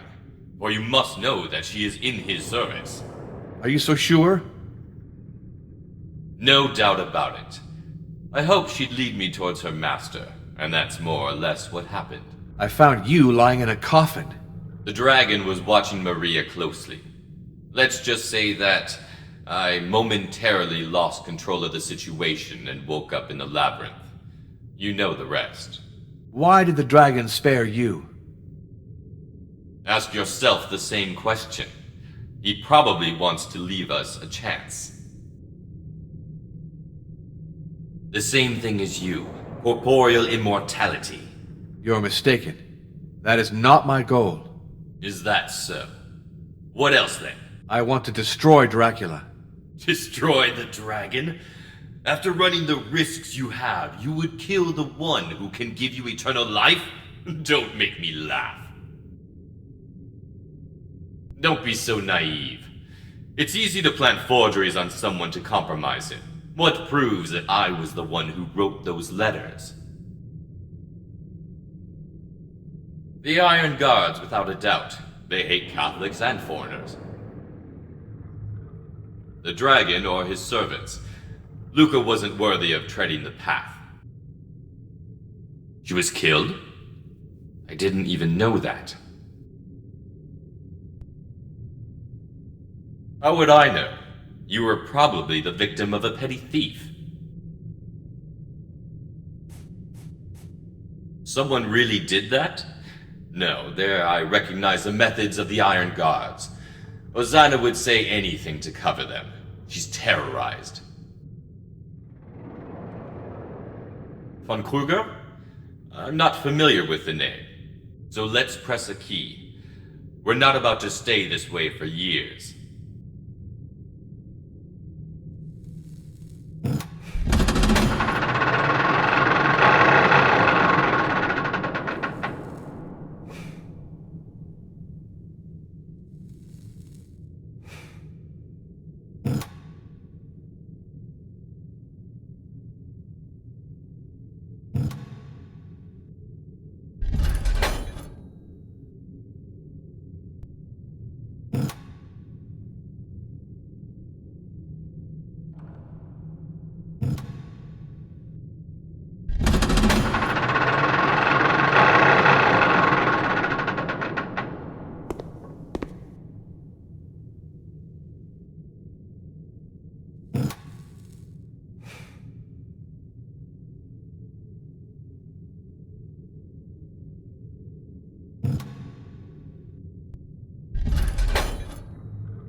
Those steel points in the wall.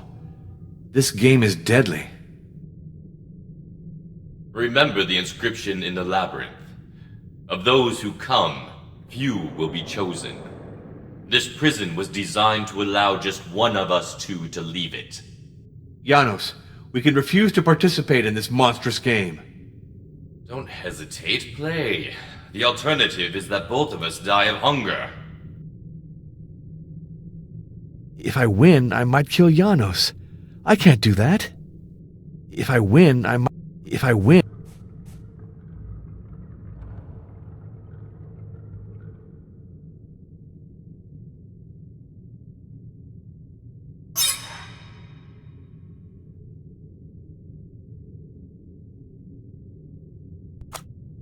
This should work, but I hope I don't break the blade.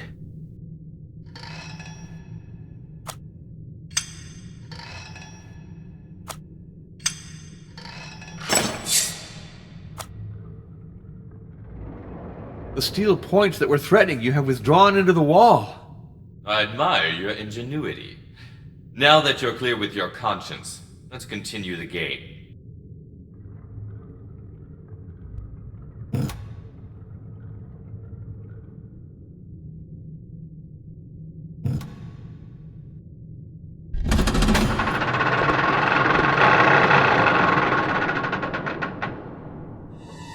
You have cleared the door.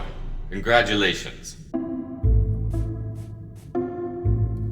Free me, Arno. It wouldn't be charitable to abandon me. The keyboard is blocked. For the moment, I don't see any simple means to get you out of here. I'll come back and extricate you later. And if you die? That would be unfortunate for both of us. So it's in your interest that I succeed. Have you any information to give me concerning the last part of the route?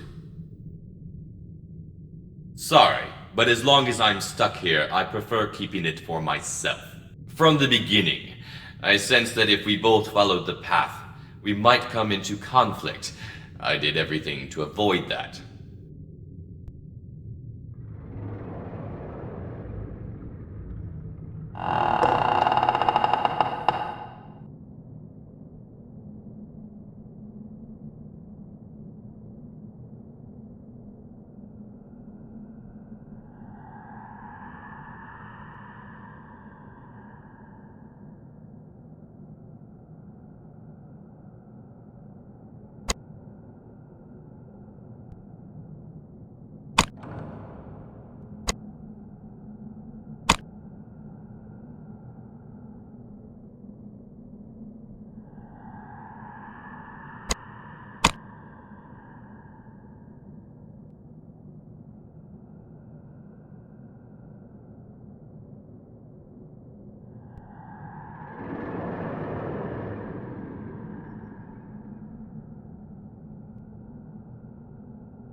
This liquid has a familiar odor, but I can't seem to identify it. It's both acrid and acid. It's indescribable. This drink procures the same sensations as wine. I'd best not abuse it. It's salty. It's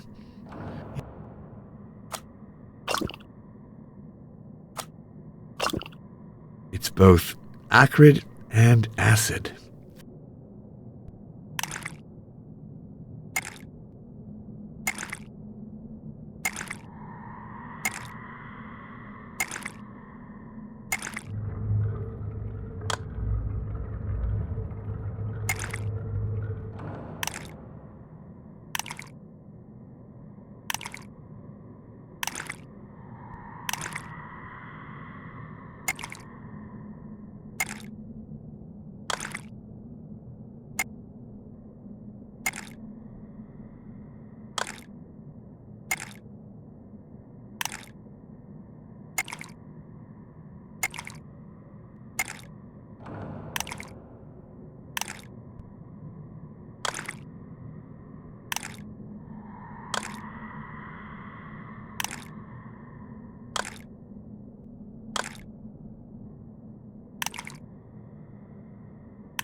Noli respicere.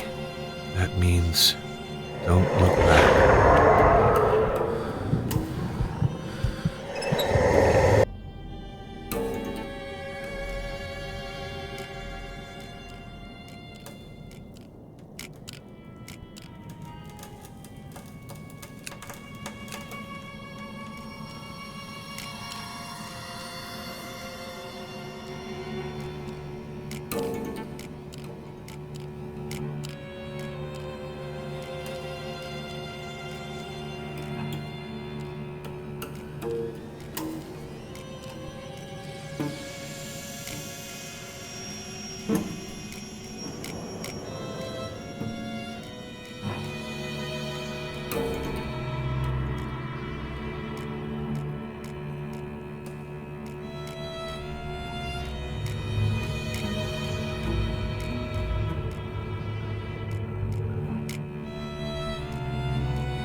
I heard an awful noise a while ago.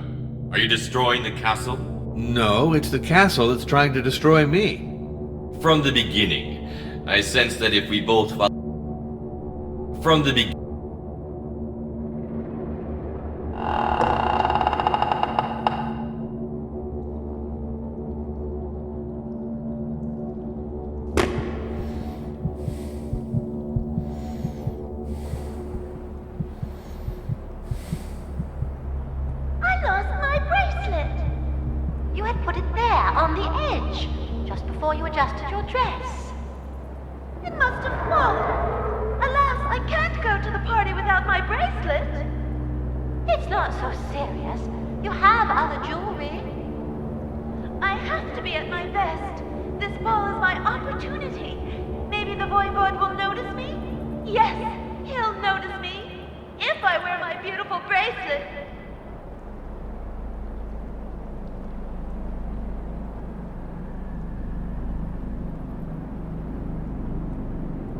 no one. And yet I clearly heard voices.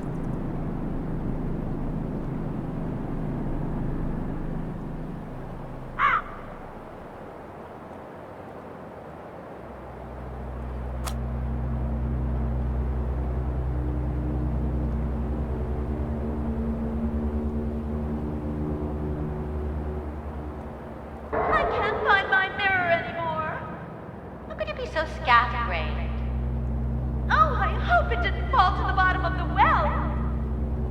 Hurry up, the ball has begun.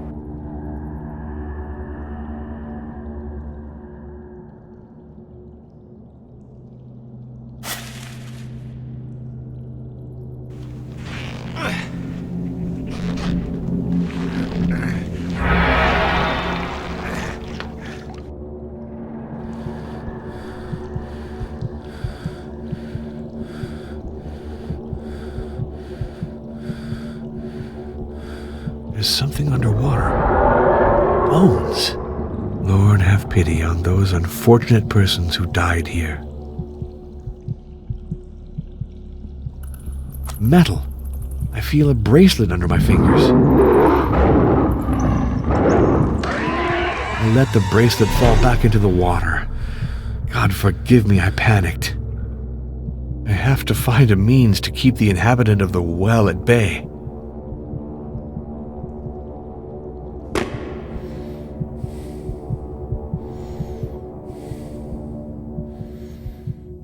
If you bring me back something to drink, fill this bottle for me. From the beginning, I sensed that if we both followed the path, we might come into conflict.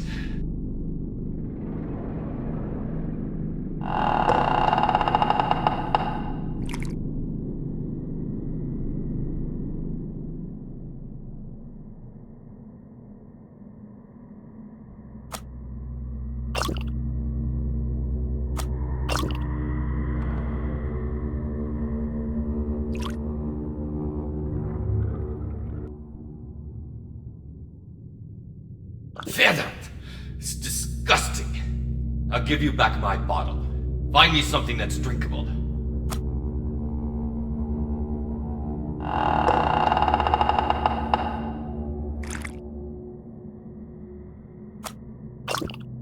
It's both.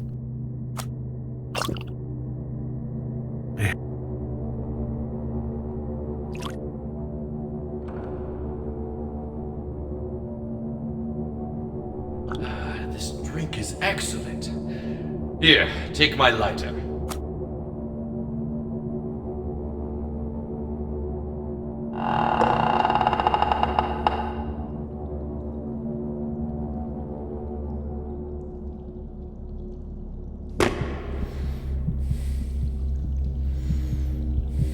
Metal.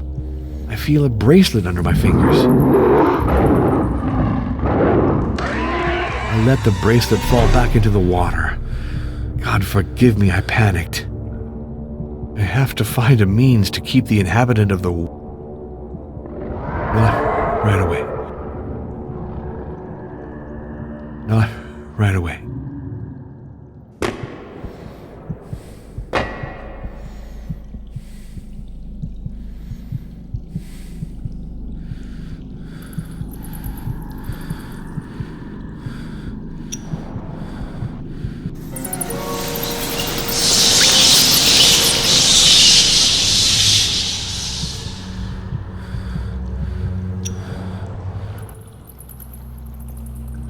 Metal. I feel a bracelet under my fingers.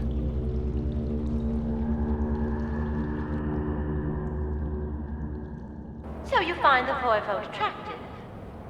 He's handsome, he's powerful, and not yet married. But what kind of a man is he? They say he did horrible things while fighting the Turks. Fighting the infidels is valiant, not sinful.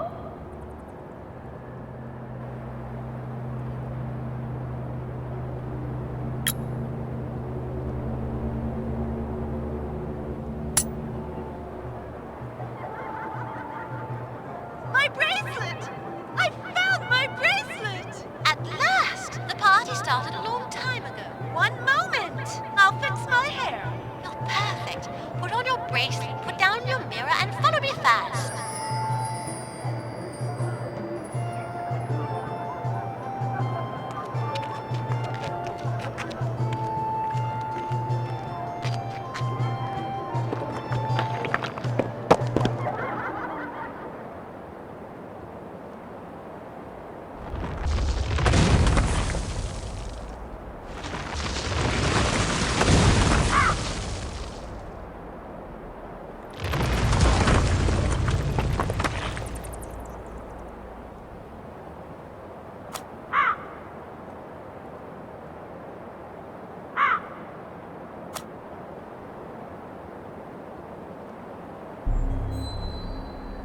What happens at the end of the route? The initiate must accomplish one last rite. He won't be able to unless he's understood all he's achieved before. That is, if he knows the order of the trials as well as the objects and symbols related to each of them.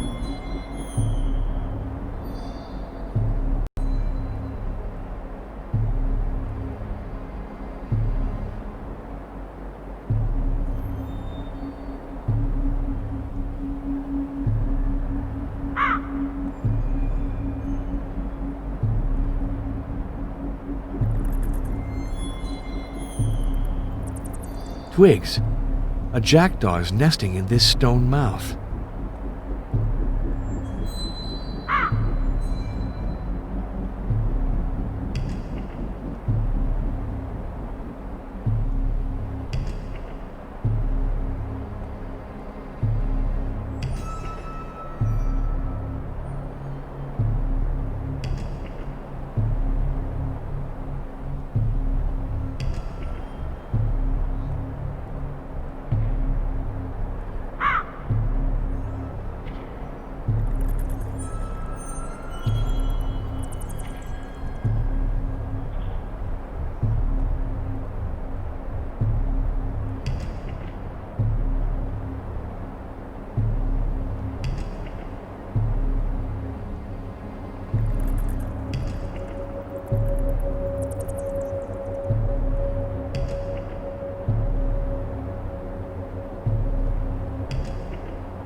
Father Arno, it's Professor Kruger. Professor von Kruger. Father Arno, at last I found you. But what are you doing here? I came to help you. I have the serum. Beware of illusions. Alone and sick, you won't get far. It wasn't easy, believe me. Father Arno, I beg of you, get back in touch with reality. You are the victim of visions. I've taken a long trip to save your life and your reason. Don't worry, he is no longer a threat for us. Really, don't let our enemies deceive you. I have other documents with me that will prove my good faith. Father Arno, till now I haven't wanted to alarm you, but your tests have confirmed what I suspected. You are suffering from a powerful variant of P syndrome, a type with a very rapid evolution that can alter your thinking. Come up quickly to me. I have the serum.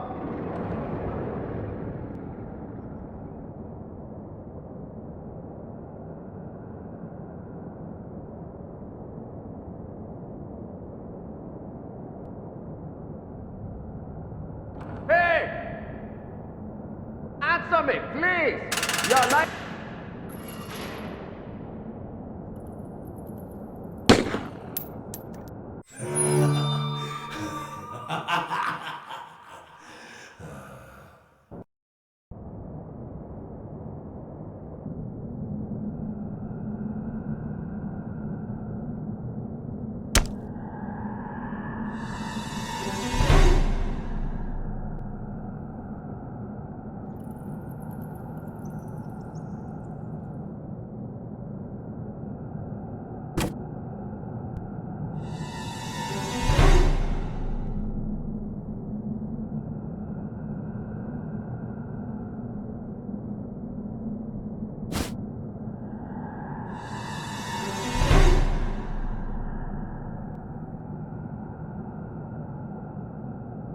An illusion. It was just an illusion. And now I've lost all my weapons. But one.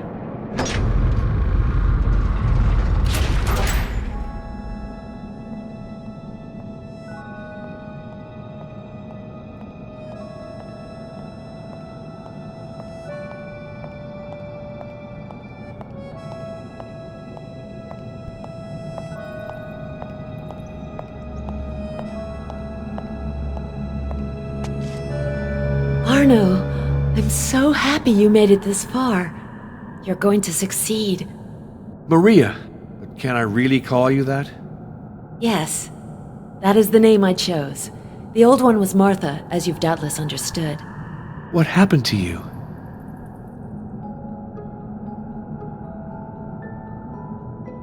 When I was Martha, hidden by a veil, happiness was forbidden me. So I lived to care for others. When I learned that it wasn't illness that took their lives, I looked to see where the responsibility lay. I followed the path. I arrived before the Master. He offered me the unthinkable, eternal beauty, a life unveiled. So you have become the servant of Dracula. That's a privilege, Arno. In a bit I'll leave you alone and he will approach you. Above all, don't do anything rash. Seize the opportunity.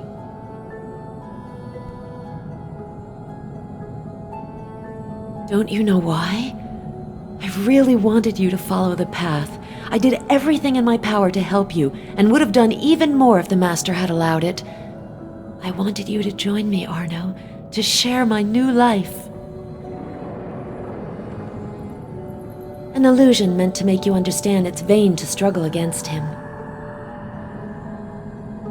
I prepared a brew with plants that made me fall into a cataleptic fit. They carried me to the grave. The Master took me out of it, then led me to the castle. After the final trial, the wounds on my face healed. My body was rejuvenated. I then came back to the dispensary using the identity of Maria. It is. The villagers need the supernatural to help them bear their existence. They made me a saint, and the diocese seized hold of the occasion. Their mistake turned out happily, since it brought you here and allowed us to meet. Fate brought us together. First, I went to the Turkish prison. The master learned of that. Nothing escapes him. Upon my return, he wanted to test me. One of his men came to the dispensary. I fled, but he pursued me to the broken oak. There I grabbed his weapon and shot twice. I think that was when the master looked favorably upon me. I pursued my route, picking the weeds from my garden and burning my pigeon loft. Then I drank the sleeping brew to awaken in the castle. You know the rest.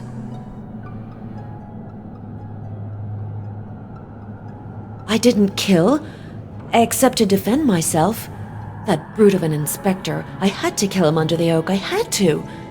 But I haven't murdered anyone. Not yet. But you serve a murderer. No, a hunter. The eagle and the tiger must kill to eat. That is their nature. But becoming a tiger, or even the accomplice of a tiger, is to renounce human nature. You won't have the choice. Facing the master, you are naked, defenseless. He speaks and you listen, trembling. Like you, I approached him with the mad idea of combating him. How pretentious. He could have destroyed me in a breath. But instead, he chose to offer me life. I owe him everything.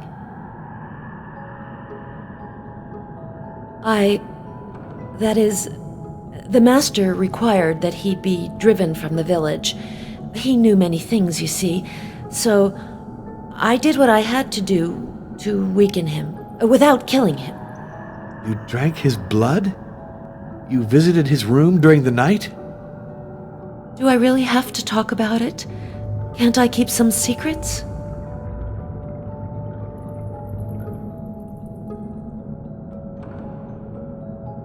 Perhaps they were more than just dreams.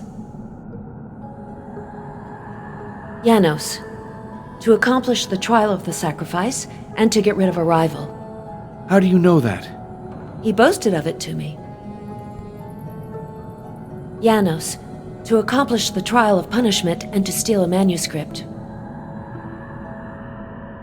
Probably Janos. I know he followed you in Turkey. Janos, he tried everything to eliminate you. Kruger harassed me for weeks to finish your analyses, but I always found some pretext to put off the job, so he lost patience and sent Janos to me. Kruger attached a great deal of importance to those tests. He pretended to be looking for a serum, but he never believed the P syndrome was an illness. The imposter.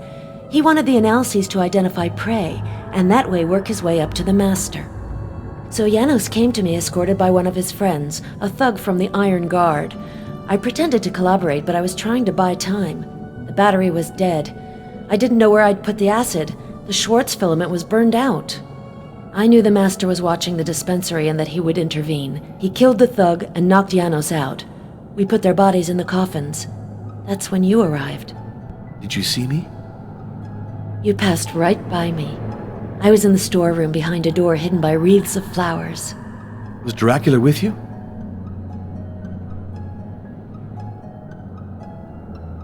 Yes. We were waiting for one of his men to come get us in a truck. He locked you into the laboratory while we loaded the coffins. I left without being able to speak to you, but I thought that you would read my message in the mist. Why did Dracula spare Janos? To subject him to the final trials of the path. But you succeeded before he did. Really? You gave him a fine present. He must have understood immediately who I was and how far you had progressed on the path. Not surprising then that he came straight off to lend a hand to Janos. You must have heard them. They're up there, near the well. Furious they can't come down. He's one of the leaders of the Thule Society, of which Janos is a member. Do you know of a brochure called The Lords of Twilight? Yes, I looked through it at Arena Box Office. Well, it's Kruger who wrote it, using a pen name. Janos and Kruger are really very dangerous. Not anymore, since you beat them to it. Win the Master's favor, and they will never reach their goal. It's the Master who controls it. Early in the century, he preferred disappearing from public life to manage his affairs secretly. A charitable foundation is an excellent cover. When I was Martha, I didn't suspect for an instant that I was working for the dragon. Be very careful, Arno. Don't defy the Master or he'll crush you. Don't lie to him or he'll know. Answer correctly, and he'll give you immortality. Farewell, Maria. You have to succeed. Think of us.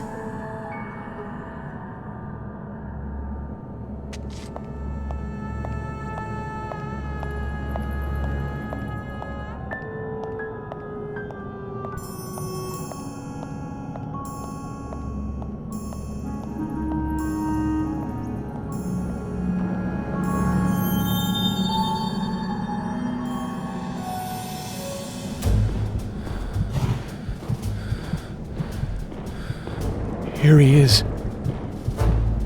My God, make him approach me. Very close. Then I'll be able to act. You, priest.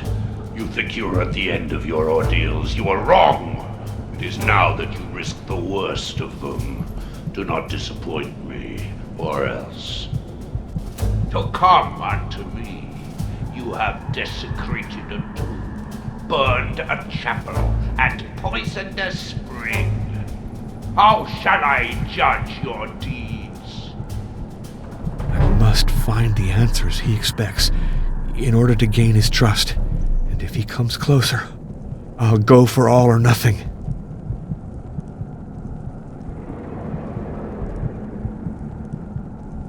Perhaps you have spoken well. Or perhaps you are already condemned. You shall not know until after you satisfy my curiosity. I can hear you breathing, priest. You are suffocating, are you not? I know that you do not much like the depths. But remain clear-headed. For if you make a single mistake, I will hang your skin on the walls of my crypt. Everyone treats his enemies in his own way. I used to impale them, or drown them in the latrines. You act in a very different way. Twice, your enemy, Janos, was at your mercy, and you spared him. Why?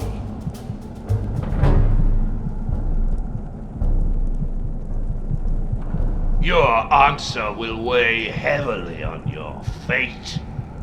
Perhaps it pleased me, or perhaps it doomed you. Whatever is true, let us go on. I want to know what is on your mind. I have always been curious.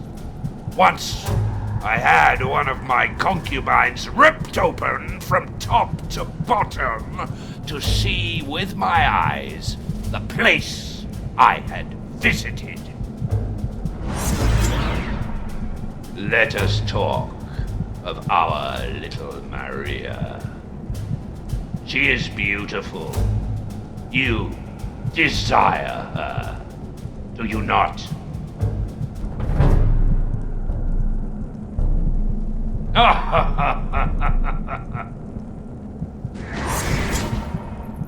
What a strange priest you are. Dogs are afraid of you. Men insult you in hushed voices. But you hear them, do you not? Now, your hearing is keen, and you see in the dark, like a nocturnal beast. You are beginning to resemble me, priest. Do you know why? I have traveled the path. Yes, as did I before you. But let us see how far your knowledge stretches. Will you be able to tell me who initiated me? Who gave me immortality?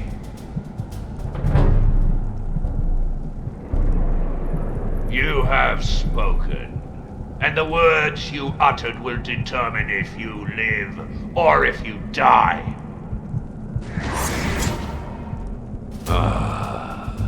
I hear your heart beat and your arteries throb.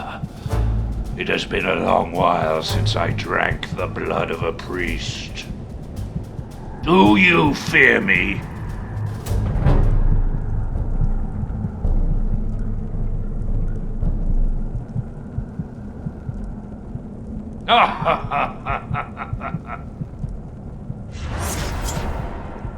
I sense on you the odor of tears, of sweat, of blood. You suffered to come this far. Why? Tell me, priest. You can't have come with the absurd idea of fighting me. Good answer. Fortunately for you, you will receive the blood of the dragon without fighting, for I have judged you worthy. On your knees now, for your baptism in blood.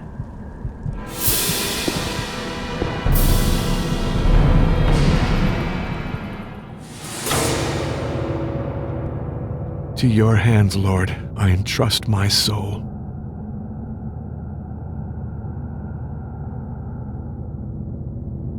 How dare you!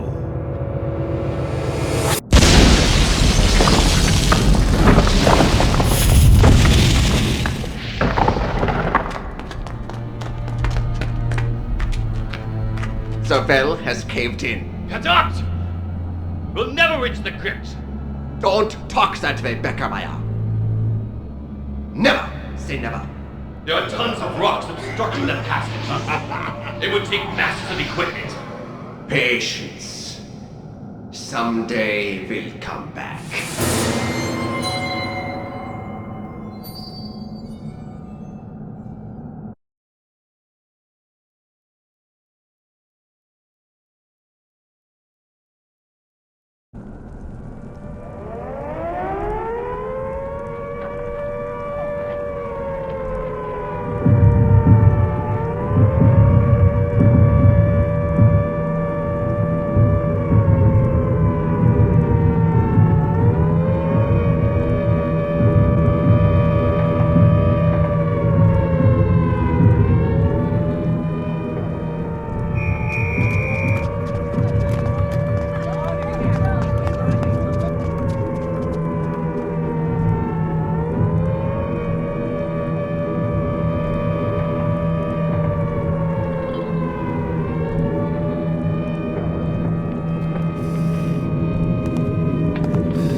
The game is up.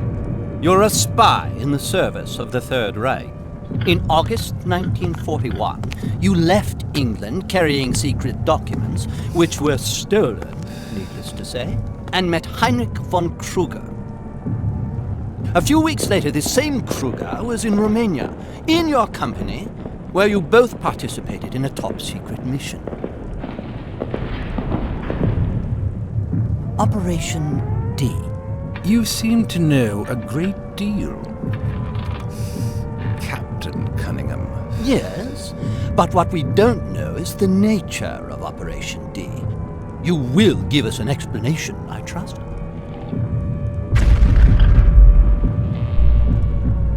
Does the name Vlad Tepes mean anything to you? Vlad Tepes, Dracula, the vampire. You don't believe in vampires, Captain? If you had seen what I have seen, you would know that I am in deadly earnest.